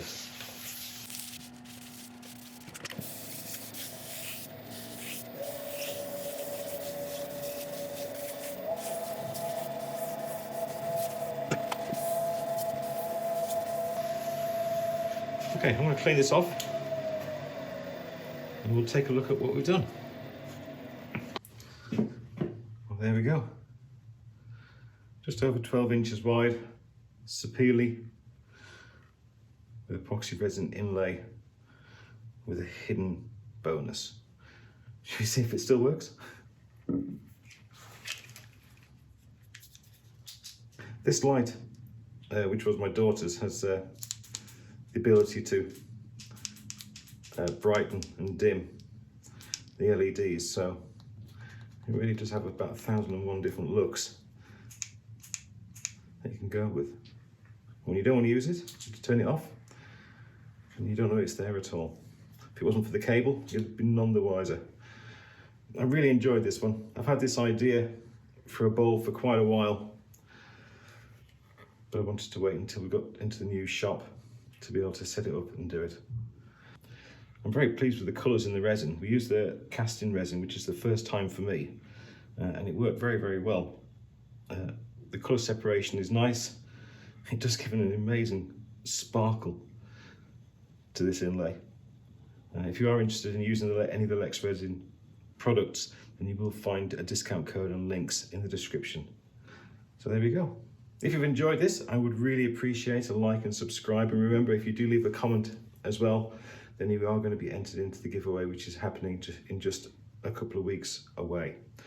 Also, if you want to get more involved with the channel, I have set up a Patreon page where I'm posting extra videos, more behind the scenes action, etc. So if you are interested, then please look into that. There'll be a link on the screen now and in the description below. But apart from that, thank you very much indeed for watching. I'll leave some beauty shots of this at the end. So that's it for now. Thank you very much indeed for watching, and I'll see you next time.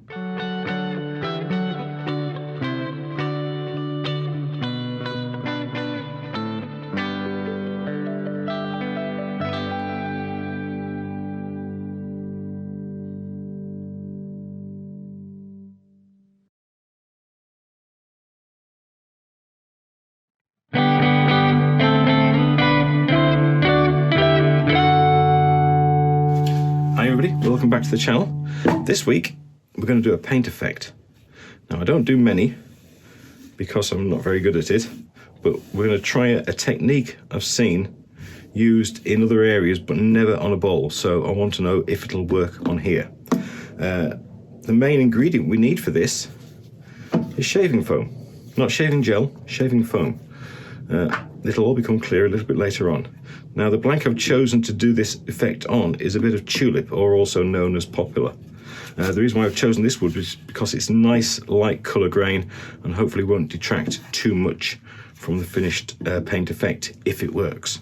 Right, the first thing we've got to do, drill a hole for the worm screw, get it mounted and create the outside of the bowl.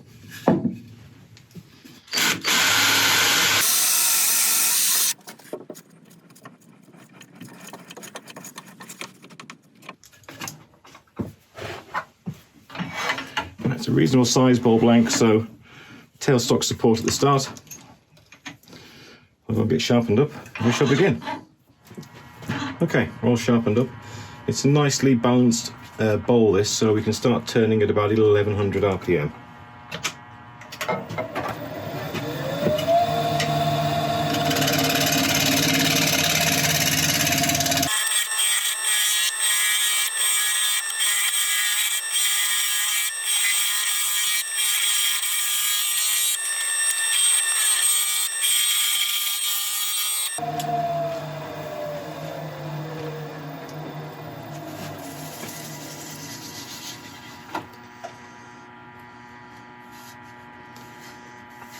Okay, looking pretty good. Start working it more towards the centre. We want quite a small foot on this, so a gradual curve from about there outwards.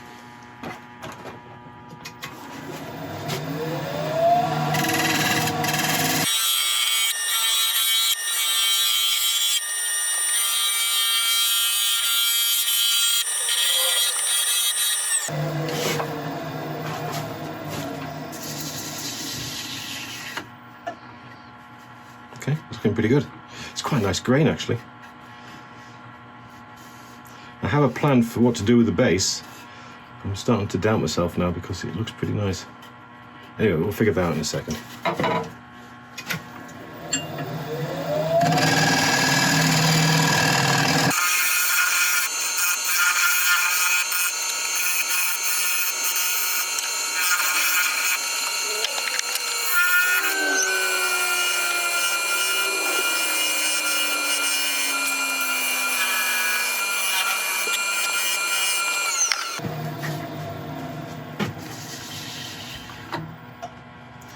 Right, I'm going to start sanding. As usual, I'll let you watch the start. I'll bring you back when it's done.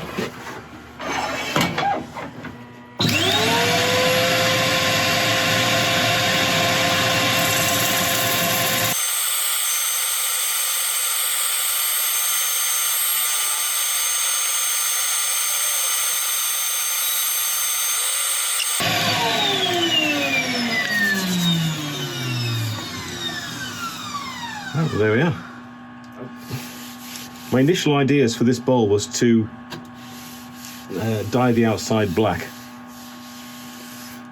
so we could, you know, concentrate on the effect we're going to do on the top. But it's just too nice to do black. But we are going to do a colour. So let me go and have a look at my colours and figure out which one we're going to use. Okay, I've come to a decision. I'm going to use a royal blue. It may not be the right decision, but it's my decision to make, and I will take the fall in the comments afterwards. I'm sure if it's the wrong one, please be nice. Right, I'm going to apply it with a sponge. It's the best way I've found of applying dyes.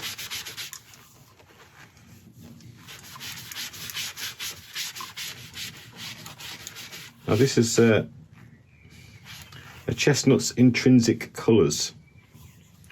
I'm not sponsored by them or anything like that. It's just I picked up one of their sample sets and the colours seem to work pretty well.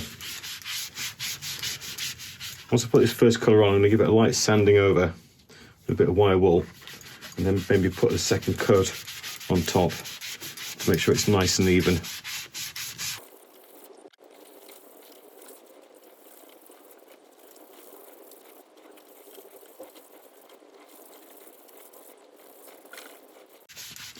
Okay, we'll let this dry for a while. We'll come back, wire wool it, and then put another coat on. Okay, that's had long enough to dry. I thought I had some wire wool, but I don't. But I've got a 1000 grit Scotch pad here, which will do just as well.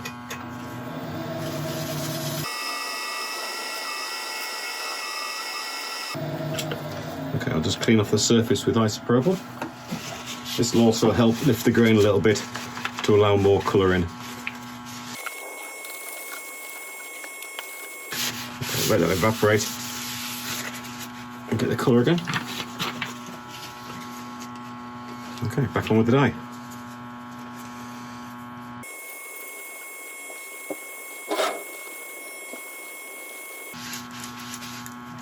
Oh. Meant to do that.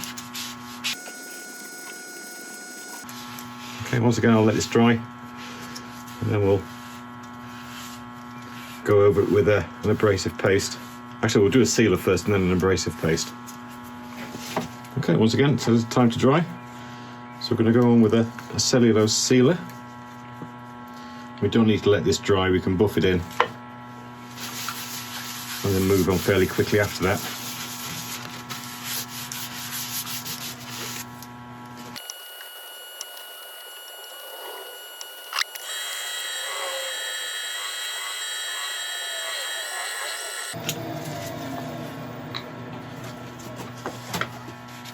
I'm now going to go on with an abrasive paste.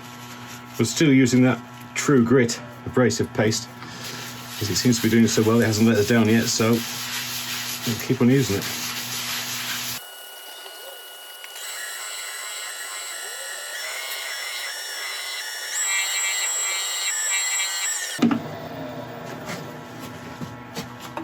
Back on with isopropyl. Clean off the residue.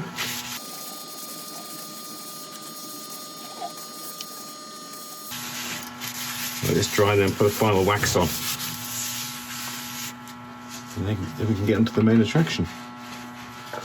Okay, we're going on with a Hampshire sheen. Put our final polish on. And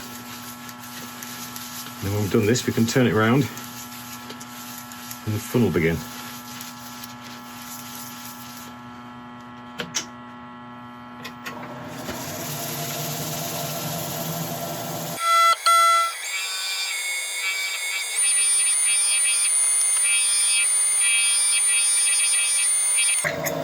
turn this round. Okay, we're all turned around. I'm ready to start hollowing out.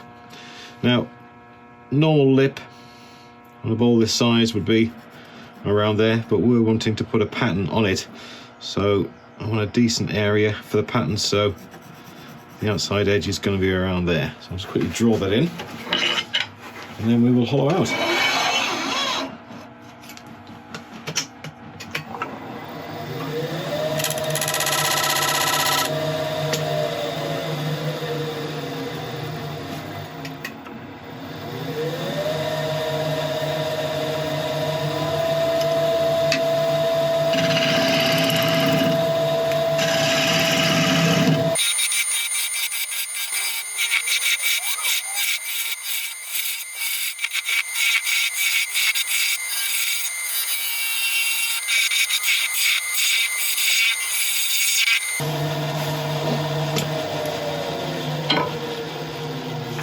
Okay, that went absolutely perfectly, no problems at all. Right, now for the outside lip, I don't want to leave it flat, I just want a slight angle down and away from the centre. So we'll put that in now, and then we'll try and think about what's the best next step.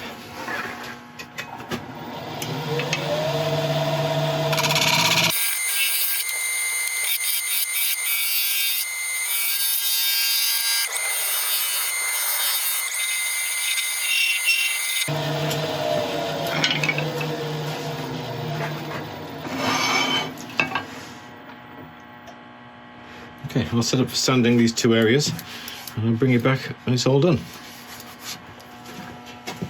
Okay, that went pretty well. Let me talk you through the thought processes for the next step. We've got to dye, or we're wanting to put the pattern on this outside edge, which means us applying dye to these areas. Now, I don't want the dye in the middle. So at the start I thought, shall I dye the outside and then hollow it out? But this is the kind of pattern, technique where it's a one-shot deal, pretty much. So I couldn't redo anything that I snagged when cutting out the centre.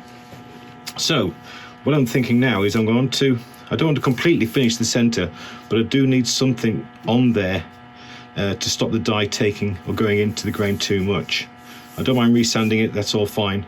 But if you can see at the edges, sometimes the blue, like there, has bled in a reasonable bit on the grain, and if I do that here, then I'd have to take a lot of the bowl away to get rid of it. So I'm going to put a sealer on the inside area here, nothing else, just a good sealer, good amount, and then we're going to do this dyeing process. It's probably the completely wrong idea, but let's give it a go. I don't want to get any sealer on the outside of the rim, so I shall be as careful as I can be.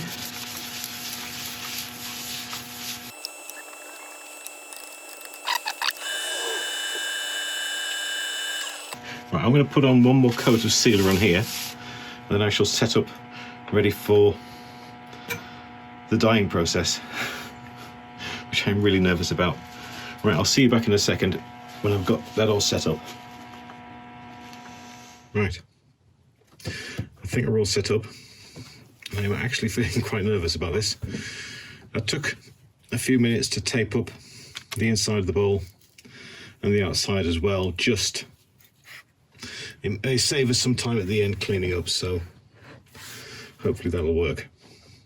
I've got a range of colours, some sticks to mix, some shaving foam and a scraper. You'll see why we want that at the end. So, well, no time like the present.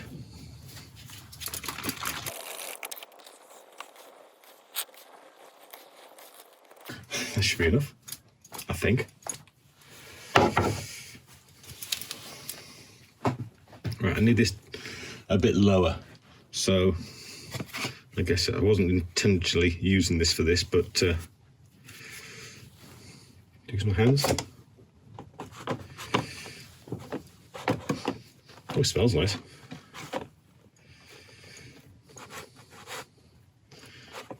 Okay, that works.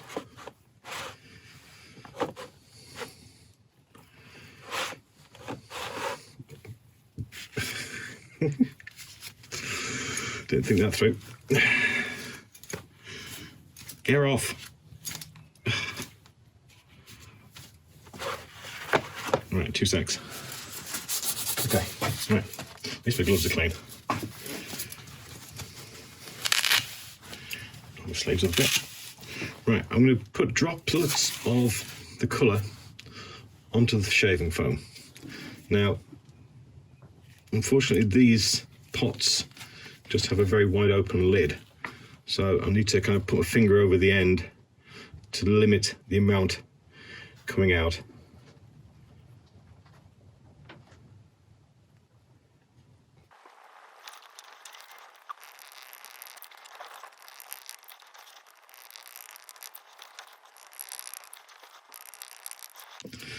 Look, I've got a yellow as well, but I think it's going to be too light a colour for this. Right, now with one of our little sticks, we can start making a marble pattern. I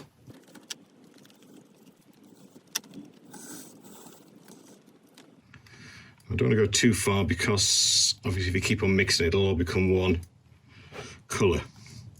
So we'll stop there. Right.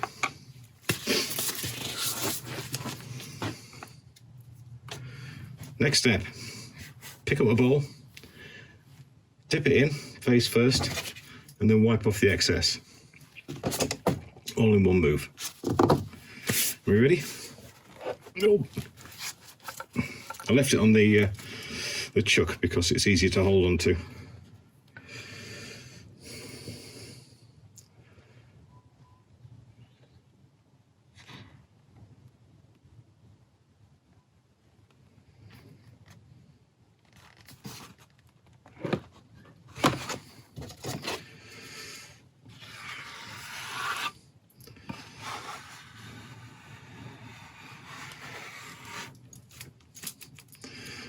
Oh my god, it worked.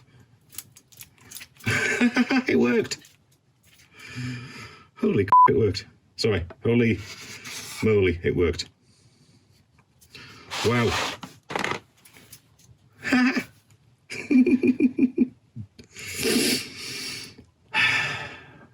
I am so happy. Right.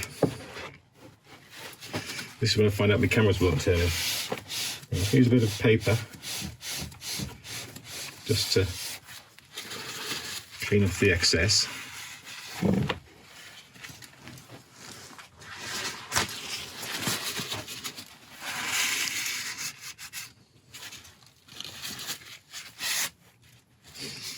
Now there's a few areas which aren't particularly well covered. They're okay. Dare we try another plunge? Well, we're here now, aren't we? Hang on a second, I'll just rearrange some of the dye. Move stuff from the inside outside.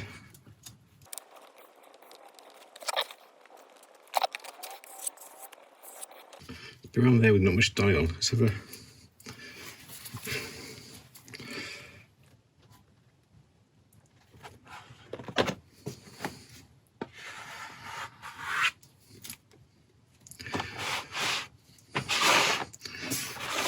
out of the way a second. Let's get this cleaned up.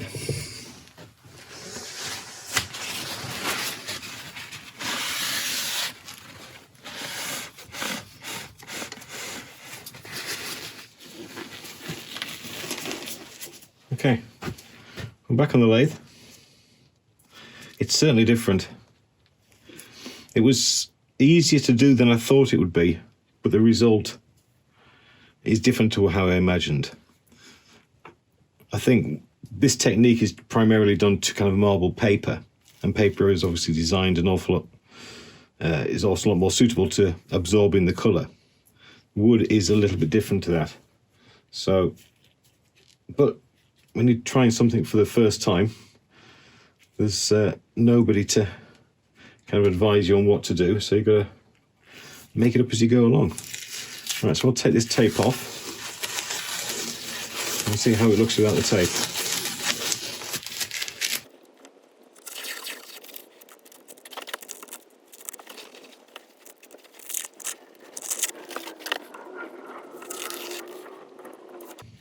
Ta-da!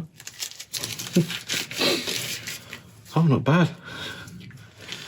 It's a fraction of paint there. And there, was that the same one? No, I've got two little spots. That'll come off with the lightest of sandpapers. Right. What shall I do now? I think before I do anything, I need to let this dry good and proper, because it's had all sorts on there with the shaving foam and dyes. So I'm going to give this a good hour to dry. I might even put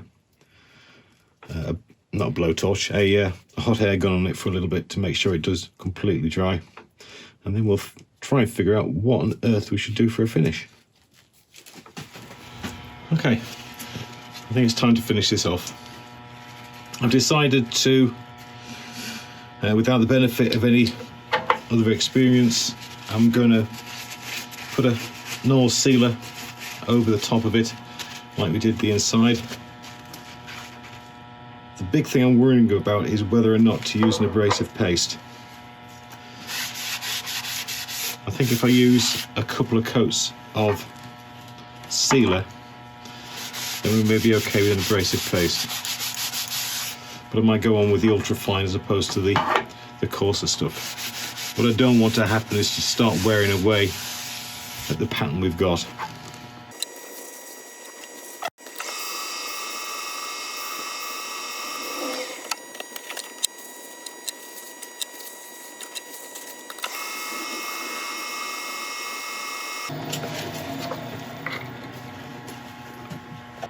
Excellent, right, I'll get the superfine.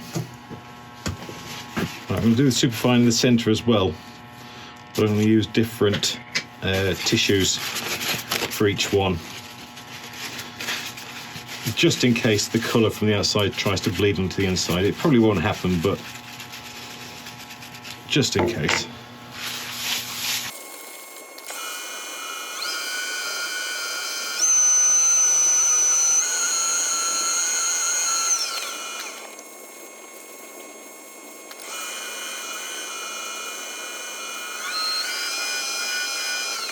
I was very careful the way I put that on, but luckily it seems to be okay. We haven't lost any of the colour.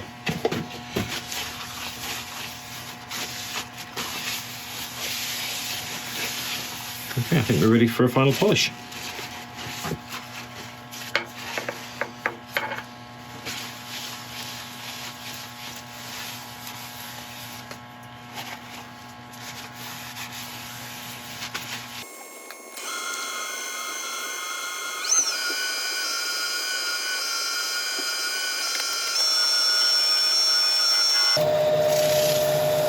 There we go. Right, I'll take this off the lathe and we'll take a look at what we've done.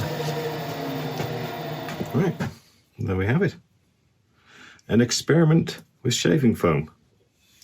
I'm not quite sure what to say about this one. I do like it, but it would have been better if the colours were a little more defined.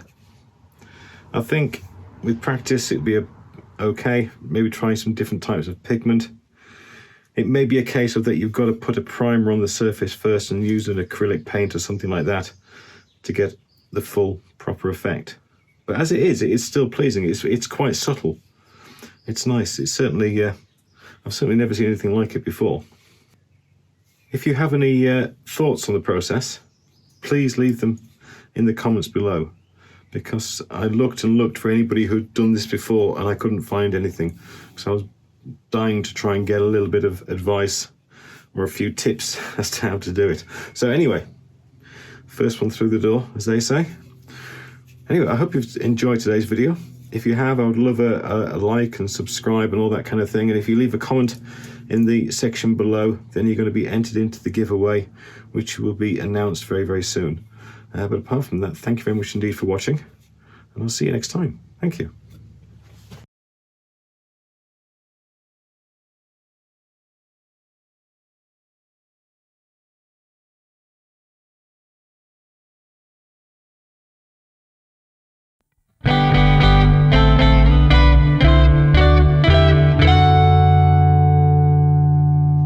Hi everybody, welcome back to the channel. Now you may remember this piece that we made a couple of weeks ago. This is a nice piece of Sequoia that we cut away from a large log. There's some beautiful ripples going on in the sapwood, which was very pleasing to see. It's still there at the end. Now, one of the most common comments during that video were people saying, why don't you do the other side of the crotch but do it the other way up, so with a natural edge? So, eager to please as I am, that's what we're going to be doing today. This is the other half of the log that we cut off.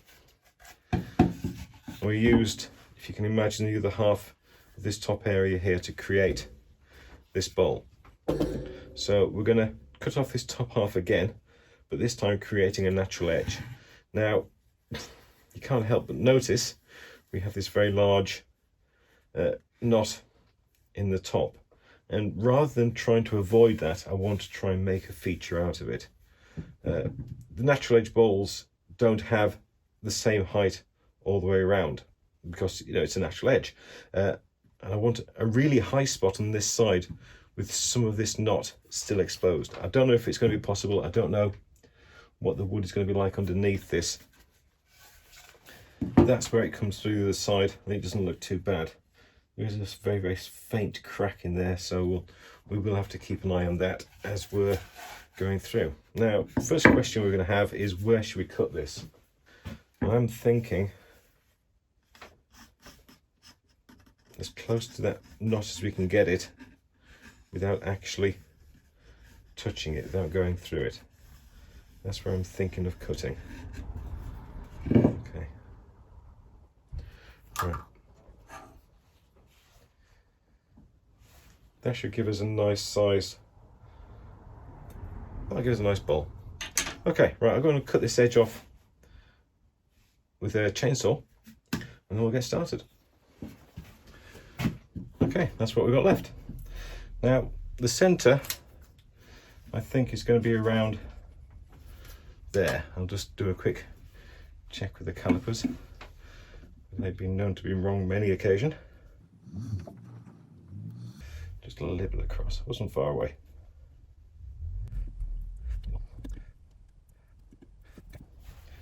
Now, I'm just going to put a deeper hole in there because that's where I want to mount. We can't use a worm screw really because we haven't got a flat top on here, so this is where we're going to move, put in our live centre and then bring up our tailstock and get that, the bottom of the base, nice and not parallel, what's the word? Right angles, nicely right angles to the base of the lathe. Okay, we'll get the drive centre into our spot. Try and hold that at right angles to the base.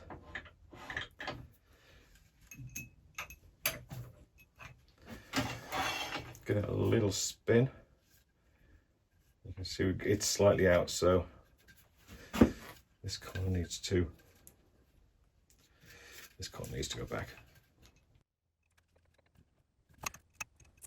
That's not bad. That's going to do us. Right, so we'll give that a good tightening. We'll lock it off. Now, because we're doing this between centres and not on a worm screw, we are going to have to create a tenon to hold it as opposed to a recess when we come to turn it around. So I'll go and sharpen up and we shall make a start.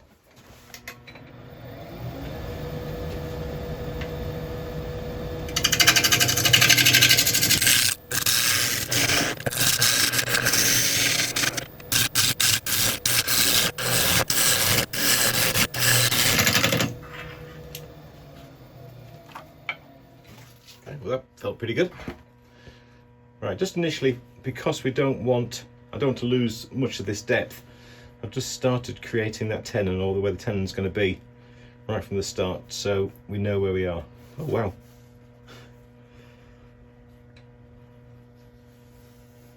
This has a potential to be absolutely glorious. Right, oh my goodness. Sorry, right. Yeah, I'm just starting to work up the sides. I'm not wasting any time to try and get this into a round kind of shape. The edge of the bowl is just going to be inside area of where that knot is. So this is all going to be round up to that knot. So exactly what shape it will come out as, I'm not quite sure, but I'm sure we'll find out in a very short period of time.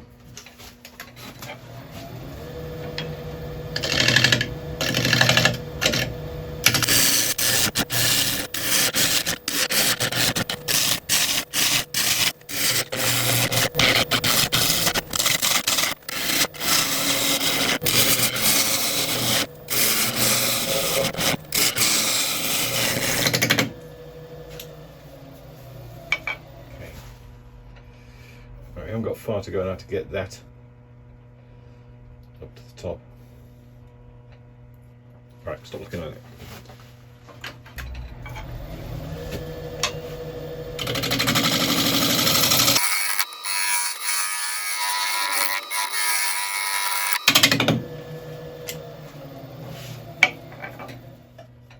Right, taking these slow cuts up to this top edge is tricky because you're cutting fresh air for so long that when you eventually get there and gets back around, it tries to kick the ball gouge back out. So I'm going to come back up here and do a few pull cuts, which should hopefully be more successful.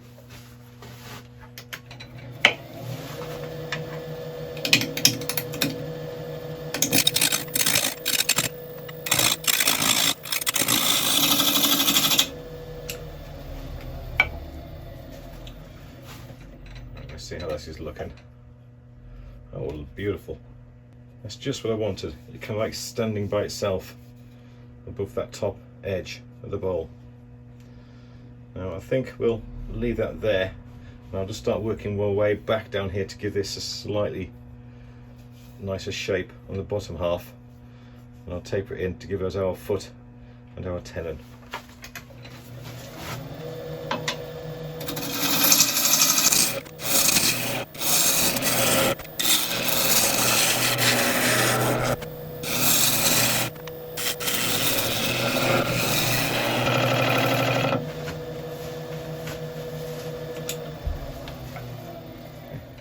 That will do that.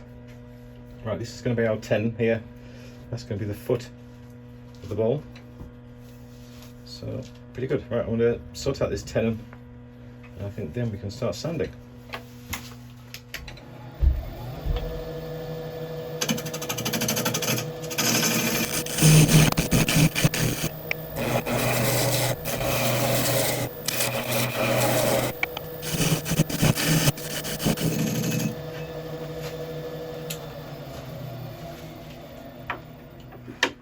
Should do nicely. Right, I'm going to start sanding. I'll let you watch the start as usual, and I shall bring you back when it's done.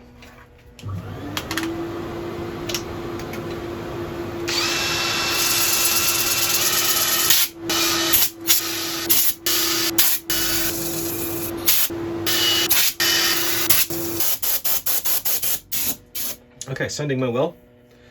When you're working on strange shaped balls like this, especially on the top edge, you're always going to get more tear out the higher up you go because there's less support for the ball gouge.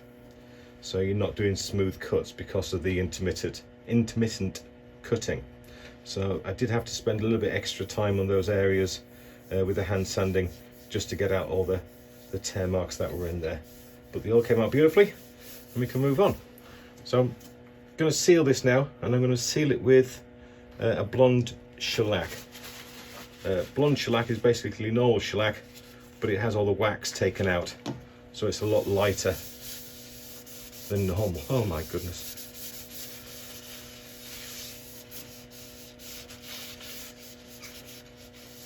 That is just beautiful.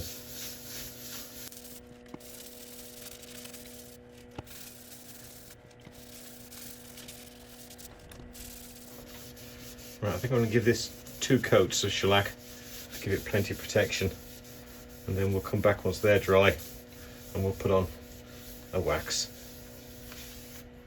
Okay, that's a good chance to set. It's got 2 coats of shellac on it, so I'm going to put a wax over the top, and this is our number 10 from the series of waxes we made, which is beeswax, caribou wax with a little bit of essential oil in linseed oil.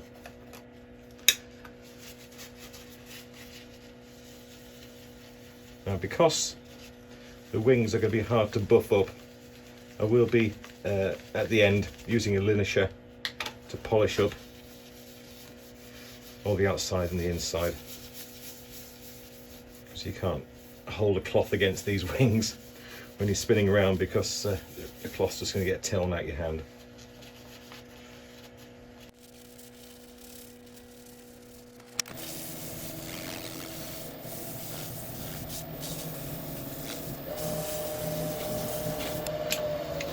Okay, let's turn this round.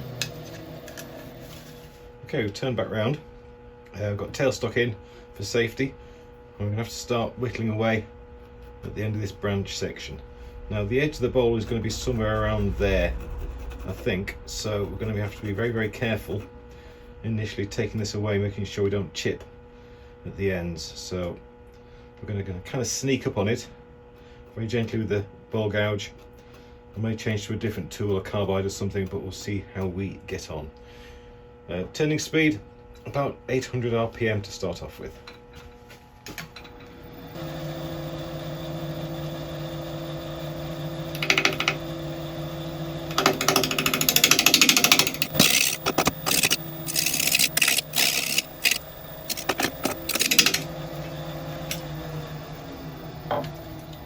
Right, I barely started and I'm stopping already.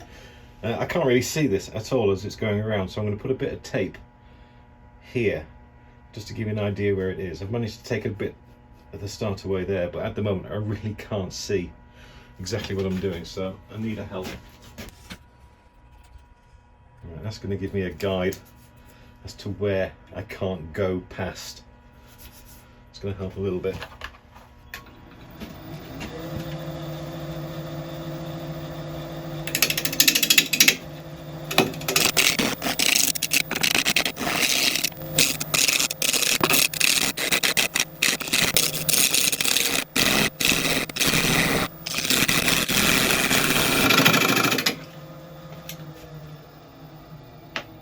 Alright, excellent.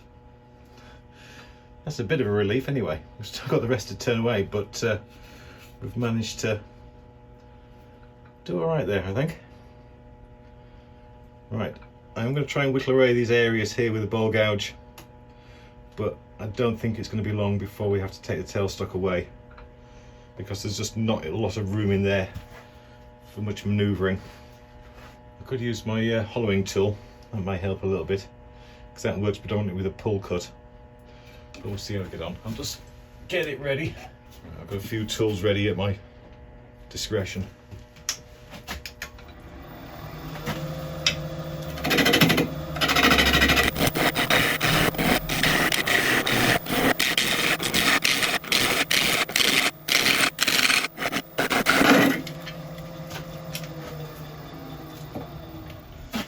Okay. Tailstock's going to come away now because I can't really do much with it in its current position. But I am going to make use of the tailstock and just use the force in a bit to hollow out a bit of this centre before I go any further. It's just going to make life just that little bit easier for me. I'm going in very gently with this.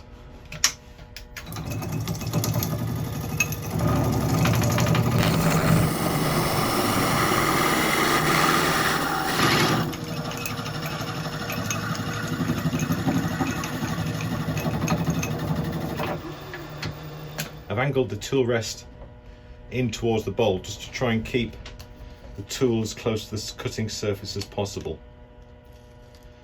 It helps keep down the vibrations as we're cutting. Now I'll just replace that piece of tape to let me know where that wing is, so I don't catch my fingers on it or anything like that. Right, forward with care.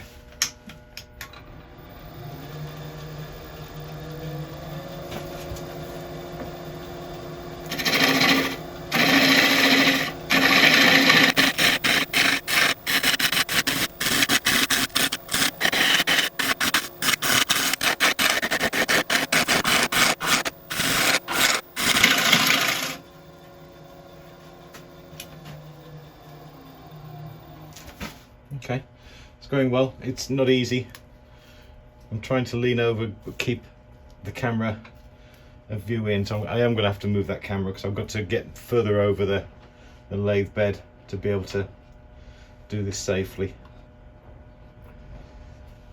Because we've got this tall area here,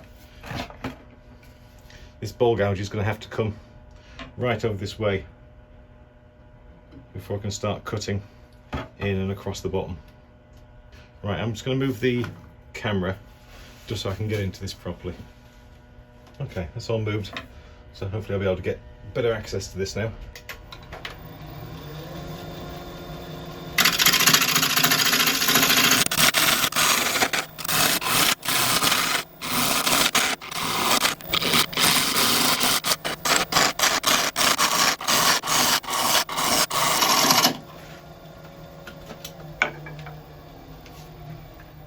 Okay, right, I've managed to just about blend these two lines in together. I think I've got a little bit further to go on that. There's a slight crack, but it's not wide, it's only kind of barely visible, so that'll be all right. As you can see now, we're starting to expose the heartwood at the bottom of the bowl, which is lovely. Where can we expect it? It might come a bit further up, and hopefully we'll start to see it over this side as well. If we go down a bit further. Right, this is good. This is going very well.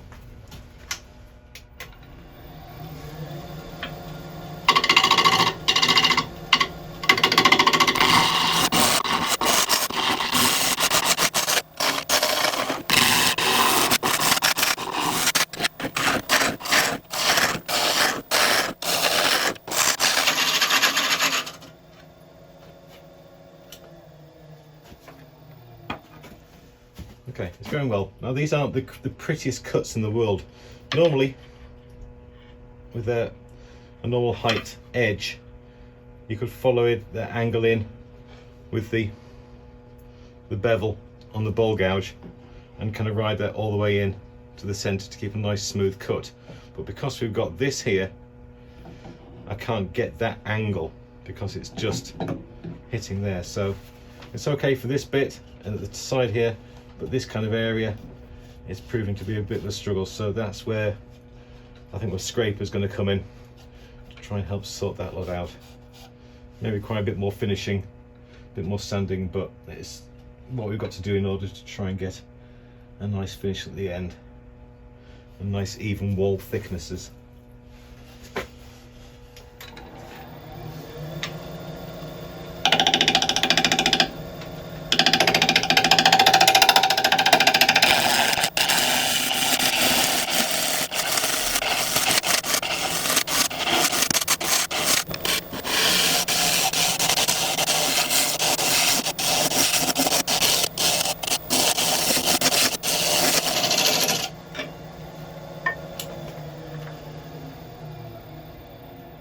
Okay, the scraper got rid of most of our issues. It has left us a few bits of end grain that we've got to sort out when we're sanding, but with it being a softwood, hopefully that sanding won't take too long. So I'll get that sorted. I'll let you watch a bit of it, but then I'll bring you back when we're putting a finish on.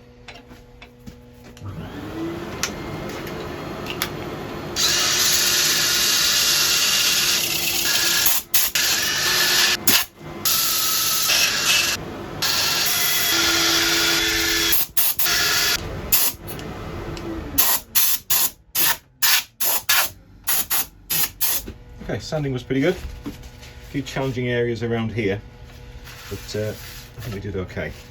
So I'll go back on with a blonde shellac like we did the first time round. 2 coats again.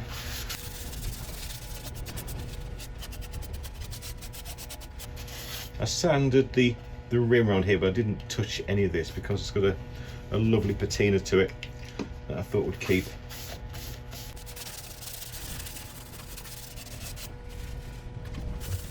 Wow. Some amazing grain in there.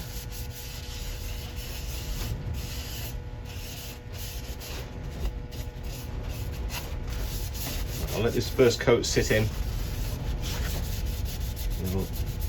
another one on, and then I'll bring you back for the waxing. Okay, the shellacs had time to sit, so we're going to go on with the same wax again, which is the beeswax carryover wax with a bit of orange essence, all in a linseed oil mix. Now, when you've got wings like this, it's very hard to get obviously a high polish on these areas, so I am going to be getting the linear wheel out at the end of this and giving it a good buff up on there. But we'll do what we can to the bottom before we turn it around and take off the tenon.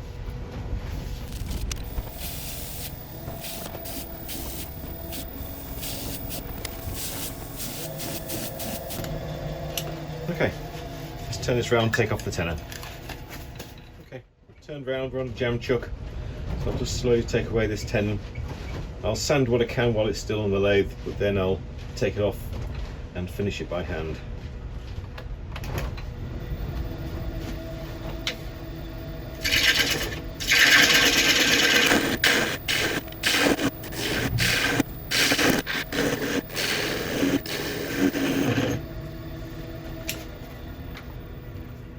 Okay, I'll finish this off and we'll take a look at what we've done.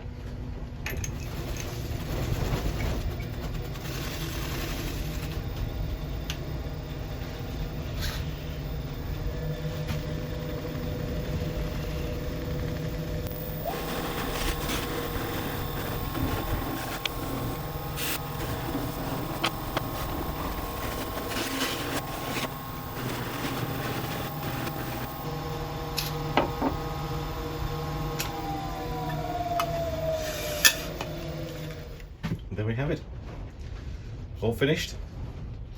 A beautiful natural edge sequoia bowl. We did this because you wanted to see what the other side of this piece would have looked like if we turned it the other way up, and it's you can see they both kind of came from the same species, but it's hard to tell that they both came from the same bowl. And we do have some similarities. We've both got the ripples going through, which are absolutely amazing to see. And they both have those amazing, beautiful colours. But I think out of the two, this is my favourite. I'm so glad we managed to keep that branch area that was coming out of the base. I think that really helps add something quite unusual about the bowl. They're both food safe finishes, so they can both be used for anything we want to put in there.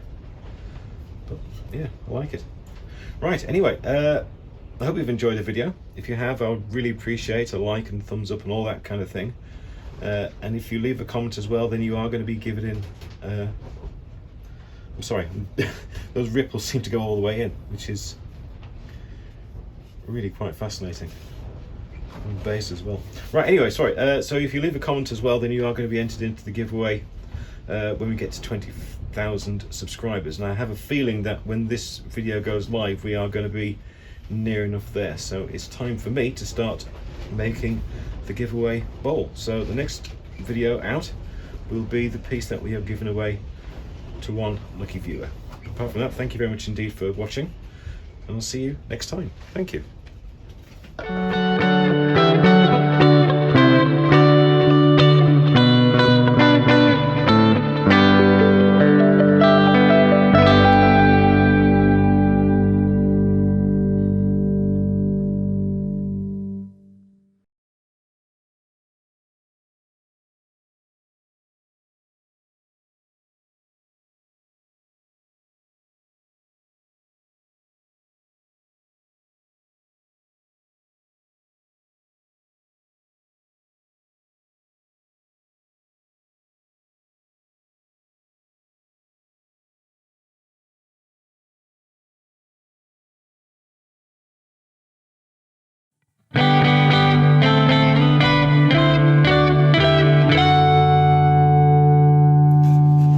Welcome back to the channel.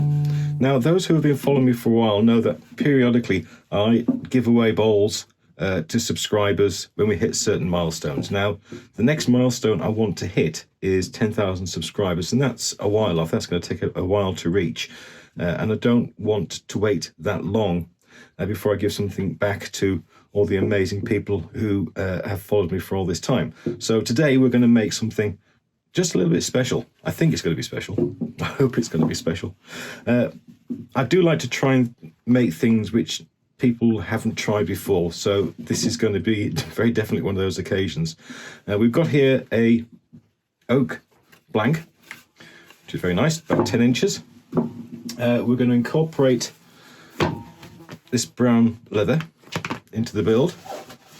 We're going to incorporate some embellishing paste wax and some gilding cream. How these are all going to be fit together, well, you're going to have to stick around to find out, but we're also going to be using one of my new toys to help build this thing. So first things first, let's get this on the lathe and prepare it for the next stage.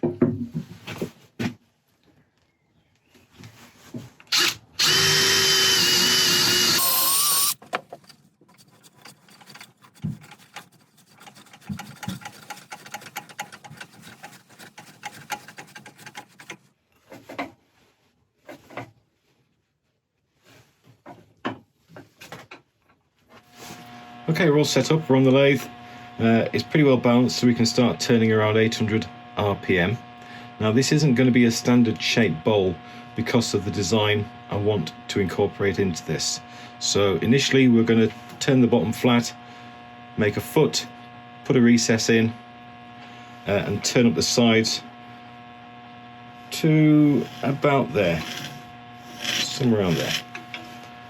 I have an idea of what it's going to look like in my head. I've made this in my own mind about 30 times, so I kind of know what I'm doing. But yeah, when you know, you think you know something and then you start doing it, two different things. Anyway, right, let's get started.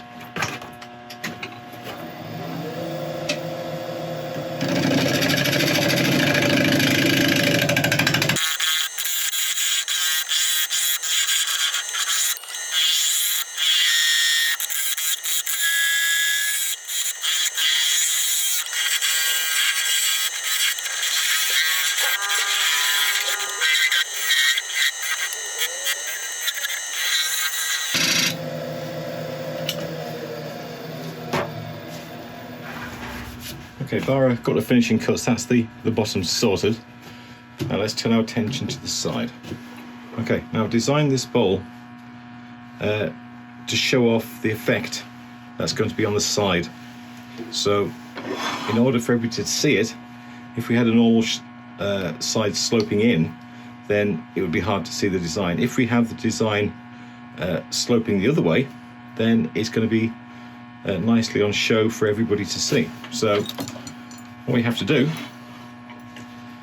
is angle this side that way. So with the ball gouge, some nice gentle passes backwards and forwards until I've got a nice angle which is going to be suitable for my needs. Now I don't know exactly what that angle is, I just have an idea what it looks like, so I know when I'll get there.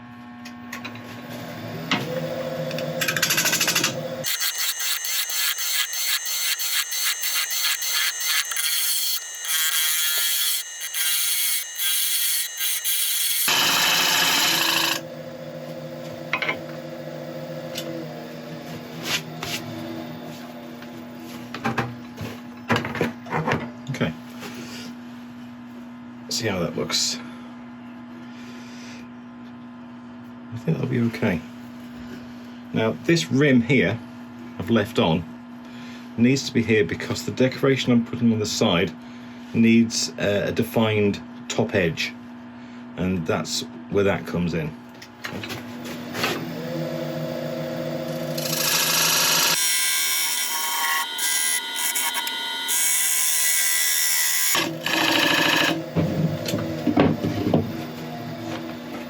Okay, the next step is to make some slight alterations to this flat surface. We've got to make some steps in it. First one is at 10 mil. Next one at 25 mil. Okay, so we've got 10 mil gap, and then a 15 mil gap, and then that. So the way this is going to work is I'm going to cut in from the edge to leave a ridge there, and then cut in the edge again to leave another ridge there. I'll tell you why in a second.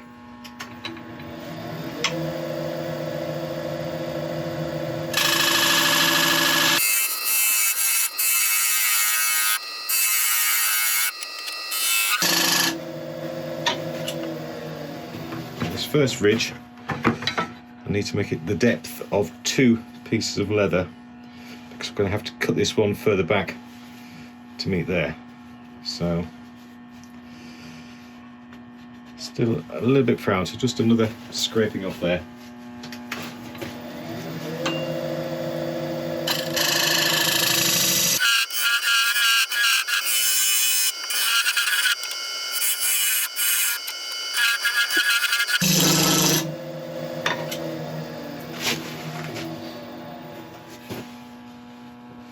Better. You may start thinking I'm going crazy, but there is a reason for all this, I assure you.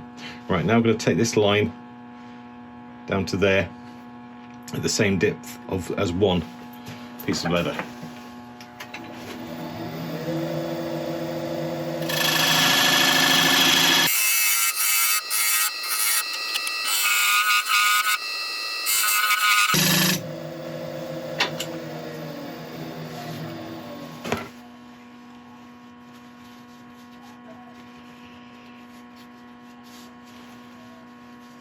Yep, fine. I do assure you there is a very good reason for all this. Right, next step is, I think I just need to take this lip down a little bit, then we can start sanding.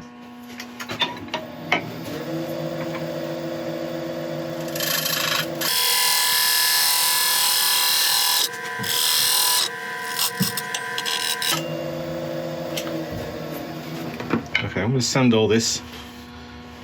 I'm ready for a finish. I'll let it wash the start, but there's no need to make you sit through all of this. And I'll bring you back at the end.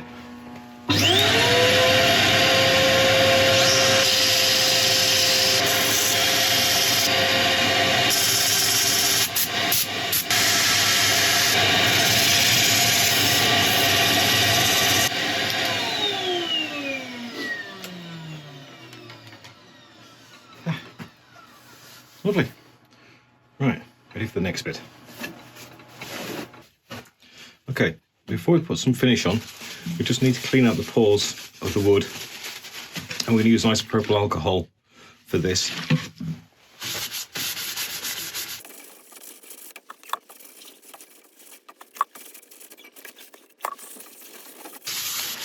Okay, I'll give that a couple of seconds to dry.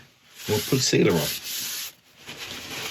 You can pretty much use any kind of sealer you want on this, but I'm going to use a shellac-based sealer because I do want to slightly darken the wood so it's more in line with the effect we're going for later on.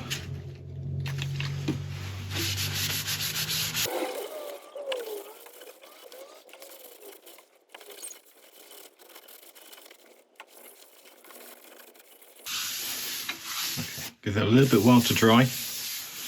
And then we'll come back and put the embellishing wax on. Okay, that's all dry. So apply the embellishing wax. We use this quite liberally. Get a nice hefty bit onto my cloth. I'm just going to swirl it into the grain. If the grain's nice and open, then it'll leave a trace of the gold behind.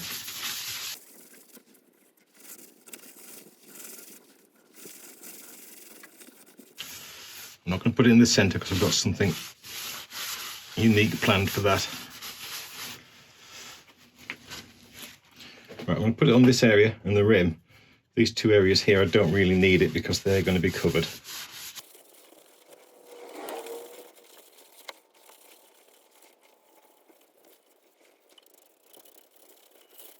Okay, that's all in. Now I can polish this in.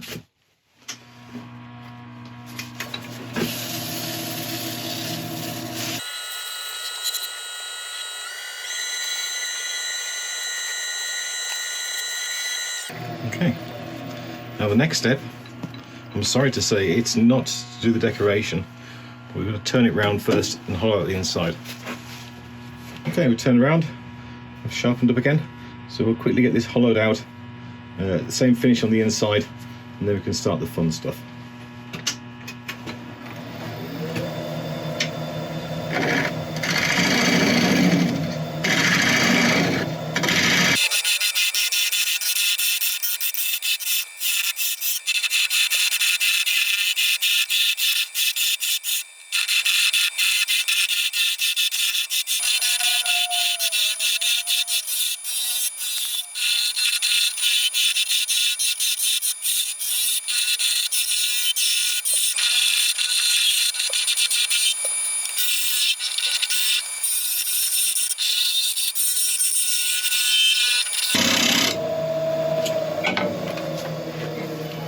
Apart from having to sharpen up a couple of times, that all went quite well. Right, I'm going to get a scraper in there, finish off the surface, and then we can sand this bit.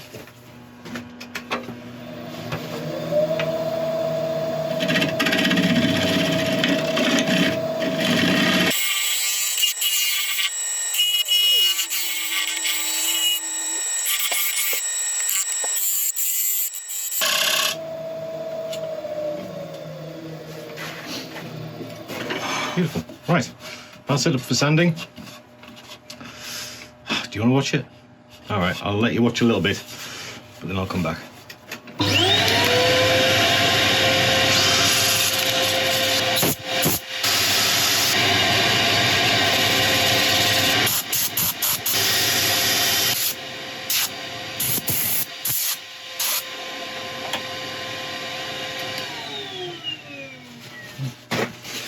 Good news is that's probably the last of the sanding. Right, isopropyl, clean out the grooves, then a sealer, and then a wax.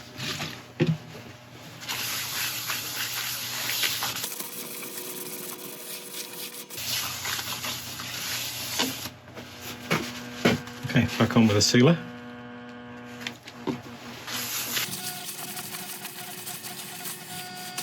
Again, we'll let this just dry a little bit, and then we can put the embellishing wax on. Okay, that's our time to dry. And back on with the gold embellishing wax. Same as before, healthy amounts to get into all the grain.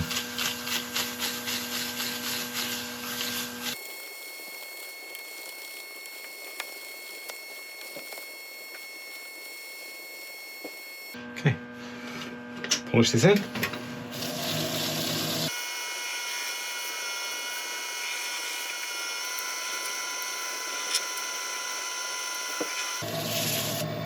Okay, and now, as the Monty Pythons say, time for something completely different.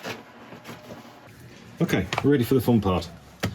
We've got a stack of leather, we've got our bowl, and the idea is that we're going to create small scales from the leather and put them around this bowl in 3 different layers. Now the scales, as I say, are all going to be made out of this leather. We're going to need about 120 in total. So in order to make life a little bit easier, we are going to employ the many talents of the Lingerie 5 10-watt engraver. I was given this a few weeks ago, and you'll see another video back on my channel of its full capabilities. But one of the main reasons I wanted to get something like this is because it makes producing new and unusual things just that little bit easier. As opposed to having the normal set of tools we can use, we've now got like an extra dimension that we can bring into our creativity. So anyway, I'm going to make scales from the leather.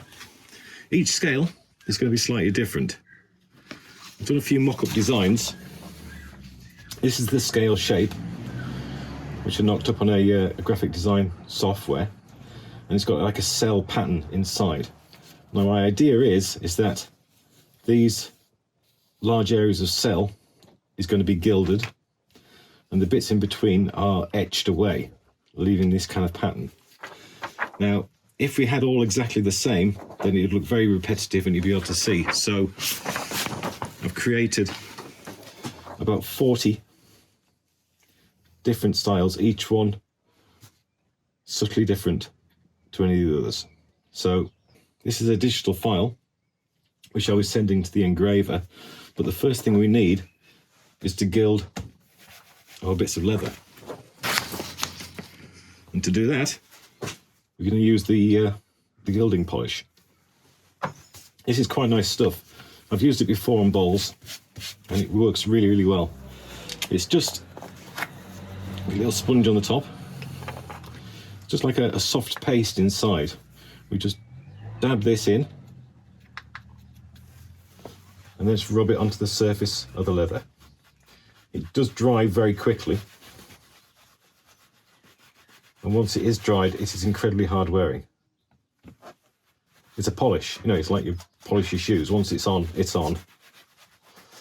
So I'm going to take these 4 pieces and cover each one totally with this cream.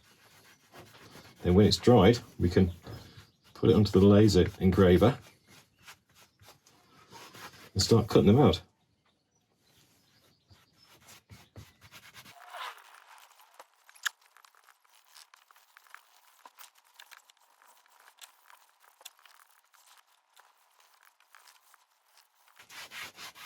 There we go. That's them 4 done. I'll leave them to dry for a few minutes, doesn't take long, and then we can start engraving. Okay, first piece is on, it's nice and dry, so as soon as I hit this button here, we can start cutting.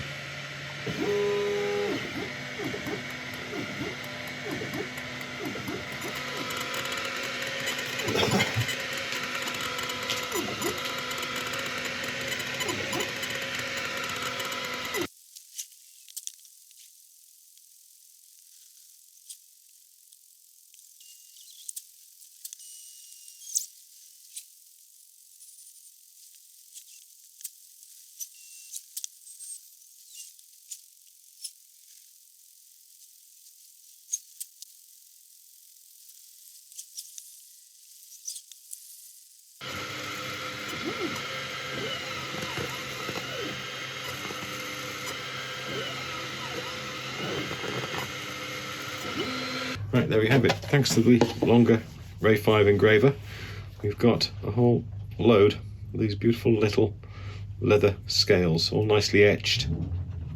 Imagine trying to do that by hand. Well, you wouldn't, would you? Thank goodness for lasers. Right. With regards to gluing these on, I did initially consider, well, I had a look around and somebody suggested that you could do it with wood glue. I did test that, and they do hold, they do stick, but they'd come off very, very easily. So we're just going to stick with the CA glue. I'm just going to put a couple of drops on the surface. I'm using quite a thick one, not a thin one, because I don't want it to run. I'm just going to squelch these in a little bit. Okay. Basically, we're going to carry on doing that until this whole thing's covered. I haven't cut the second row of scales yet, because when I've tried these up against it, there is a chance that you may be able to see another bit of wood just in that little gap. So I'm just going to slightly alter the design by a couple of millimeters and print out another few.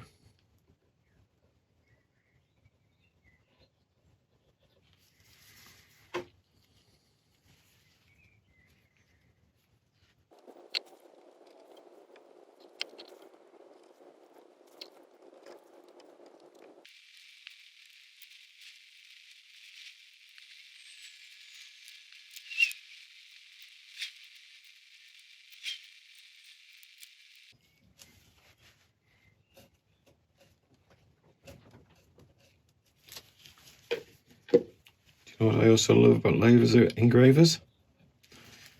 Precision. You measure something, you make it to fit, and it fits. Oh. Right, I'll let this sit for a little bit. I'll quickly nip onto the Ray 5 and print out the slightly longer ones.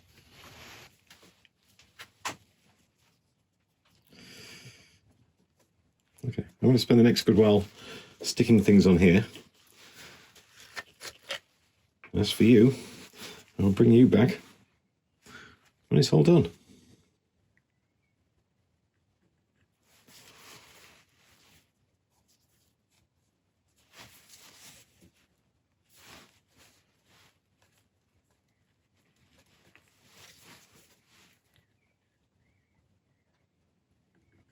Yeah, I thought I'd bring you back just for the last few pieces. This has been quite a, I won't say laborious task, but it has gone on a bit. I've just made one more piece for this, which we'll put on in a second, and then we can take a look at what we've done.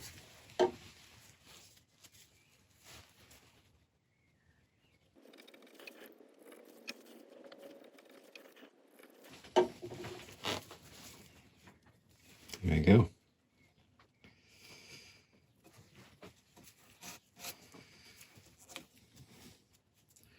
Right, let's give that a couple of seconds and then we'll take it off and I'll put the finishing piece in.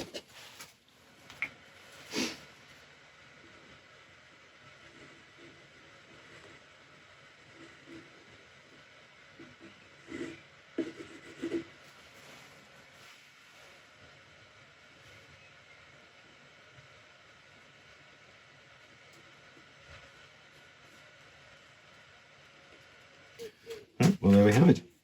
An embellished oak bowl decorated with gilded leather scales. Well, I told you it was going to be different, didn't I? This one has taken so much thought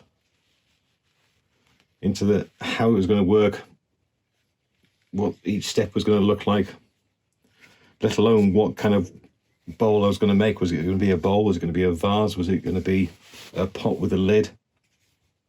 There's so many ideas I had for what this could have ended up looking like. I'm quite glad I chose this. This is really quite extraordinary. Please let me know what you think in the comments. And if you've seen anybody else do anything like this, then again, please let me know. But I've looked and looked and looked and can't see anything like it. Right, well, there we go. Now, if you're wanting to win this, all you have to do... sorry, I thought a scale had fallen off then. If you're wanting to win this, all you have to do is to have liked and subscribed the channel and left a comment in at least one video since the last time we did a giveaway. Every time you leave a comment on a video, it'll be counted as an entry and we will be choosing the winner in the usual way. If you look back at the other videos where we've given bowls away, then you'll see the format, so you'll get a good idea of what we're going to do and how we're going to do it. Right, apart from that, thank you very much indeed for watching. If you're interested in the laser, then a few weeks ago I did a full review of the Lingerie 5 10-watt laser. It really can do some incredible things, and it's given me so many ideas for different things for the future. So please keep a lookout for those. I'm going to leave a link in the description as well with some more technical data on the laser if you're interested. But apart from that, thank you very much indeed for watching. Thank you so much for your support. And I'll see you very, very soon. Oh, one last thing. The date I'm going to be revealing the winner is the 13th, Tuesday the 13th. Okay? Okay, so thank you very much indeed for watching. And I'll see you very soon. Thank you.